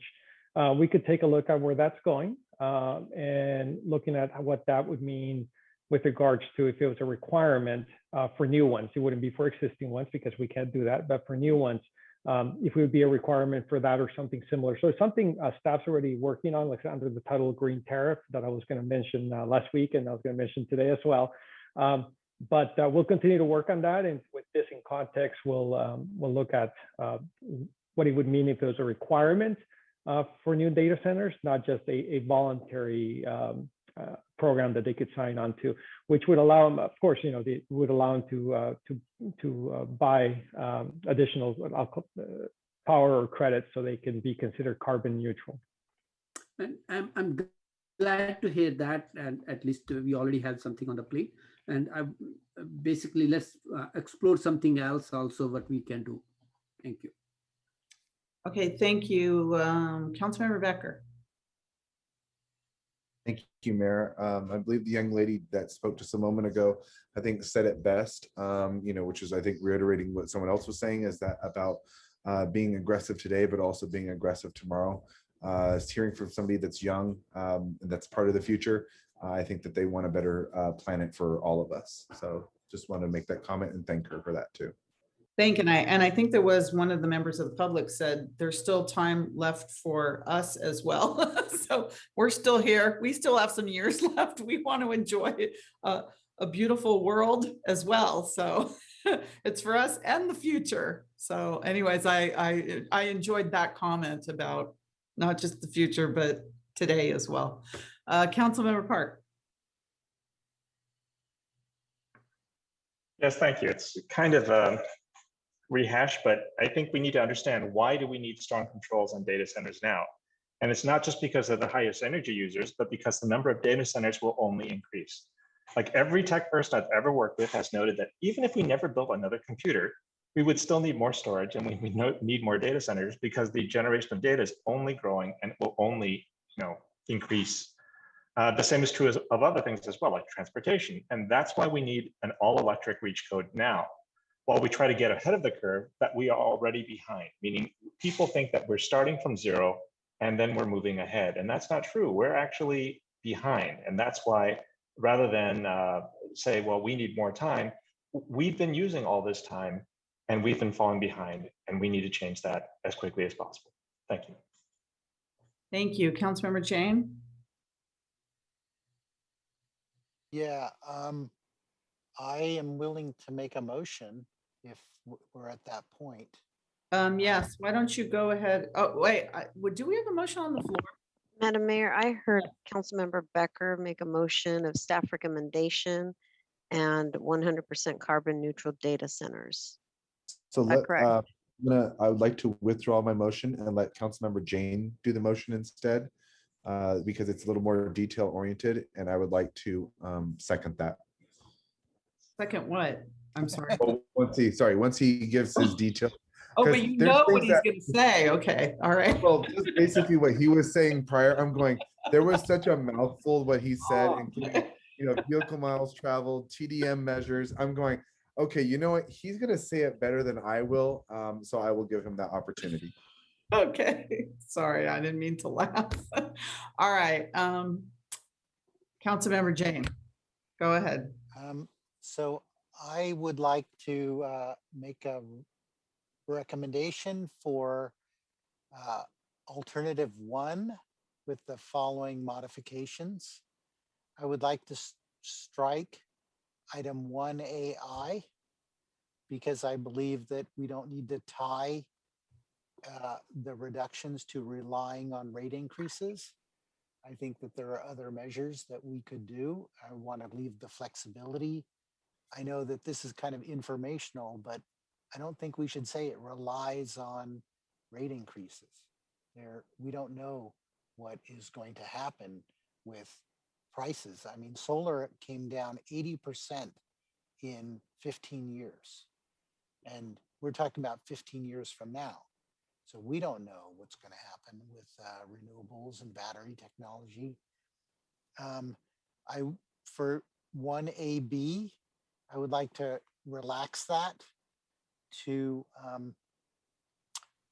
25% reduction from active measures for commercial, large, I think what did staff say? Large commercial or employers, and change that to 20% for multifamily.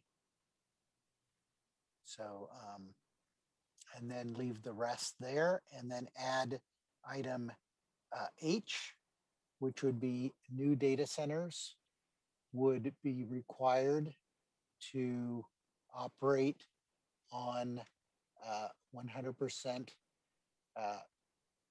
renewable energy with offsets or whatever they need for new data centers. Can I ask about that? Can we do that without any outreach? Should we do that without any outreach? I thought we were having a study session on data centers. Anybody? I'll ask, maybe Sue can jump in. I'll ask the question, but I think if the requirement is for new data centers, I think there's my understanding from previous discussion is that there's more flexibility on that. And but if Sue would like to jump in, and then of course we'll take a look. We'll take a look what the options are. Yeah, this is Sue Reuter. The requirement, as I'm hearing it, is not going to have anything to do with retroactive or for existing. And as a result, if you're talking about implementing new requirements going forward, we would go through sort of a process to do that. And that's, we're not talking about circumventing that process here, as I'm hearing it. Is that correct? Okay. We'd still have to go through a process to do that. This is what our wish is, our goal is. I don't understand. Are we okay to vote we on? We don't have a climate action plan now. This is staff's direction to present. We're just giving direct. Climate action. Okay, that's. But we'd have to go through a process. Okay, that's right. Go through an EIR and everything. And Mayor, if I may, yes. Even though the proposed motion doesn't have the rate increase language as part of it, I do want to note that based on the limitations that we have, that's the only method we have. Completely agree with Councilmember Jane. It's part of the report that we expect there to be technology changes and additional things. I just want to make sure that that doesn't get lost in the conversation since it's no longer part of the motion, because I don't want to surprise the council later on or the community with increases that they're not used to. But completely agree that technology is likely to change. It has changed. Prices are likely to change, and hopefully there'll be other options between now and 2035 that we can count for right now. So you're just warning us that in the future there's going to there has to be paid for some way somehow. Yeah, so, unless Councilmember Jane said, and he says in the report, technology change could happen. Batteries could become really inexpensive. We could run natural gas plants a different way than we do today. We just don't know what that could be today. Sure. And all we could give you was the analysis based on what we know today. But the number could be less, the number could be more. The current wording says adopt an interim GHG reduction target of 80% by 2030. That would rely on through rate increases. So I don't want it to say that would rely on, that may rely on. Okay. So, yeah, obviously that's a council direction. We were just trying to provide that information for you, council member. We appreciate that clarification. So that's what the motion means. All right, thank you. Council member, wait, did somebody second the motion? Can I just? Walter, go ahead. Yeah, just two things. That's all right. See, it's getting late. My eyes are getting blurry. Just two things for Council Member Jane on that. I agree with you that relationship between the 100% carbon-free energy and the rates shouldn't be connected. Like that sentence creates a causal relationship that may not necessarily be valid. So thank you for that. And then just to clarify, when you made the motion, you stated that the data center should run on 100% renewable energy. And in these discussions, we've talked about carbon-free. I'm fine to say carbon-free, so you can include large hydro. Yeah. Great. Thank you. Councilmember, sorry. Councilmember Jane, just so I'm clear. So you're saying run on not to be carbon neutral, but to run on It would carbon-free be energy. carbon free, which would include large hydro. So I'm not Okay. excluding large hydro. Thank you. I asked, did we get a second on the motion? I'll second. Okay, thank you. Councilmember Becker, go ahead. Sorry, I was had his hand for a second. Oh, okay. Michelle, go ahead, Michelle. Can I just ask for clarification on VMT? So it was 20% VMT reduction through active transportation measures for multifamily, but you also mentioned the large employers. What was the percentage attached to that? 25%. Okay. Thank you. Okay, we have a motion and a second. Assistant City Clerk, do you have that motion? I would like to verify that with the maker of the motion. Motion is alternative number 1 with the following modifications. Strike item 1AI. Then 1B, relax the 25% reduction from active measures to 20% multifamily is what I heard. Add a new item H, new data centers would be required to operate at 100% carbon-free renewable energy? Or do I strike renewable Just energy? Carbon free electricity. Ah, okay, electricity.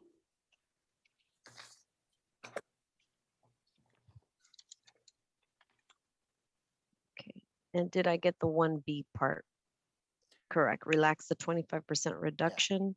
So it would be, yeah, so to keep the 25% for large employers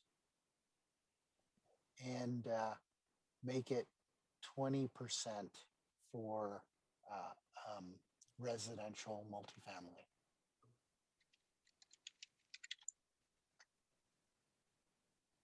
Okay. And is it possible? Oh, sorry, Nora, I apologize.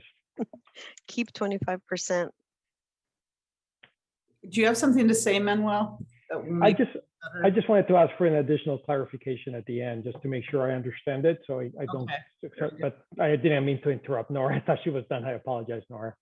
No, that's okay. I want to also understand what the motion is. So 1B is keep 25%. I'm sorry, Councilmember Jane, could you repeat that piece For again? large employers. Okay. And if you want a number, I'd say over 500 employees.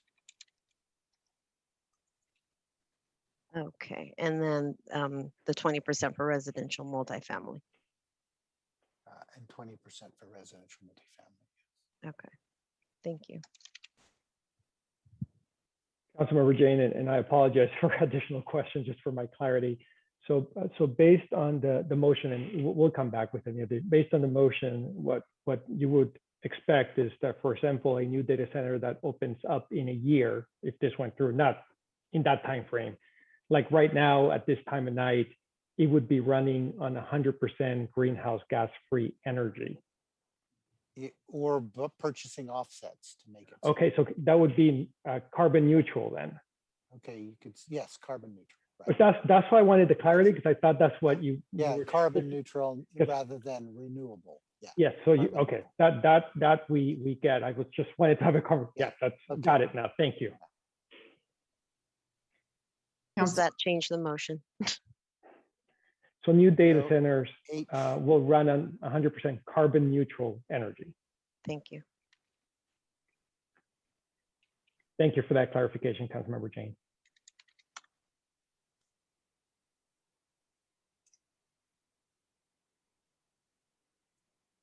Do you have that, Nora, or? Yes, I do, but I see you have 2 hands right now. Okay, on the motion, Councilmember Becker. So on the motion, there was, I remember there was something that we were saying that we wanted to change is this in there that we wanted to change a word to may be billed to the residents? Was that the sentence that we were worried about? On the rate increases, they may. Yeah, I think so we should say may instead would. I think it's the word. Well, they're going to, but may would probably be a better wording. Is that something that we were trying to say? We ended up striking I, but if Manuel insists on keeping it, then we would change would rely on to may rely on. either way. I just wanted to clarify. Okay, Councilmember Watanabe on the motion. Yes, thank you, Mayor. No, I just wanted to just clarify. So, look, going back to the next steps. So, so a draft of what is being put together right now of these goals will be put together for public review and stakeholder focus groups and community workshop to get input.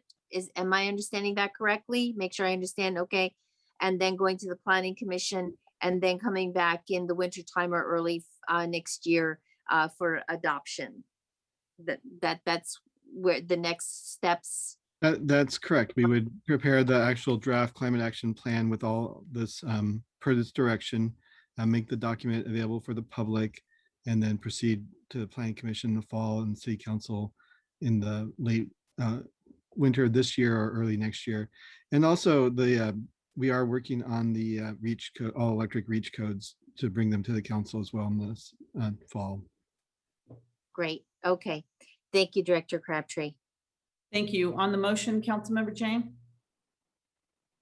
Yeah, during the El Camino Real discussions, there was concern that projects on the El Camino Real would be subject to the new climate action plan and REACH codes that were adopted in 2021.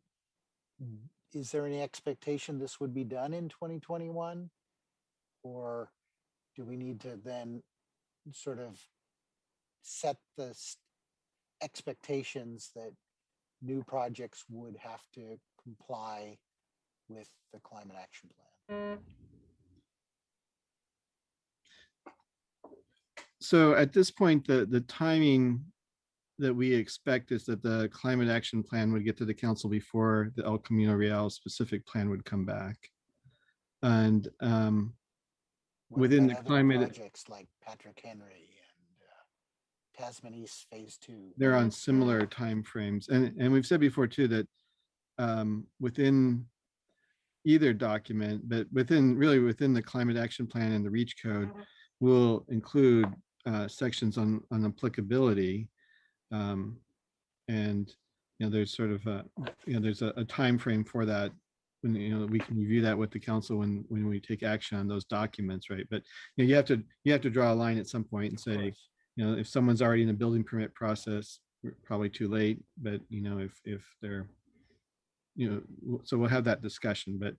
But I think the concern was that that projects might get underway in those areas ahead of the climate action plan or the REACH code and then be not subject to it, right? And so we at this point I don't necessarily see that happening wide scale. I think that the timing is such that we can we'll make sure that those projects are subject to the REACH code, the all electric REACH code and the climate action plan. But we also have to make sure that we're getting, input from our community on the climate action plan as well. Meaning, we'll go through a full EIR process. Well, let me just clarify that quickly too. It's not necessarily an EIR. It goes through an environmental review process.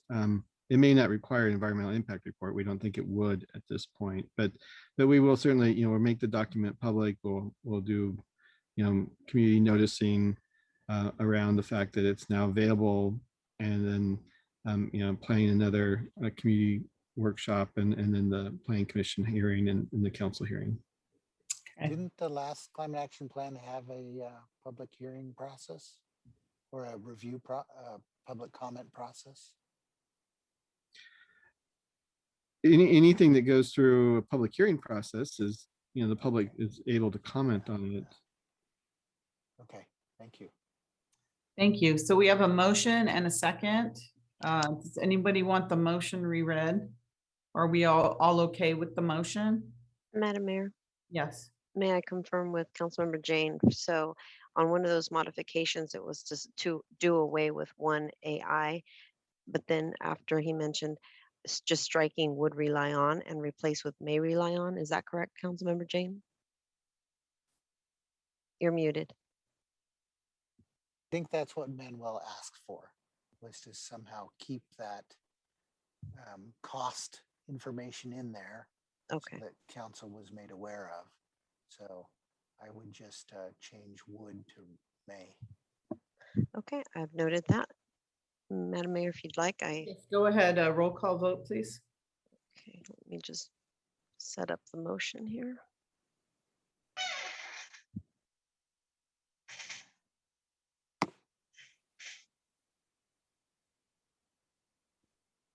Councilmember Watanabe, Yes. Vice Mayor Shahal, Yes. Councilmember Park, Yes. Councilmember Jane, Yes. Councilmember Becker, Yes. Mayor Gilmore. Yes, and that passes unanimously. Thank you. And thank you, everyone, all the staff members for your presentation. We appreciate it. And all the public members that stayed up so late for this, we appreciate that as well.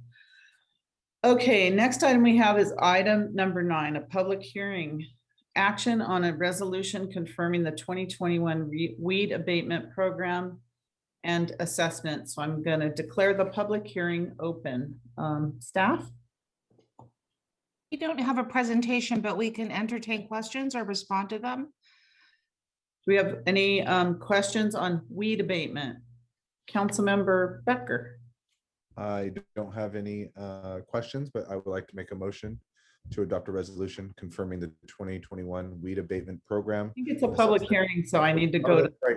Okay. Sorry, my apologies. It's a public hearing. Would any member of the public like to speak on this issue?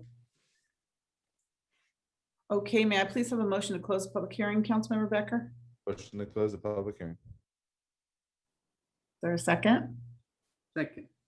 Motion second to close the public hearing. Any questions or comments on this from the council? Okay, Councilmember Becker. Oh, Assistant City Clerk, roll call to close public hearing. Councilmember Watanabe, Yes. Vice Mayor Shahal, Yes. Councilmember Park, Yes. Councilmember Jane, Yes. Councilmember Becker, Yes. Mayor Gilmore. Yes. And that passes unanimously. Councilmember Becker, motion to adopt the resolution. Yes, I'd like to make that motion to adopt the resolution confirming the 2021 weed abatement program assessment report and assessment. Sorry. Second. Motion second, Assistant City Clerk.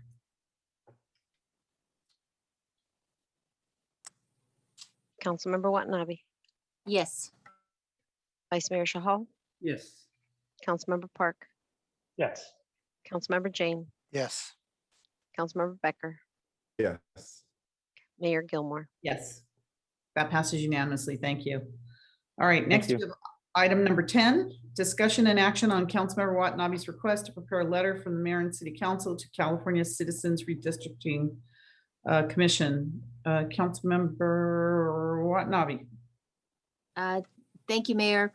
Yes, and I again appreciate this item being added to the agenda to try and get it out the door, get the letter out the door before we go on break because it is time sensitive. I hope that the council members have had an opportunity to read the draft letter that was prepared for all of our signatures. In looking at the letter and reading the website and talking to some folks in the community, there was a suggestion made about adding in also keeping Assembly District 25 intact as well, since Assembly District 25 and Congressional District 17 overlap each other in terms of, the same cities. And so it will be, this is a nice opportunity to show support for the cities around us. We work together. We have good relationships with these same cities in both districts. And so I wanted to add that in as an addition to the congressional, supporting the congressional District 17. So that's all I have. And I guess open it up for discussion. Or make a motion and we can maybe move on. If I can make a motion, I'm happy to make the motion. Thank you, Mayor. Then motion to adopt the request to prepare a letter from the mayor and the city council to the California Citizens Redistricting Commission in support of Congressional District 17 and Assembly District 25. So your second. Okay, and there's a second. I had a question, Councilmember Watanabe. It's the same redistricting commission that looks at both the Senate and the Assembly District? Okay. Yeah. Yes, it is, Mayor. I just wanted to clarify that. Thank you, Councilmember Jane. I will be voting in favor of this, but I would like our clerk, Hossam or Nora, to talk about Santa Clara's redistricting commission and when applications are due and how people could apply to that. Okay, let's deal with this first, that it's on the agenda, and then we can maybe get that done afterwards. Is there any member of the public that would like to speak on this letter going to the California Citizens Redistricting Commission? Hassam? No, I just raised my hand to answer Suz's question when you guys. Okay, let's deal with this first. Yep, I agree. It's on the agenda. All right, so seeing no other action or no other testimony, Assistant City Clerk, roll call vote, please.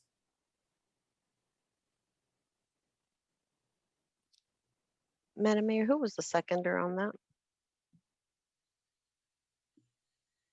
I'm not sure I recognize the voice. Either me or Councilmember Surds, either of us, I say fine. Vice Mayor Chahal. Sounds good. Okay. Thank you. Councilmember Watanabe. Yes. Vice Mayor Chahal. Yes. Councilmember Park. Yes. Councilmember Jane. Yes. Councilmember Becker. Yes. Mayor Gilmore. Yes, thank you. That passes unanimously. Where would be a good place to answer the question about our redistricting? Should we do it under, can we do it now? Or can we do it under city manager, executive director reports, or council committee reports? Assistant city attorney, is there a good place to answer that question? Yeah, I think the city manager can state it underneath the city manager executive director report, just as a statement of the dates, an FYI. Okay, thank you. We'll get to that, Councilmember Jane, then. Okay, next we're going to go to consideration and council action on Anna Vargas Smith's request for financial subsidy and dedication of in-kind services from the city of Santa Clara for either Plan A or Plan B event concepts for the Parade of Champions to take place in October 2021. Is Ms. Vargas Smith with us to make her presentation? She should be there now. Good evening, everyone. Oh, there you are. Okay, very good. Welcome. Still awake, caffeinated. Am I good to go? I'm sort of. Yes, go ahead. Go ahead. I am. Yeah. Well, first slide. It's that time of year. We're planning the Santa We're Clara pulling up Parade your of Champions. we're pulling up your slide. Just a Okay, moment. 1 second. Let's get the slide up first. Can't see a thing here.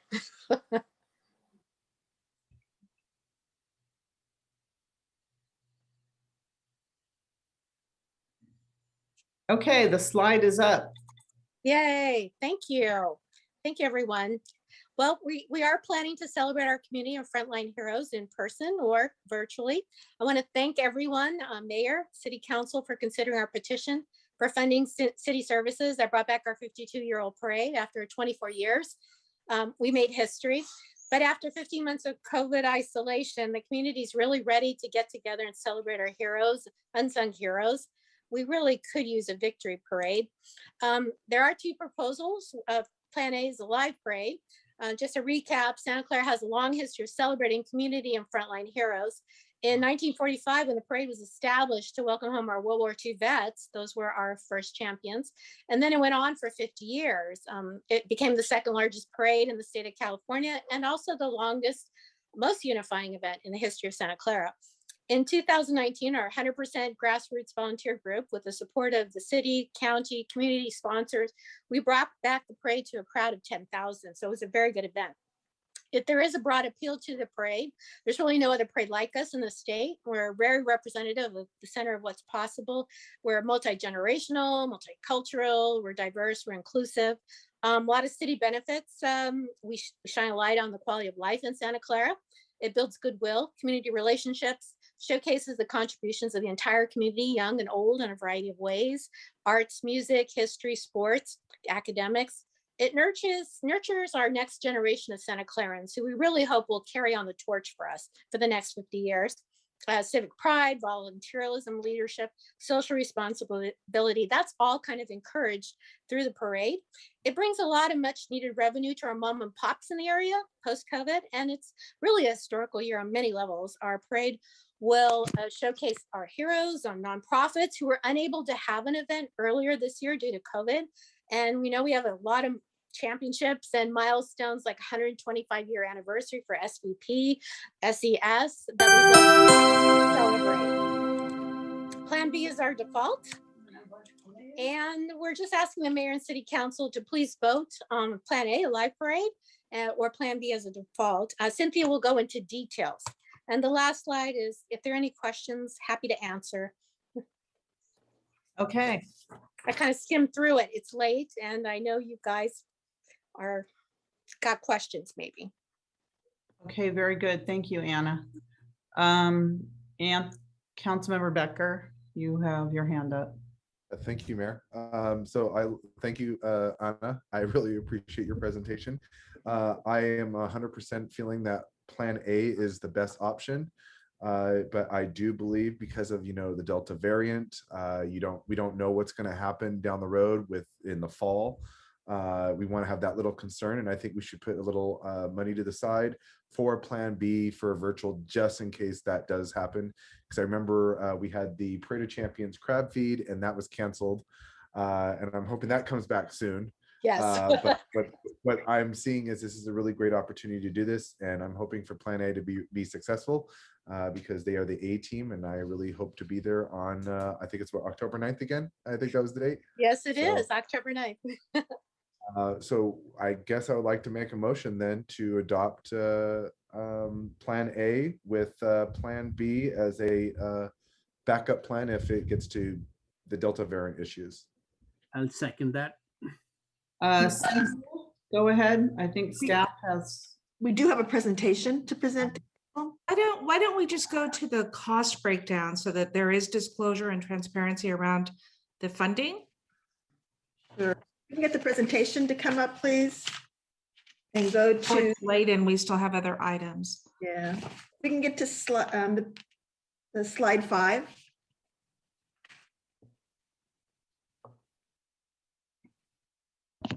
We're bringing it up, Cynthia. Thank you.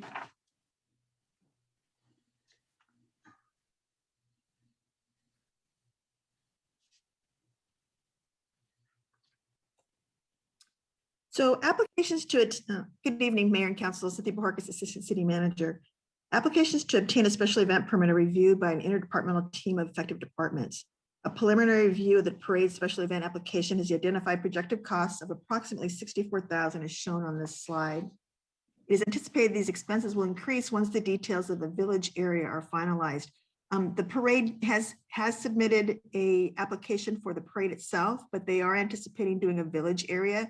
We do not have that application yet, and so these costs do not reflect those expenses. You will see here, for example, on the item listed for fire, the 2021 amount is lower than the 2019, and that's because in the 2019, the village costs were included in those expenses, and will be considered separately in 2021.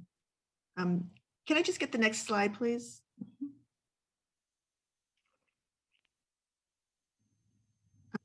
So in terms of a Plan B, the virtual support, the virtual program, the city can absorb support for the various communication activities that include reposting of the Parade of Champion content on city channels and the provision of an existing Community Heroes video package with updated 2021 elements.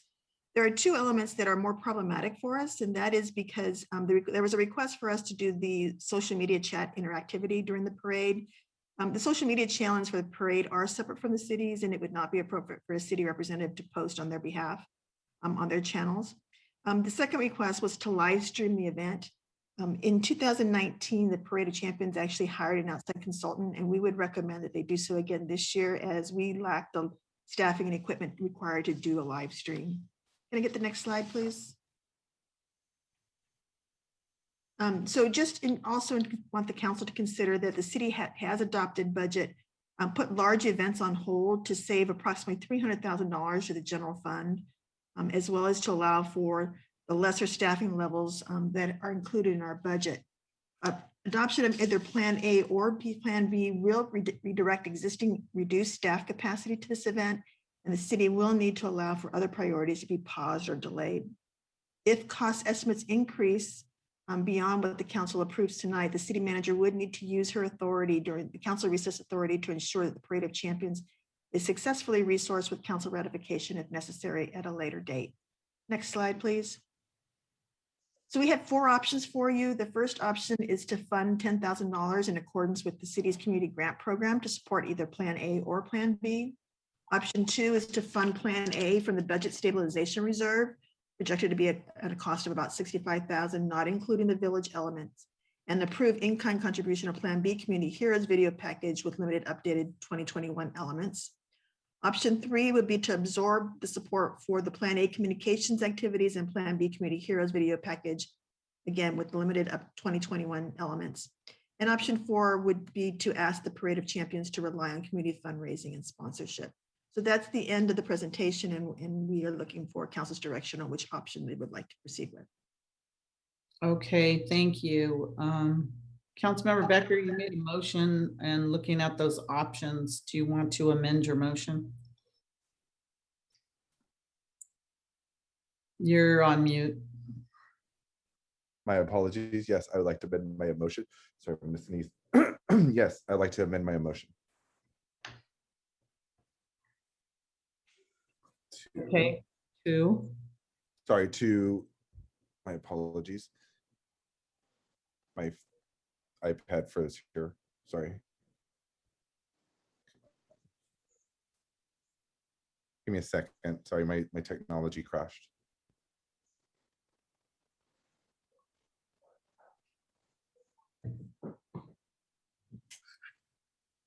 All right, I'd like to make the motion that staff recommends in their presentation.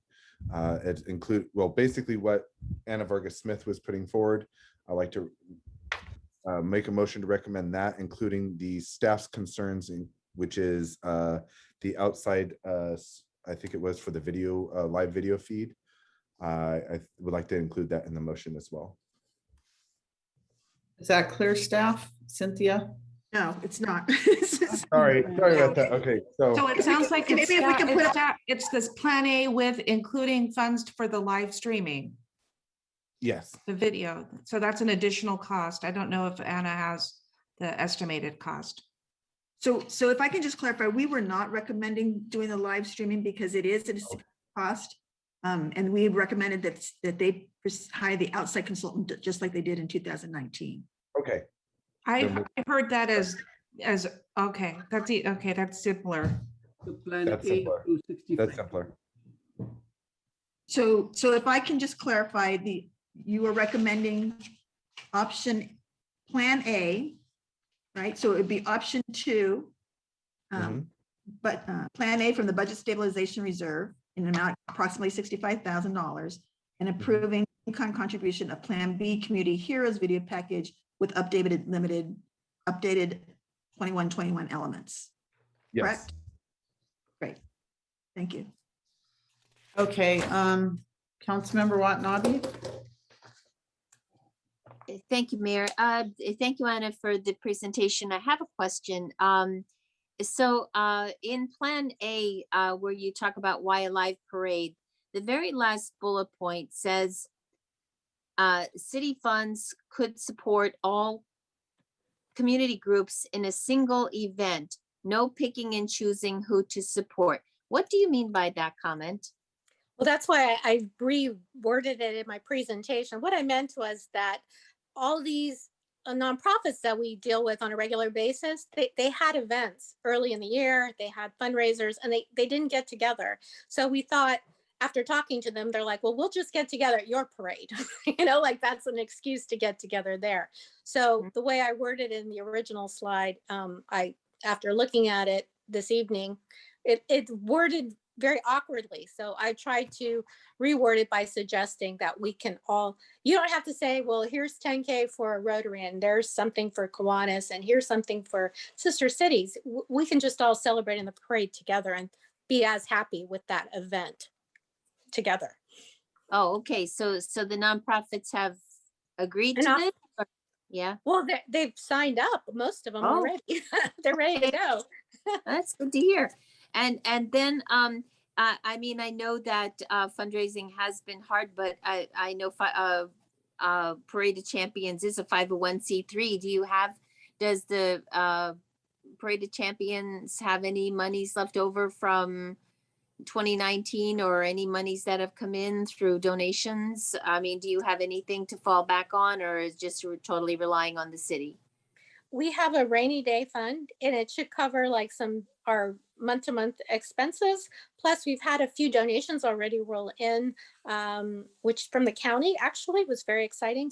And it was a grant for a parade, and that will cover some of the setups, the stage and the bleachers and everything that you experience, Kathy, at the parade, the golf carts, those operational setups that fall into our bucket, our responsibility for the parade. That's where our money is going for those things. But we will continue to fundraise. We're hoping to maybe have an event at SES, but that's still negotiable. Okay. Okay, great. Okay, well, thanks for all of your hard work as always, Anna. Thank you. Labor of love. Councilmember Jane? Yeah, thank you, Anna, for all your hard work. I wanted to understand a little bit more about two things. One is what is the possibility of the county shutting this down due to the Delta variant? And when is that decision made? And then the second one is I had to miss the live Parade of Champions the last time it happened because we were out of town. I want to understand the village, because I know at the Art and Wine Festival, we have all these nonprofits that sell food and that's how they make money. And we do that also at the street dance. And we've basically canceled all of our fun events for the city. And so this seems like it would be a replacement for those. And you kind of bundle it all. Is that what you're thinking, is to Exactly. That's exactly what I'm thinking, Suds, is bundling everyone together at once in one single event.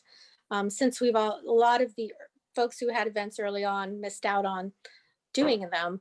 The Homestead Village has been shelved for now because we're looking at from a different perspective. Last year, actually 2019, we closed Homestead down, and that was a more complex process. We realized, being our first time, that involved the fire department, all that. What we realized from that experience is that we don't have to be on a city street to have a Homestead Village, that it could be on a private property. It could be on a parking lot across the street from the stage, which is a private property. We could work with that as an in-kind sponsorship. We could also be creative and maybe speak to the parking garage next to Jiren's Cafe. That's again another private property negotiation. We think the one across the street from the stage would be the best location. But then at that point, it's very zero cost because it's an in-kind sponsorship. I don't believe it would involve the fire department at that point on a private property. So cost to the city for a Homestead Village would be pretty much zero, I would assume. I can confirm that with Kim Castro when she comes back. So we think that those two locations will be budget friendly for what we're trying to do. We're trying to be as frugal as possible. Right. When the vendors sell food, you still have to have somebody go around and do the health certificates and all of that. Oh, Are we don't you- have food vendors. There won't be any food vendors. Okay. What You will won't be in there line. is the farmer's market, and they have food vendors. We worked with it's a young couple who runs that farmer's market. And for Parade Day, they try to stack it so there's a lot of the food vendors present, and that sort of fills the void. It also allows for the small mom and pops to, like Subway or Togo's or any of those smaller organizations to make some money as well. So we're going to utilize food vendors at the farmers market. That was very successful, actually. They ran out of food, and some of the mom and pops are also excited about vending. Mia Vicino actually is very interested in trying that as well. Okay. Thank you very much. Councilmember Becker? Yeah, I'm really glad that Councilmember Jane brought that up, which was this is going to be a very positive event for the community. We haven't had things going on because of COVID. Understandable, but I think this is a great refresher for our community. And I think Anna just hit on it just a second ago about the bonuses. It's going to be helping our businesses in that area. They need it.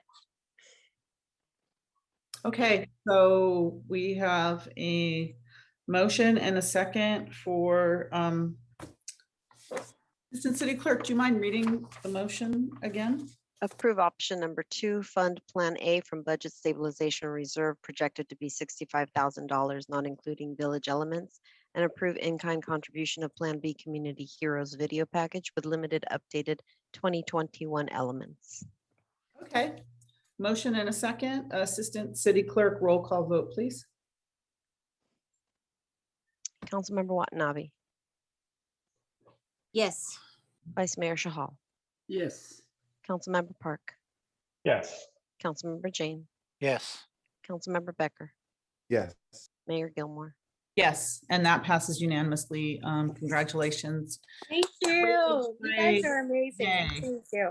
I'm going to ask the council before we go on to the next item, could we take a 5-minute comfort break, please? So it's 11:10, 11:15, please. 5 minutes. Thank you.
And I didn't see any hands up from the public, but our city clerk on the last item, I was so excited about the parade. She had items, e-comments to read into the record. So Nora, could you please read the comments? And I know, I think they're all positive. So, but I didn't ask for the e-comments. So if you wouldn't mind, Nora, I want to make sure they get into the record. Yes, For the of people that course. took the time to write them. Yes, just want to make sure I'm still on that item. Yes, I am. Okay. Okay, good. Our first comment is from Andy Ratterman. In Santa Clara, we have a community of heroes who have pulled together to endure the trials and hardships of the last year and a half. It is time to recognize these heroes and celebrate their spirit and sacrifices. Many of our beloved city events were canceled due to COVID. There is a longing for a community event to bring us all together. The Parade of Champions is just such an event. The Parade of Champions is a chance to celebrate our heroes, from the nurses and doctors, the public safety, and the everyday citizen who wore their masks, quarantined, and supported our businesses during the difficult times. Please provide the city services needed, and the parade will do the rest. Let the Parade of Champions bring us together and shine a light on all the heroes in our community. Next comment is from Patty Allman. Dear Mayor and Council members, thank you for considering funding the 2021 Santa Clara Parade of Champions. The 2019 parade, as you know, was a great success, as well as the 2020 virtual parade. Everyone I meet who attended the parade expressed their excitement and long for the next parade. There is nothing like a parade to bring this great diversified community together to celebrate life, frontline workers, talent, and all the hometown heroes. This year's parade will be an essentially important event with everything that has gone on this past year. We need to come together and be reminded that life is good and we are here for each other. Thank you for your support. Next comment is from Karen Artizone. Let's bring the smiles back on the street and show our thanks to all our hometown heroes. We want to celebrate them, and what better way than a live in-person parade. Santa Clara needs a positive community event. Hoping for your complete support. Thank you so much. Next comment, Margaret Horosco. My name is Margaret Horosco, and I have lived in Santa Clara for 30 plus years. I am currently active in a number of nonprofit community groups: Santa Clara Sister Cities, Santa Clara Lawn Bowls, the American Cancer Society, Discovery Shops, and most currently the Parade of Champions. I am proud of our city, and the parade brings the community and community groups together in a positive and unifying celebration. It works to help us acknowledge the importance of our essential workers and the other vital community members. It is a fun event for all ages. Under Anna Vargas Smith's direction, I think this event will be a success like it has been the last 2 years. The parade worked both as an in-person and virtual event, and I would like to see it supported. Thank you. Next comment is from Tiffany Fournier. Council members and fellow citizens, I'm writing this letter today in support of the Santa Clara Parade of Champions, a very special, memorable, and unifying yearly event that has played a major role in bringing Santa Clara residents together. Many other cities like ours continue to grow and feel less like a community, but it's events like this parade that makes our town feel more connected. This parade is special because it introduces us to our neighbors, businesses, schools, our frontline workers and heroes. The Parade of Champions shows each of us what kind of people make up this great city. And our last comment is from Tony Raffetto. Hello, my name is Tony Raffetto, and I'm a teacher at Wilcox High School. I'm also the advisor for the Wilcox Business Experience. This is a club where we enter national level competitions in the subject matters of entrepreneurship, financial advising, and other business subjects. We also have our students participate in activities that help their community. Over the last few years, we have had the pleasure of working with the revamped Parade of Champions. Our jobs have ranged from walking the parade route and informing everybody on that route about the parade and the street closures to being in charge of the social media marketing campaign last year. I'm writing this email asking the City Council to look at this project from a different viewpoint. Despite living in Santa Clara area for most of their lives, I was surprised at how little connection my students had with the city. After participating in activities like the Parade of Champions, they have developed a connection to their community. Because of opportunities like this, my kids tend to talk about the importance of community. It is very possible we might even have some of the future leaders of the community that will enter this calling because of the experiences they had the past few years. They were able to see that they could make a difference and that they should always try to strengthen a community where they live. Without events like the Parade of Champions, my students don't have these types of opportunities to be involved on the street level in the community. When working with some of the committee members of the Parade of Champions, our students were able to hear the history of Santa Clara and then understand why things happen. Events like this are the bridge between our current leadership and the future of our community. I appreciate your time in reading this. Thanks. Thank you. Thank you, Assistant City Clerk, for reading all of those e-comments. And for those people that want to volunteer, I'm sure you can get online to the Parade of Champions. There's a lot of volunteer opportunities as well. So again, I apologize for not having those e-comments read during the actual action item, but it looks like we listened to you. So we are having the parade. All right, next item we have is discussion and action on Councilmember Becker's request to prepare a public apology to the residents of Santa Clara for the CVRA lawsuit. Councilmember Becker. Well, thank you, Mayor. I sent my draft of a letter to City Clerk today about, I don't know what time, about 4 something, 5 o'clock, because I felt that this would be a little quicker for people to discuss and look over rather than trying to sit here and all write it at the same time. And we can add, subtract, whatever we want to do in that case. We have where's this draft letter? It's in the email that was sent. I think Nora sent it out. When? Yes, I sent this out this afternoon. Let me look at my email at the exact time.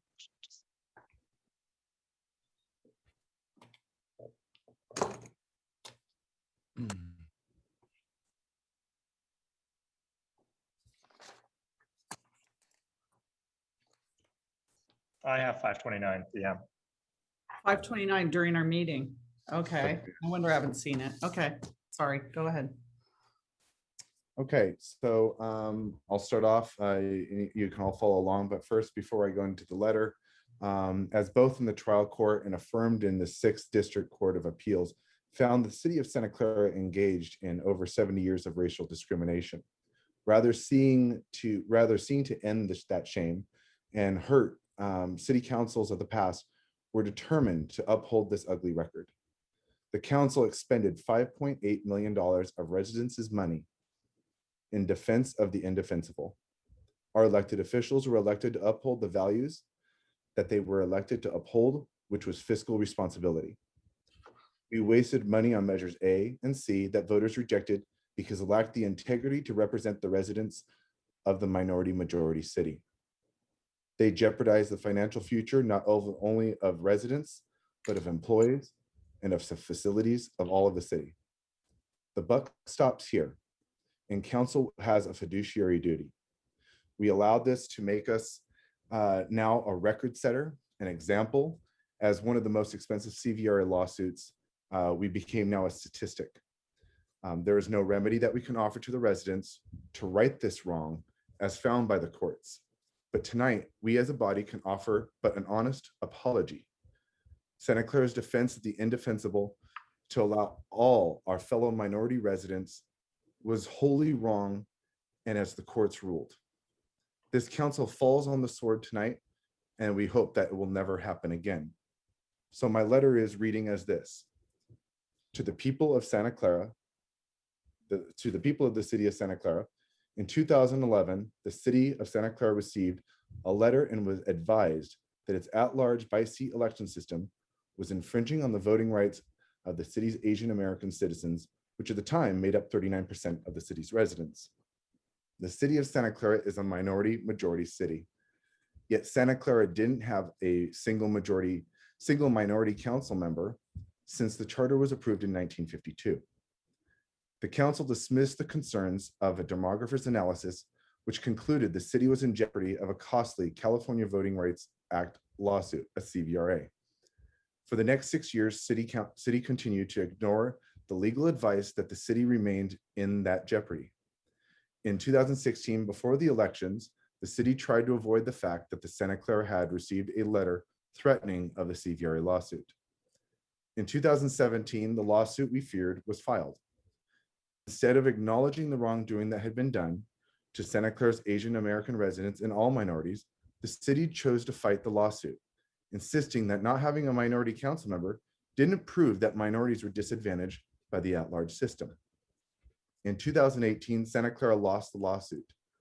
The judge ordered Santa Clara to adopt 6 districts, to elect council members, and face $3.1 million to be awarded to the plaintiff's attorneys and over $700,000 in its own legal bills. In result, the city appealed the verdict and didn't back down. In the end, the city lost the appeal and their agreement, or the other argument. After 10 years, the city owed the plaintiff's attorneys over $4 million in legal fees and paid $1.5 million to its own attorney. Since going to district, Santa Clara has elected 3 minority council members to the city council, 3 minorities to the city council. The city of Santa Clara, the Santa Clara City Council, past and present, owes an apology to its minority majority population for clinging to a system that prevented them from exercising their rights under the Constitution to elect representatives of their choice. The Santa Clara City Council also owes an apology to all of its residents for wasting over $5 million that could have made a difference in the city's fiscal circumstances right now. We humbly offer these apologies today and hope that with the support and participation of all of our community, we will live up to our democratic ideals and truly make Santa Clara the center of what's possible for all of our residents. And to end on a personal note, I apologize to the residents of Santa Clara personally for my part in this, as a resident, as a voter, and as a member of this community. I stand somewhat responsible because I elected leaders that continue to allow this to be kicked down the road. As a resident, I should have been more active, yet I was only 26 when this all started. I had a voice, but I didn't think anyone would listen to a young kid like me. I am just one person, and what difference would have I made? Yet sometimes maybe one person can make a difference. In fact, I was a fan of the districts before this all started. I could have ran for office back then. I could have tried to make that difference, but I can't go back and I can't change the past. The only thing I can do is help protect and resolve in the future. I only have regrets for allowing this. Coulda, woulda, shoulda. As a resident, before I was a council member, I feel bad that this happened. Tonight, I hope that we right or wrong with my colleagues. I hope we also learned a very valuable lesson to be fiscally conservative and to know what the law is. I hope you accept our sincerest apology tonight, my residents and my people of Santa Clara. And this is open for discussion, whatever anybody would like to talk about. Comments from the council on this? Vice Mayor Chahal. Thank you, Mayor. Thank you, Councilmember Becker, for bringing this forward. And I fully agree with you, like the buck stops at the council, and the council made not only fiscally irresponsible decisions, but socially irresponsible decisions too. There was a reason CVRA was enacted.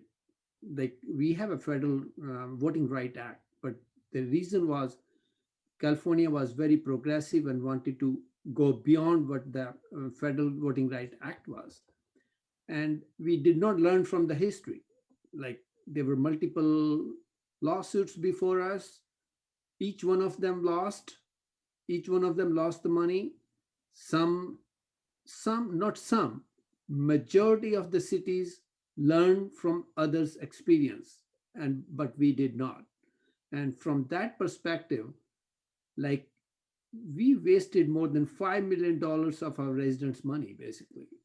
If we would have made that fiscally responsible decision, that $5 million right now during this crisis of deficit funding, budget deficit, could have been very handy to provide so many services to the cities, to retain employees, to not to freeze employees, basically. So these were very detrimental decisions made by the council, and as such, we do owe an apology to our residents, and especially in a way, like, not having a minority council member in a majority city for 70 years or something like that. The writing was on the wall. Like we should have looked at what we are doing basically. And so I fully agree with your apology, and I'm more than happy to support it. Thank you. Thank you, Councilmember Jane. Yeah, so this is, voting rights are subject to very subtle systemic racism. And we've seen systemic racism in many forms rearing its ugly head in this country. One prime example is federal sentencing on crack versus cocaine possession. And it was that there were very different sentencing that were imposed by judges that were supposed to be fair and legislatures that made these laws between the types of cocaine that people were using. We've seen that Black family wealth is 1/10 in the United States of white family wealth. And now we see all of these crazy voting laws that are being imposed in the states all over the country. And people don't think that that is disenfranchising people. But clearly it is. And we need to be very vigilant. I don't think that people always do things overtly, but there's a lot of subtle things that happen that do impact. The reality is that Santa Clara hadn't had a minority on its council for 70 years. And so I think that for whatever reason, we ended up wasting almost $6 million on fighting something that basically no city has ever won. So I would like to apologize for having wasted the city's treasury on this fool's errand. So that's what I have to say about it. Okay, anybody else?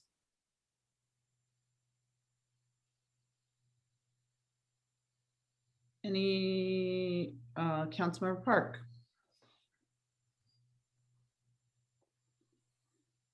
Sorry, I'm saving. What was that? I'm saving my comments for a bit. I'm still thinking through some of that. Thank you. Okay, anybody else? Councilmember Watanabe? I hope he's not holding back because I just put my hand up. I don't want him to take his time. That's right. I'll go to the public and you all can think about your comments. Edward, go ahead, Edward. Any member of the public wants to speak, you can please line up. Edward, go ahead. Yeah, I just want to say that yeah, racism is wrong. Edward, we can't hear you. Can you speak into the microphone? Yeah, all racism is wrong. Can you hear me? Yes, we can hear you now. Oh, okay. Yeah, and I just want to say that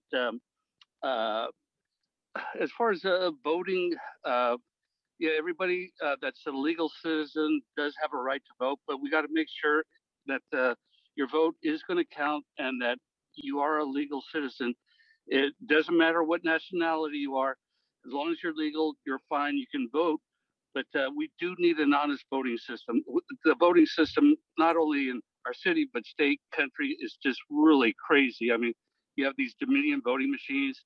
I went to Levi Stadium and I used a Sharpie for the first time.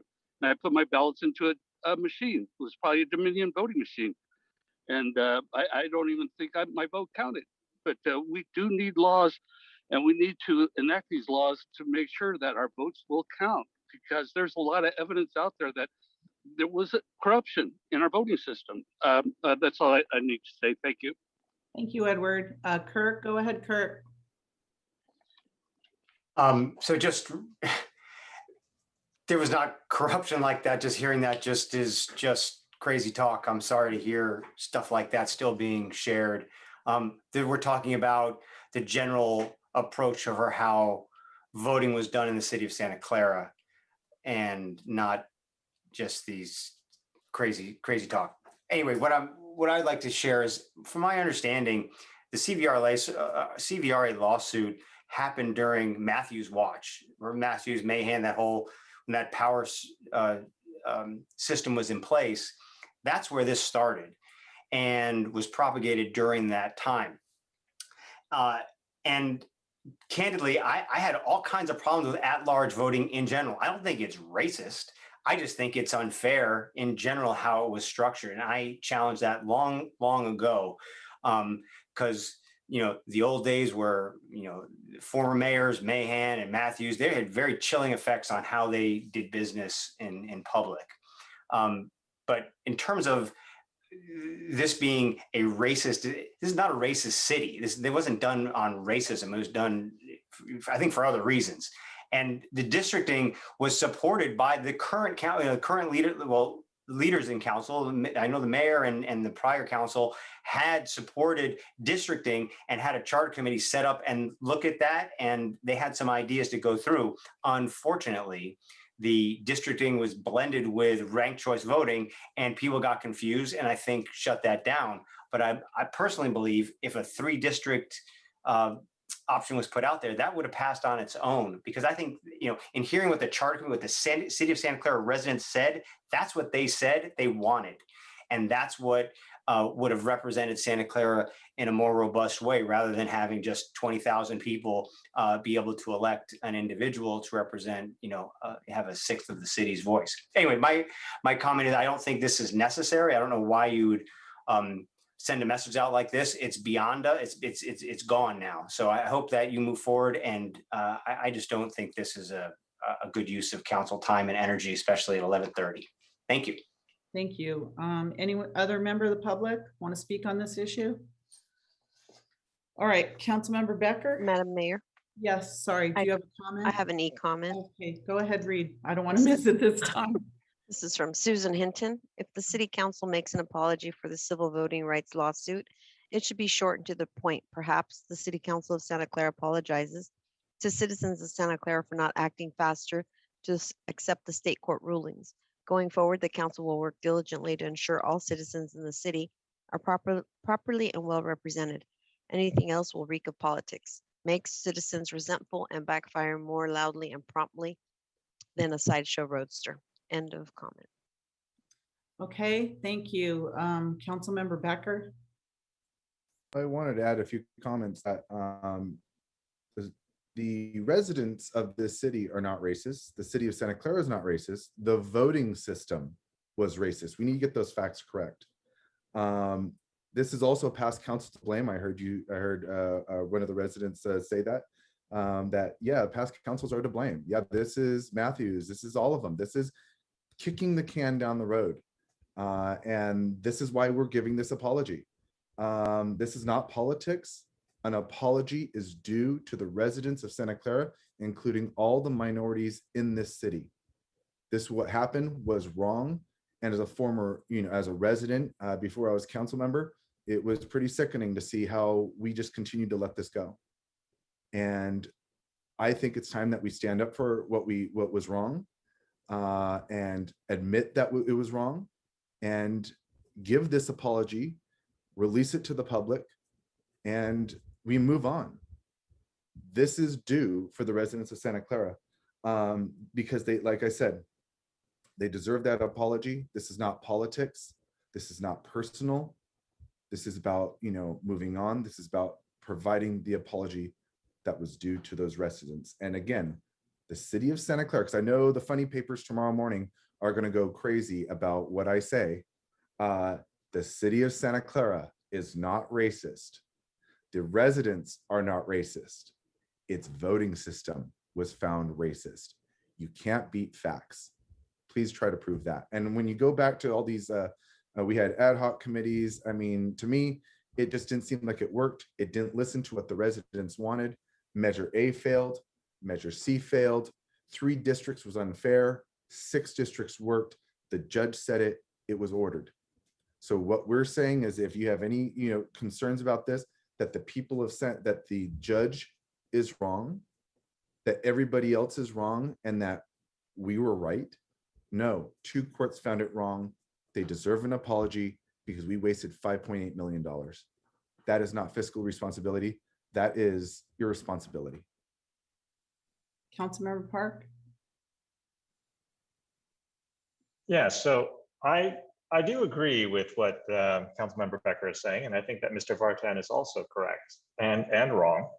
It's not just about Asian Americans or even minorities. This is an issue that affected every person who ran. It was just a bad system. I think there were probably a lot of people in the majority ethnicities who were also affected by this system.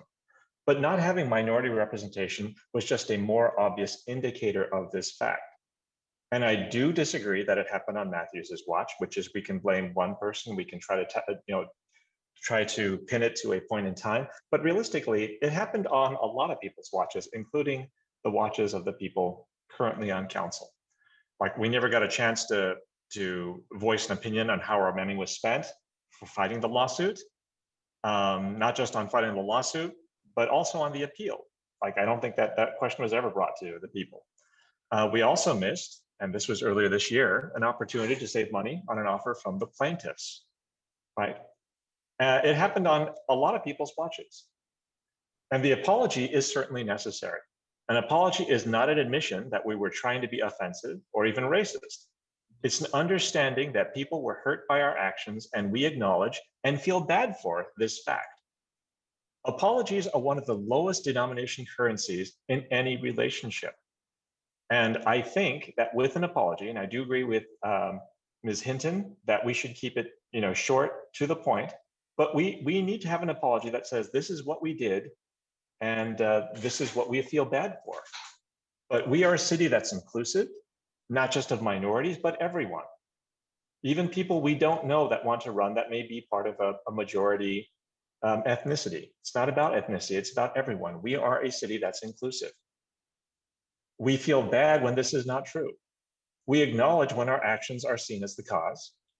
We are not going to try to limit minority voice, and we're going to try to make the statement as proactively and boldly as we can. And I think that an apology does state that. And while being fiscally responsible. I mean, the next time that a lawsuit affects the class of residents, I would certainly hope that we would bring it up and have the discussion with that class of residents before we simply fought against it or made decisions for them. So again, I do think an apology is necessary. And I think that people who understand relationships realize that apologies aren't necessarily for the people who've made the actions. They're for the people who feel hurt. And I think that apologies are a sign of good faith, are a show of good faith, and a show of understanding that we have grown from this, from this incident. We have grown from these things. We acknowledge what happened, and we're going to move on with an agreement that this will not happen again. And I think that's what the apology is for. But saying that, it's not an admission that we're racist, it's we didn't try to do this, but we acknowledge that this is what happened and we acknowledge that this is how you feel. Thank you. Councilmember Watanabe.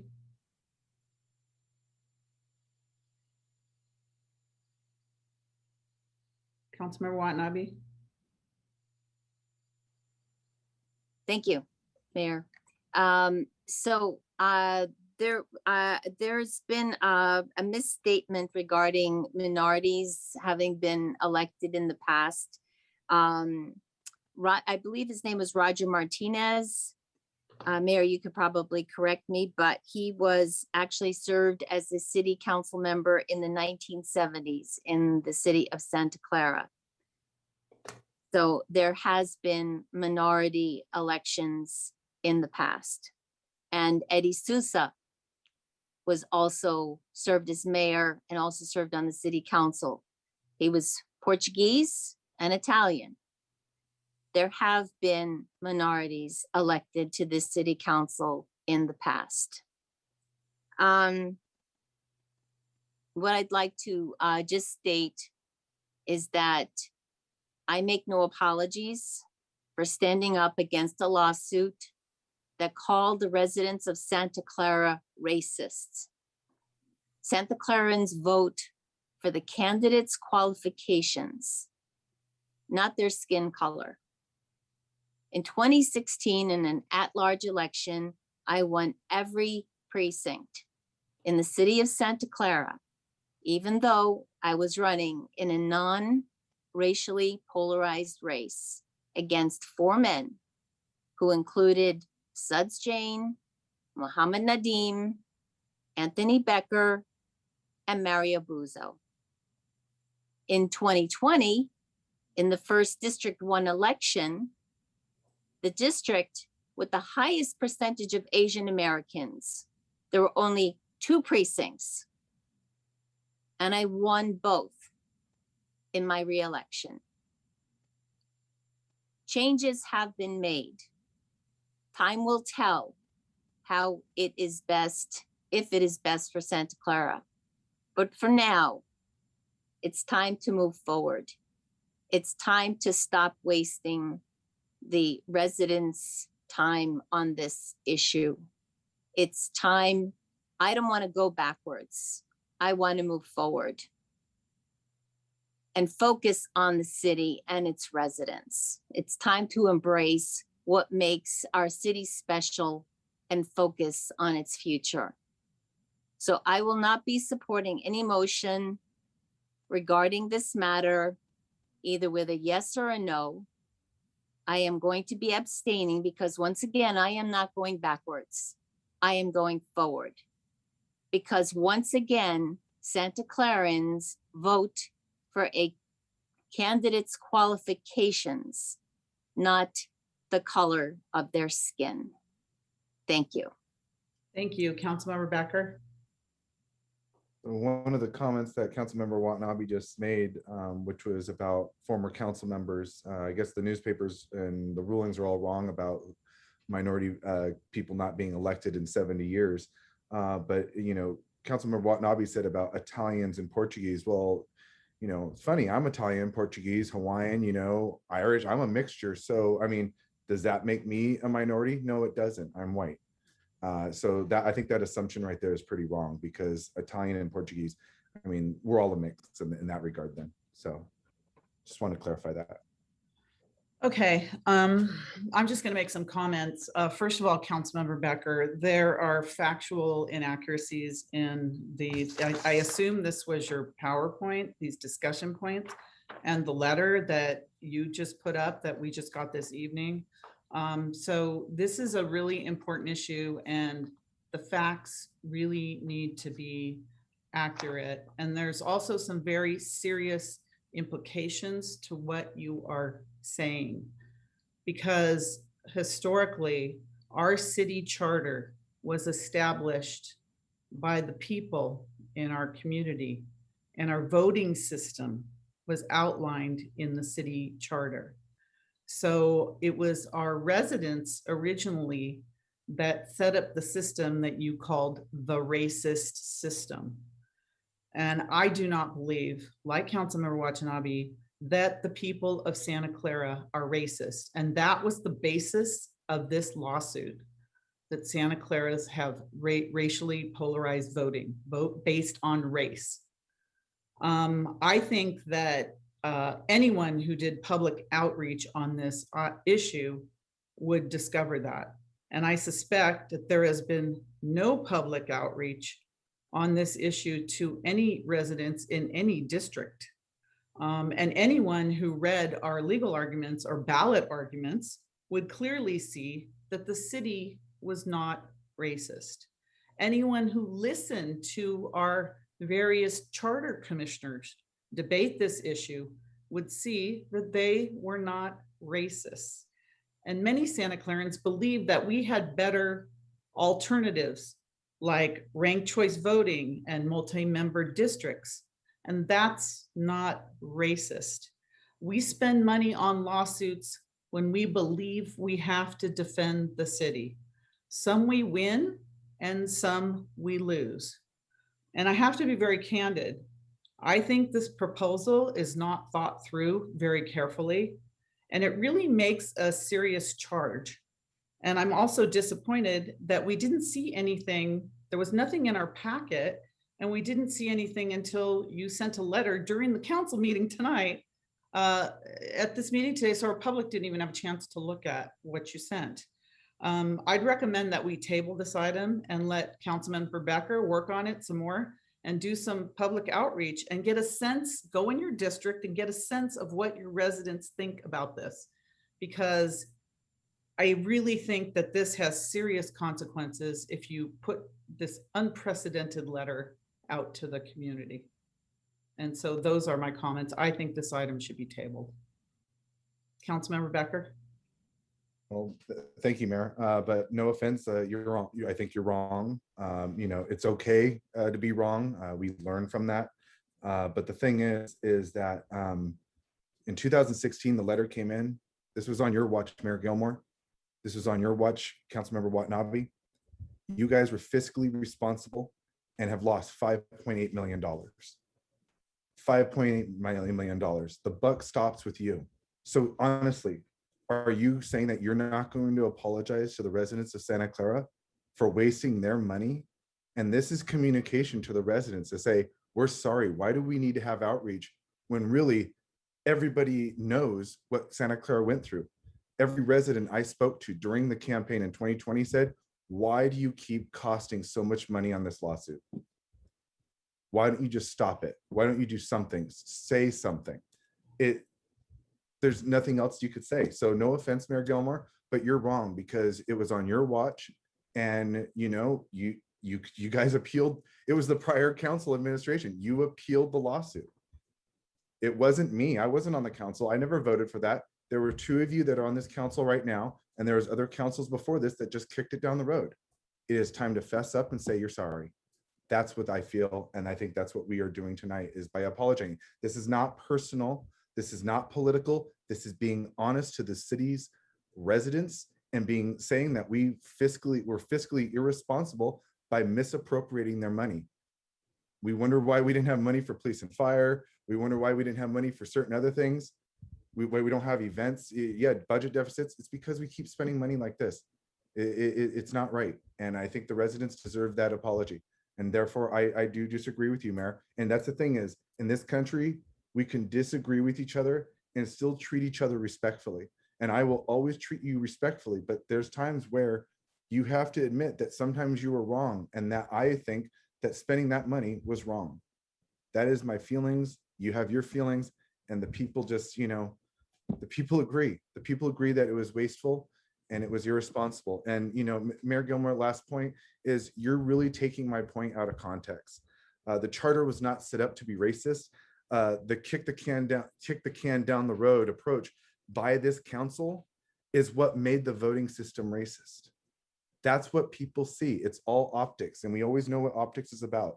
So I know I'm probably going to get ranted about in the funny papers tomorrow, but I really don't care because I'm standing up for the residents of Santa Clara and telling them that I am going to be fiscally responsible and never let anything like this ever happen again. And we start today by giving that apology.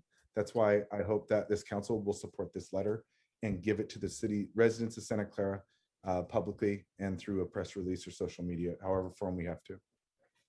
Councilmember Park. Yes, I have no problems voting on whether or not we should issue an apology and then decide on the exact wording later. I'd be more than happy to work with anyone else to come up with alternative wording if that's what it takes, but I would like to vote on whether or not we should have to issue an apology or not. The voting system that was put in place was 100% discriminatory.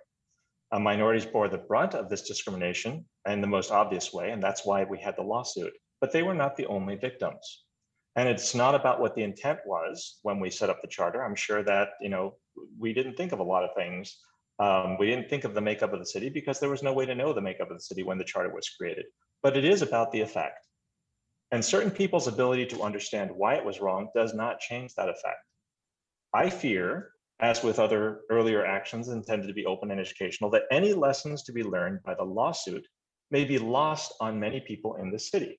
But that possibility should not preclude other people in the city who do understand the issues to vote for an apology.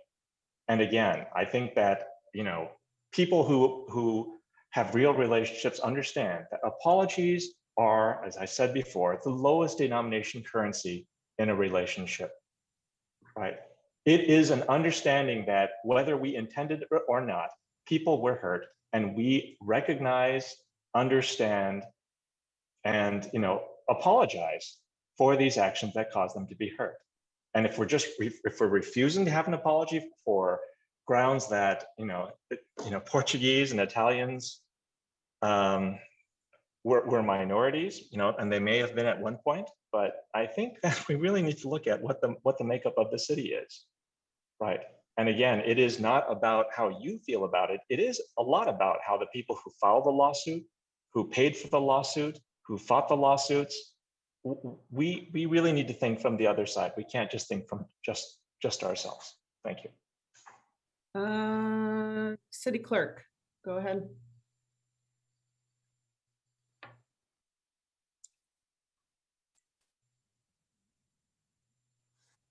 Takes a minute to get unmuted when I'm as a I know. when I'm as an attendee. Okay. I don't have my video on because I'm an attendee, but that's fine. I guess my voice will have to do today. There's something to be said about apologies. I agree with a lot of the sentiment that Kevin is sharing, that apologies matter. They're important. Representation matters. It's extremely important. You all have no idea, as the first Muslim elected in the South Bay, the entire South Bay's history, what that meant to folks from my community and what it meant for folks, especially young folks, to see my wife, swear me in, my kids swear me in, wearing the headscarf.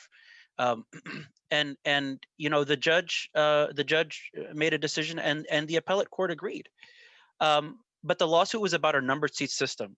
And the city worked on proposals to remedy the numbered seat system with 2 measures.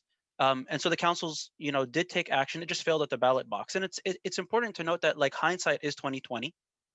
It's easy to look back and say, to see what we could have done differently.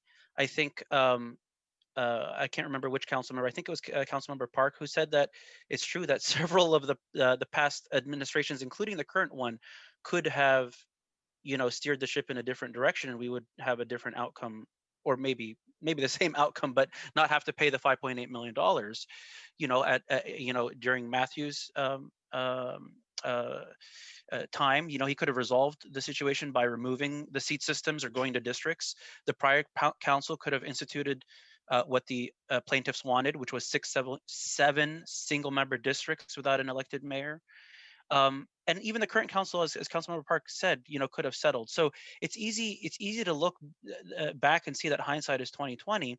But I just want to clarify and set the record straight, even as my capacity as the clerk, that there were a lot of forces at play here, and it's easy to look back and say, what we could have done. We could have just ended it early, but when we look at Measure A as an example, and we'll talk about Measure C in a second, and I'll keep it short, Mayor. But in terms of Measure A, we actually saw that ranked choice voting was approved as a remedy by the judge in the Palmdale case, which was referenced ad nauseum when comparing our case as we were going through it. Now, it was chosen as a remedy only recently, so that wasn't part of the discussion when we were discussing Measure A. But I also want to remind the council that the majority of this current council endorsed Measure A.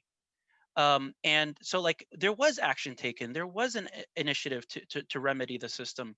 And the plaintiffs actually spent money trying to defeat Measure A, and later on was tried to get reimbursed for that political campaigning, from the lawsuit funds, and the judge rejected that.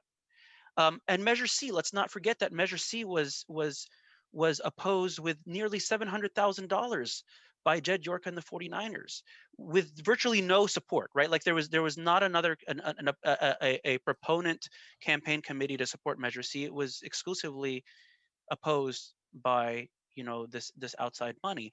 So I want to go back. I think it's really important to put the things in context. Representation definitely matters. Apologies are important, and as Councilmember Park said, it's the lowest denomination, denomination of currency. But I just want to make sure that the facts are set straight, because if there is an apology, I like the idea of it short and sweet. And we really got to be cautious about not insinuating that the council or that the city did nothing. There was a lot that was done.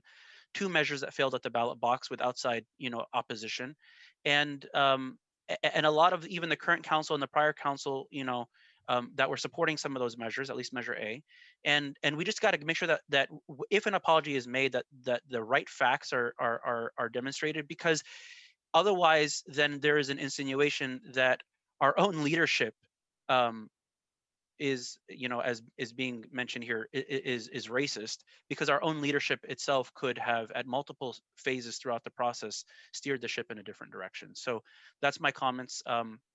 And if there's if there's anybody who would like, I would offer my help in terms of helping review. I don't want to draft the letter, but I'm more than happy to help review and just make sure that some of the factual things are correct in the letter. All right, thank you, City Clerk. Anyone else on the council? Councilmember Park? Yeah, and I hear City Clerk as well. And I'm going to say we didn't get to steer the ship where we wanted. We didn't get to vote on whether or not we wanted the lawsuit. And I do understand what you're saying about we need to be careful with the wording, which is why I also have a few problems with the wording as currently proposed. And I would have no problem coming up with additional wording. I would love to work with anyone on this. But if you say that we don't need an apology, it's not about racism. I think that we need to realize that the lawsuit was brought up because of facts that supported that minorities suffered because of the rules that we put in place. And we need to acknowledge that because they were shown to be true. And I think that we've got a number of people on council that I think are here only because the lawsuit actually took place and changed our voting system.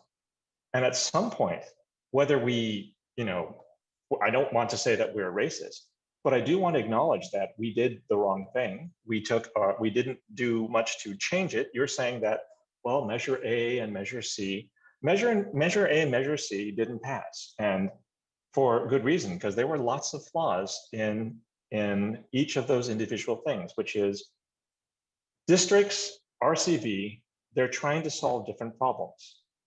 And if we don't understand what the problems that we're trying to solve are, then we're not going to get through this. We'll never get this kind of change. And I think that the apology that we have started with, we apologize for putting the lawsuit, putting the city through something that we did not need to go through, that cost a lot of money.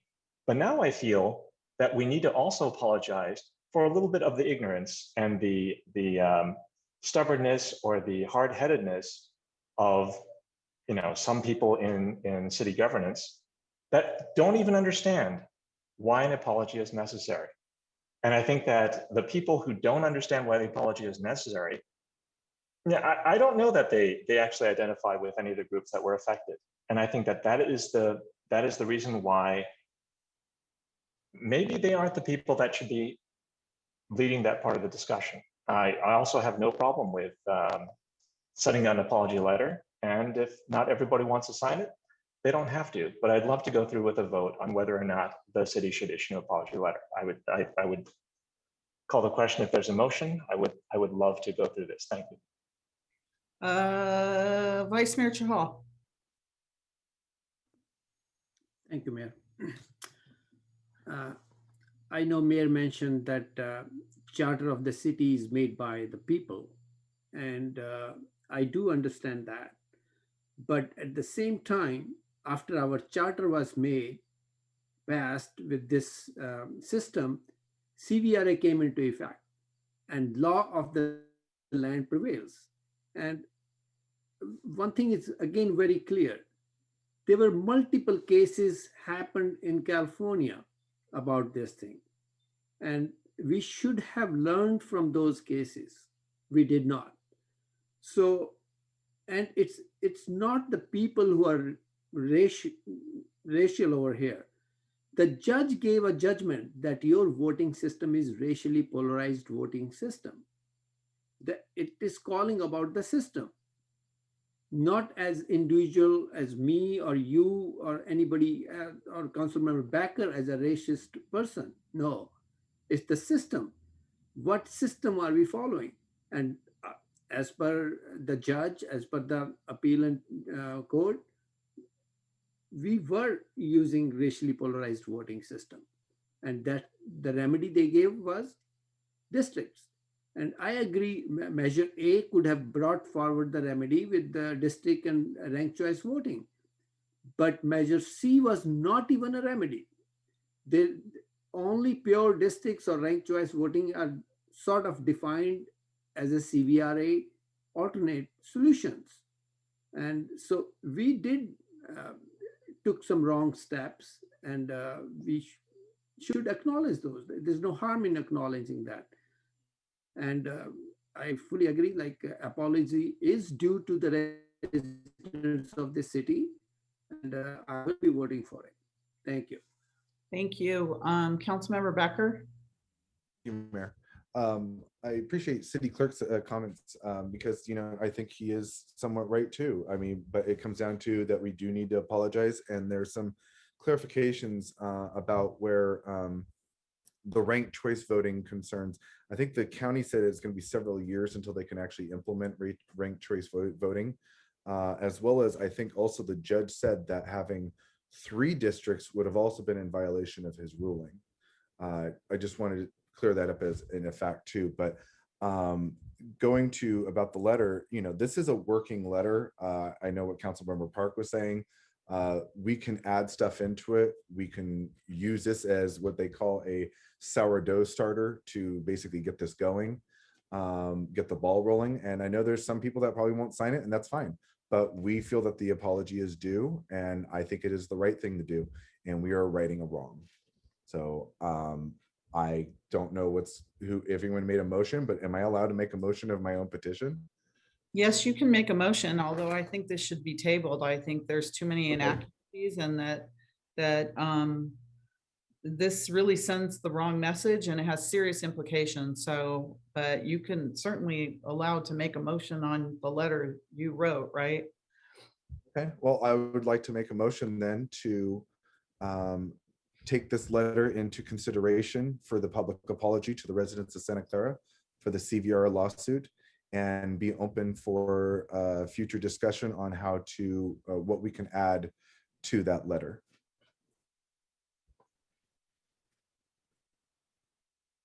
Are you making a motion to approve your letter or to what? I don't understand what your motion is. I'm making a motion to go forward with a public apology to the residents of Santa Clara, and that is taking my draft letter into consideration to then use it as like a starting point to either take pieces out or add pieces in for that public letter. How are you going to do that? The taking out and the adding in? And does it come back, or you just going to send this apology when somebody's worked on it? Like what's the mechanic? It could come back. I would like to know what the rest of the council feels on that. I just want to know what the motion is. All right, Councilmember Jane. Yeah, I liked Councilmember Park's suggestion of we commit to issuing an apology, and the actual wording will then be ratified at some later time.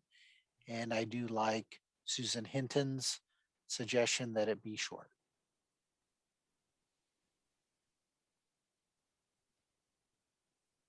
Okay, there was a motion with no second. Is there another motion? I'd like to table this. Is there any motion that's going to get a second? Councilmember Park? I will second such Shane's motion if That that's a motion, Councilmember Jane? It wasn't, but it could be. Will so it be, or won't it be? I'm fine to make a motion at this point. I move that the city issue an apology for having um, uh,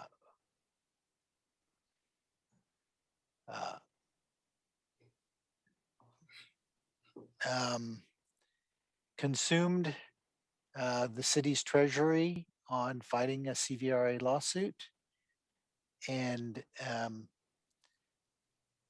that the wording will be issued and ratified at a later time.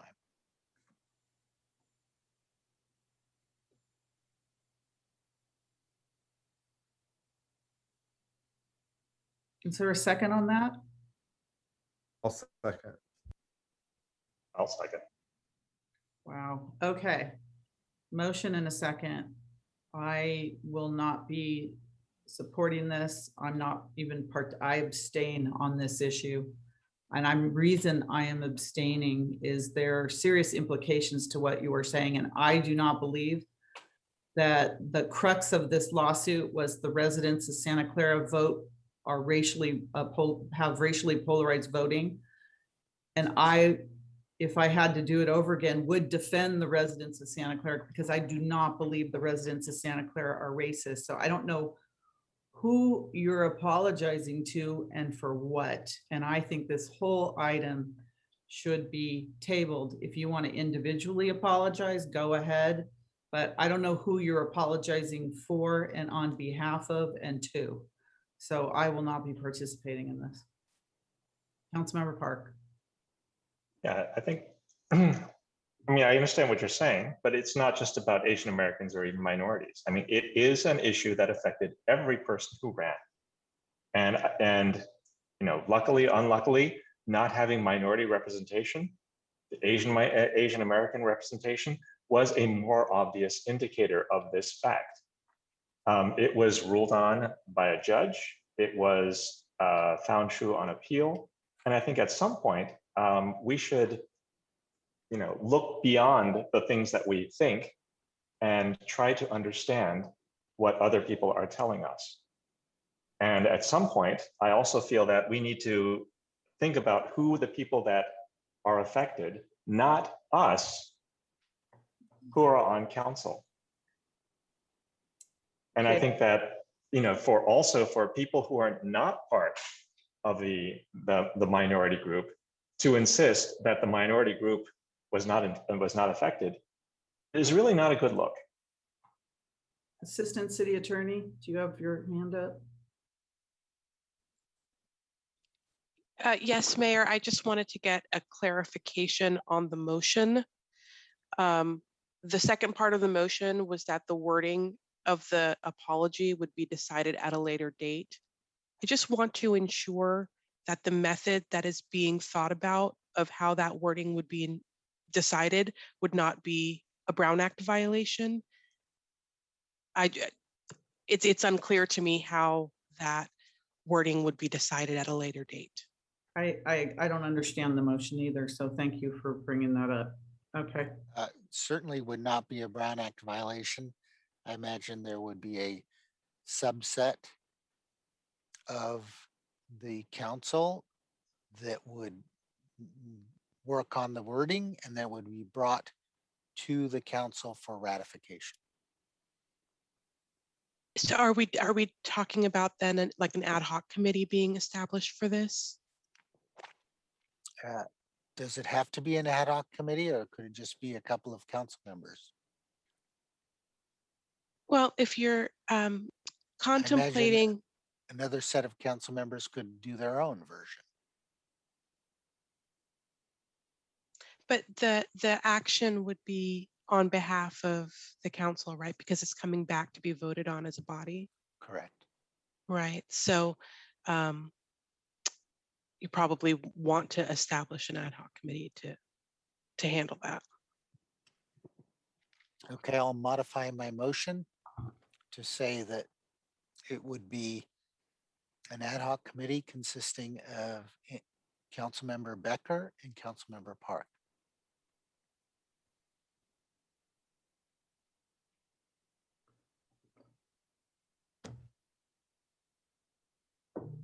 Okay, is there a second to that? There's that part of the motion. I'm lost. So does the seconder, which was Councilmember Park, agree with Councilmember Jane? I believe it was originally Councilmember Becker who was the second. Yes. Okay. City So- manager, city manager, your hand is up. Yeah, I want to confirm the implications of an ad hoc committee. And Sue, chime in if I'm not correct. My understanding, as we've had in the past for ad hoc committees, is they need to be publicly noticed with advanced information as a normal committee packet, as well as minutes and agendas published.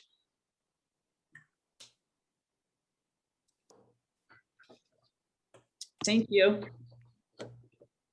As I said, this has not been thought through very carefully. All right. Do you understand the implications of that ad hoc committee, maker of the motion? I had originally proposed that it would just be any subset of council members getting together to write a letter, and then the council would approve that one of those multiple letters. That's what I had wanted, but I was sort of steered in a different direction to create a committee.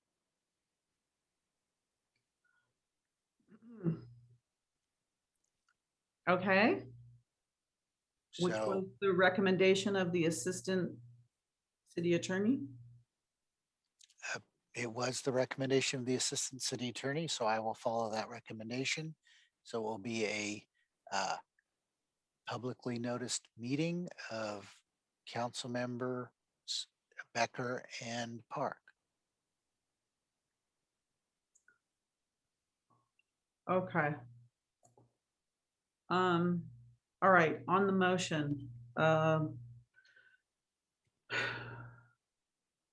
We have two members of the public. This is on the motion.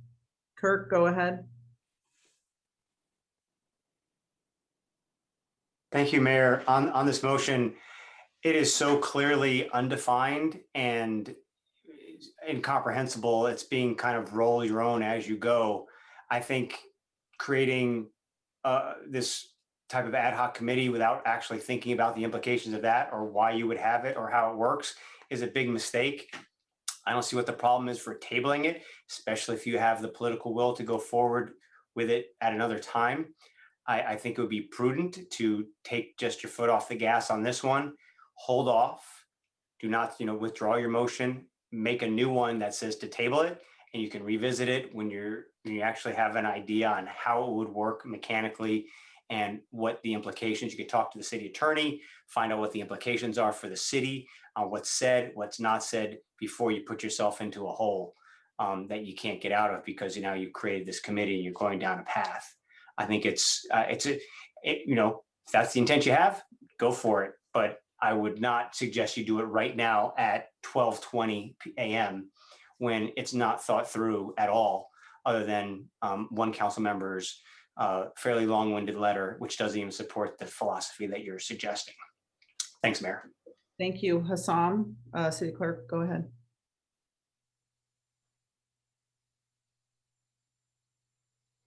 Did you want to speak, City Clerk? Yep, just got a chance to unmute. So I just wanted to correct the record. After all what I said, and I thought I was pretty clear that I said that apologies are important and representation matters, but I think Councilmember Park misheard me, and he suggested that I didn't think an apology was appropriate. So I wanted to clarify that I never insinuated such a comment. And in fact, I was actually supporting some of what Councilmember Park was saying, so I'm not sure what he heard from what I said. In any case, I think it's important that if this committee goes to rewrite, to understand, and maybe that's part of the work that the committee would go do, what those concerns might be from an implication standpoint. And I think, as was mentioned a few times already, and by the member of the public, Ms. Henton, about keeping it short,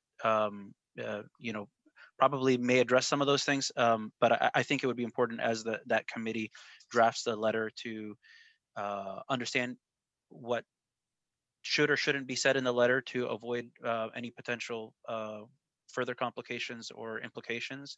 And also just to make sure that, again, as I mentioned in my very long-winded comment earlier, that the letter is factual. Like we shouldn't be, as an official body, approving a letter that has factual inaccuracies. So, I think the committee would be well advised to make sure that it's factual. And again, I'm going to reiterate, just so Councilmember Parker, any others who may have misheard me, I think representation absolutely matters. Not I think it, I live it, and I do think apologies are important, and making sure that folks feel included and welcome in this city. Not that I'm saying that they don't, but that is very important. So thank you. Thank you. Councilmember Park?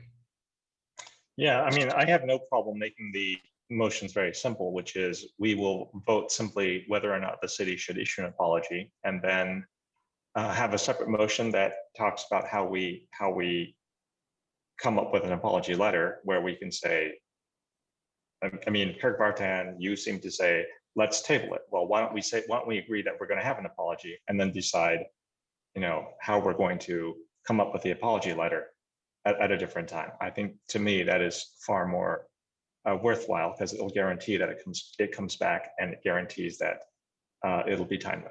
Thank you. Councilmember Becker, and let me remind everyone, it's 12:22 a.m.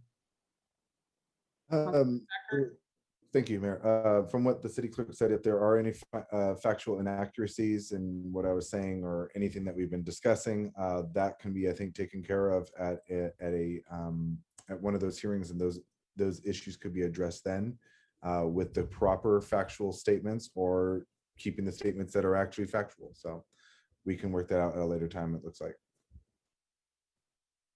All right, Assistant City Clerk, do you know what that motion is?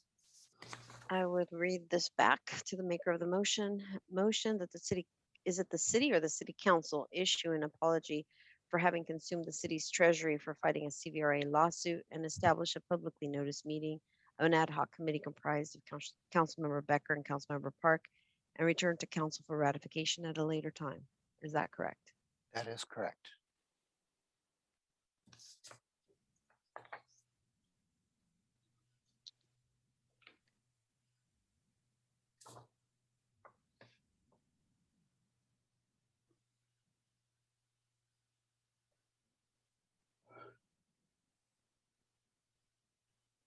Councilmember Watanabe.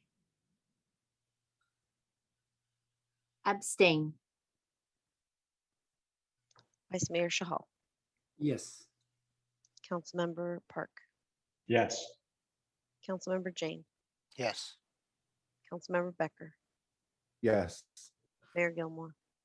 This is a mess and should be tabled. I'm abstaining.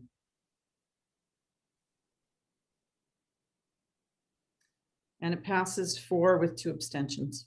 All right. I'm going to ask the council for the rest of the council meeting that we defer these items to our next council meeting, which would be item number, because the lateness of the hour, item number 6 for Silicon Valley Quarterly Strategic Plan, 6, 7,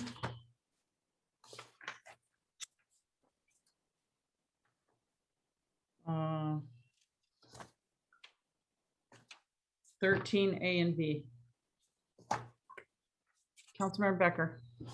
I would like to recommend that we take items 13, A and B quickly, because it's just, if we want to There's do a no written. quickly in this council. There's no quickly. in It just 12:25. sounds like it's a written petition, so I make a motion to hear items 13, A and B within at least 10 minutes. So if we're even going to put it on a future agenda. I'll second that. I just have to say that there should be some more respect for the people that are working here. It's 12:25. And this council so far is not disciplined in terms of taking time for things. Oh.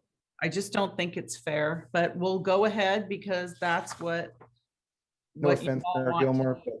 No offense, Mayor Gilmore, but in the past, when I used to watch council meetings back all the way to Excuse 2008, me. we No used to go to offense. 2 a.m. 2 Well, we're a.m. not going to 2 a.m. We start at 4.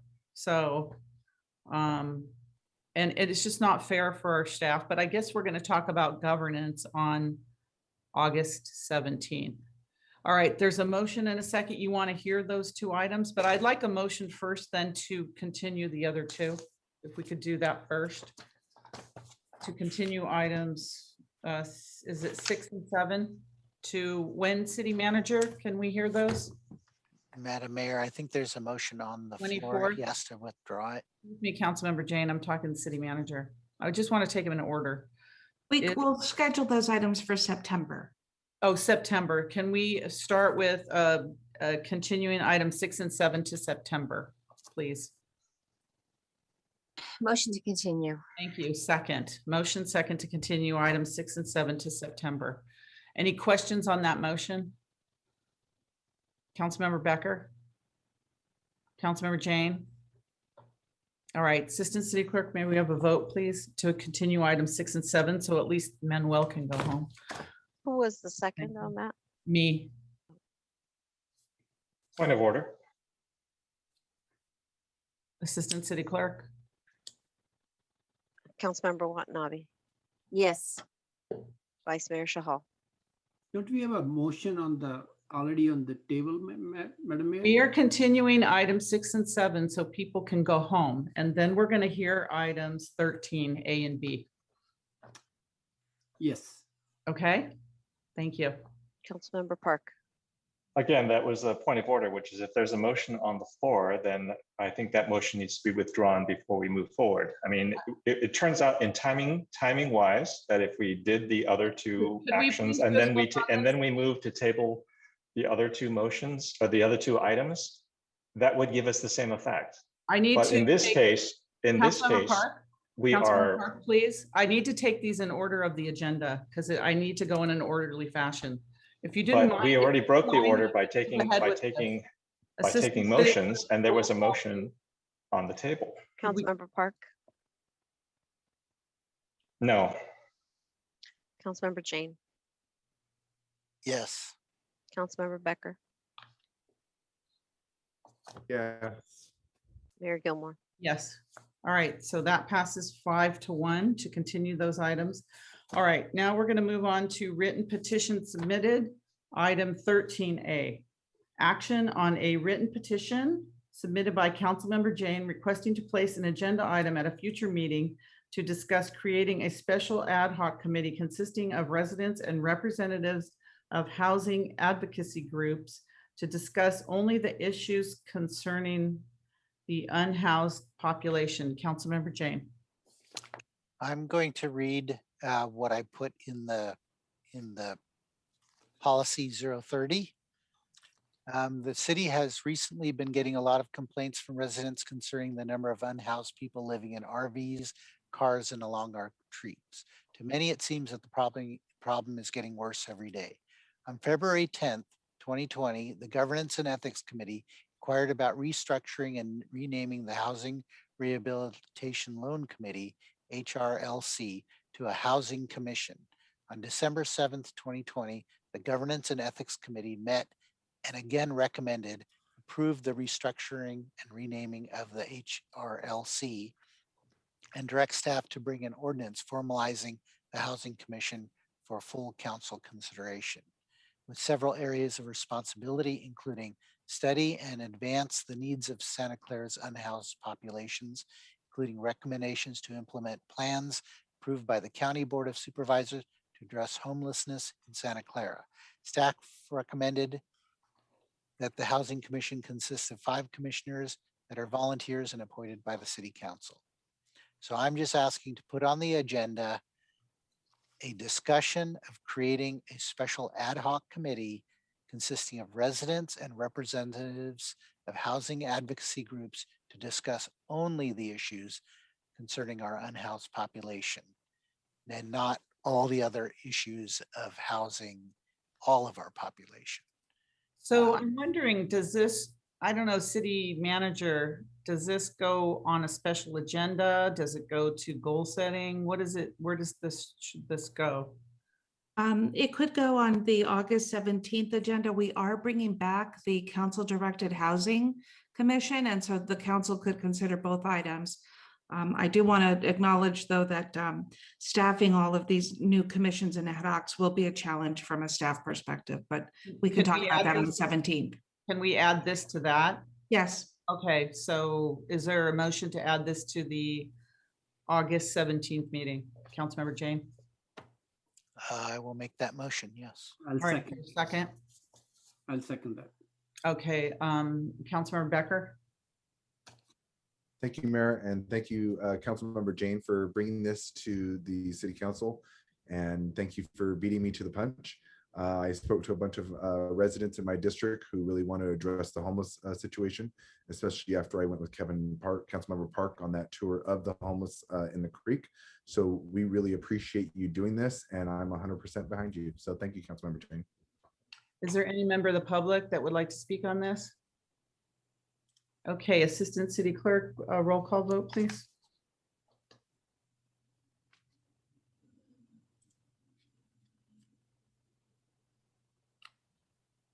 Okay.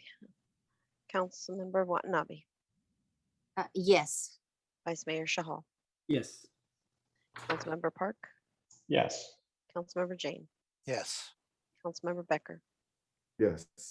Mayor Gilmore. Yes, and that passes unanimously. Thank you. The next item is action on a written petition submitted by Councilmember Jane requesting to place an agenda item at the August 17th goal-setting meeting to consider topics such as staffing and resources, consultants, budget, city council direction on densities, car parking strategy, coordination with BTA and San Jose, and timeline for implementing a station area plan. Councilmember Jane, those are quite a lot of things. And I know this is an update to our goal setting that we set in January. This sounds like a brand new set of goals. So is that what your intention is for our 17th meeting? No, this is just a single issue. Oh, this is it looked like 10 different issues. well, it's not, it's one. This is, and we saw it earlier today, a letter from VTA suggesting that they were willing to fund a station area plan. So this is simply a proposal to put at our goal setting meeting a discussion of creating a comprehensive station area plan. And that would include those topics to be part of the spacious station area plan. How much staffing would it take to support the station area plan? How many consultants? What the budget would be? Council direction on densities, car parking strategy, and the coordination with San Jose. So it's just to put on the agenda a discussion of creating a station area plan for the August 17th goal setting meeting. City Manager, do we have any future study sessions or anything on the station area plan? Yeah. City Manager that you know of, or Director? I don't know if Director Crabtree's still here. He may not be here. Yeah, I'm not tracking this as a study session coming for the station area plan. All right. I do know that there are grant opportunities, and so we certainly will be discussing some of the transportation and issues with working with BART and VTA, as they are on our check-in list.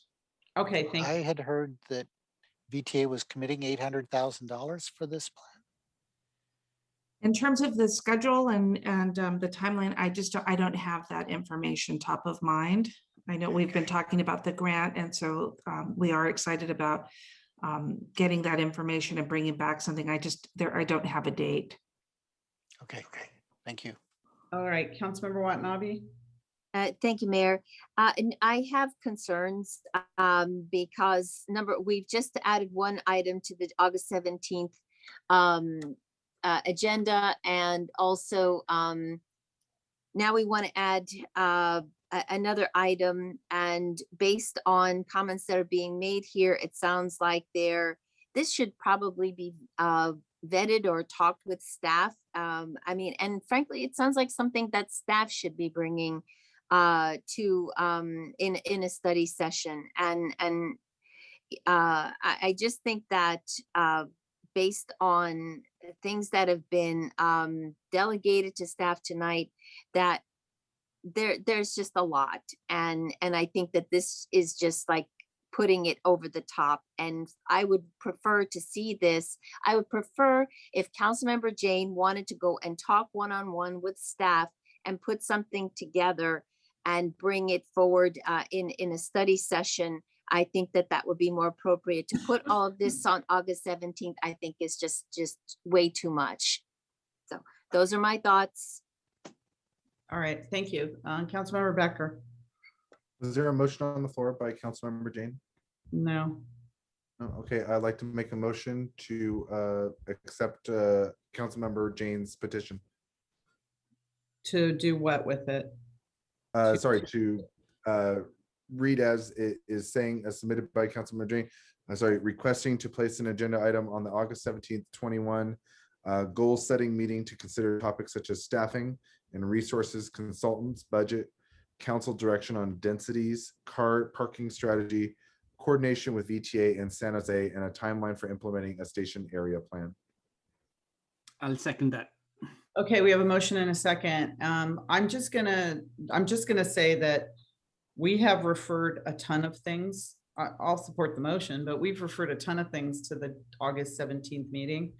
And it's going to be up to our city manager to tell us what the staff can absorb and what they can't. So it's going to be an interesting conversation. The purpose of our update of our goal setting is for the goals that we set in February. And I think there's probably, I don't know, city manager, maybe 5, 6, 7, 8 new things, big things that were referred to the August 17th. So we're going to have an interesting discussion on August 17th, which will be our next meeting. So we have a motion and a second to refer this to August 17th. Is there any member of the public that would like to speak on this issue? If not, Assistant City Clerk, roll call vote, please. Councilmember Watanabe, No. Vice Mayor Shahal, Yes. Councilmember Park,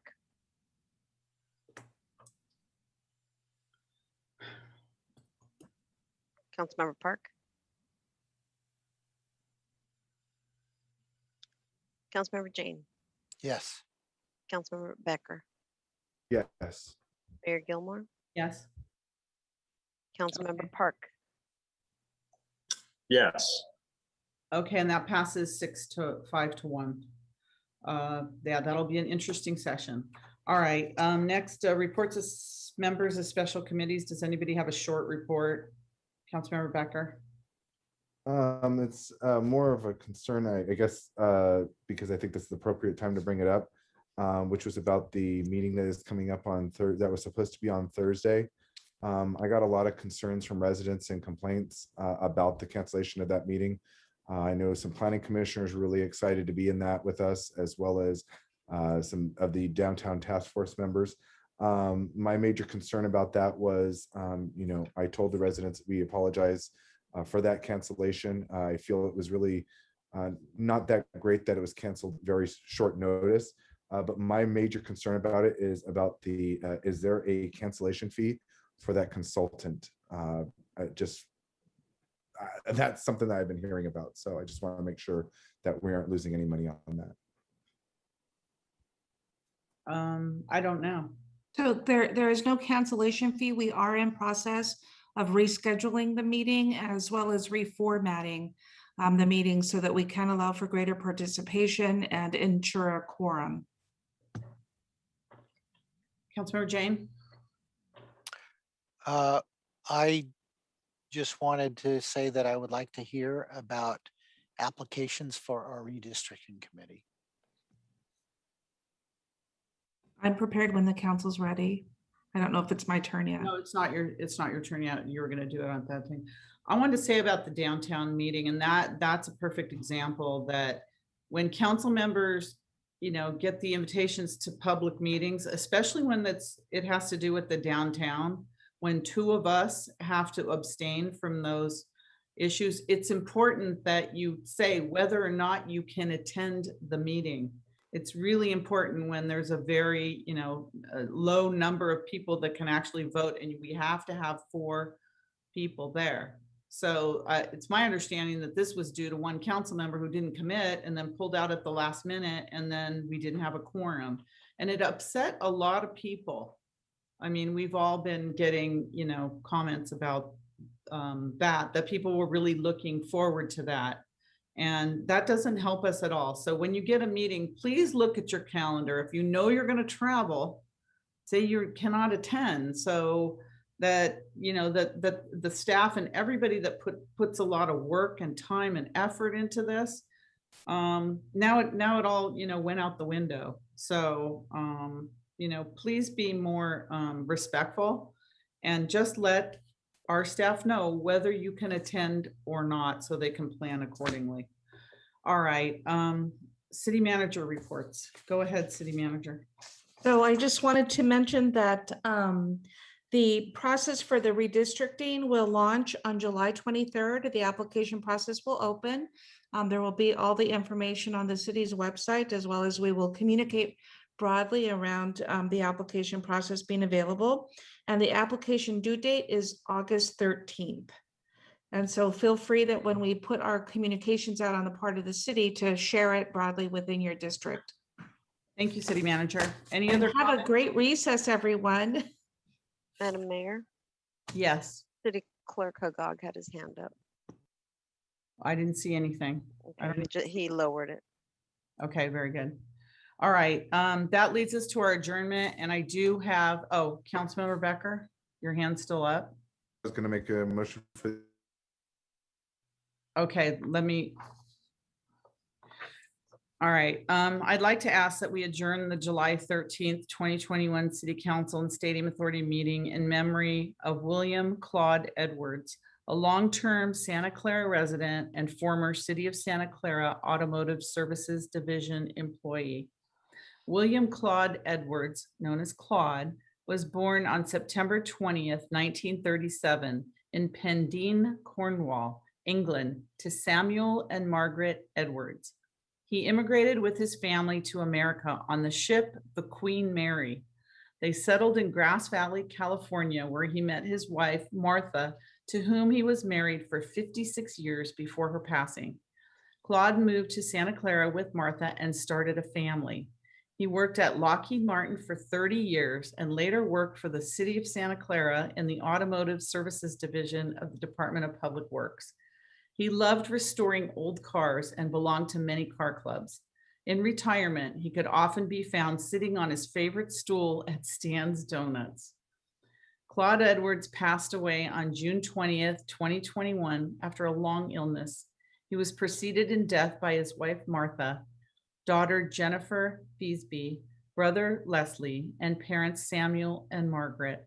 He will be greatly missed by his children, Cindy Dowd with Tom, and Matthew Edwards, son-in-law James Feasby, grandchildren Kelly with Oswaldo, Andrew and Sarah, Tessa, Christopher, Kyle, Casey with Elizabeth, and Nicole. Great-grandchildren, Calvin, Luke, Nella, Claire, and Grant, and brother Peter with Jeanette. So may I ask that we please have a motion to adjourn in Claude's memory? Councilmember Becker? Motion. Thank you. May I have a second, please? Second. And we have a second, Assistant City Clerk. Roll call vote, please. Councilmember Watanabe, Yes. Vice Mayor Shahal, Yes. Councilmember Park, Yes. Councilmember Jane, Yes. Councilmember Becker, Yes. Mayor Gilmore. Yes, and that passes unanimously.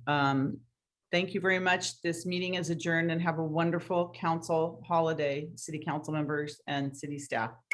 You too. Be Thank you. safe. Thank you. Good night, everyone, or good morning.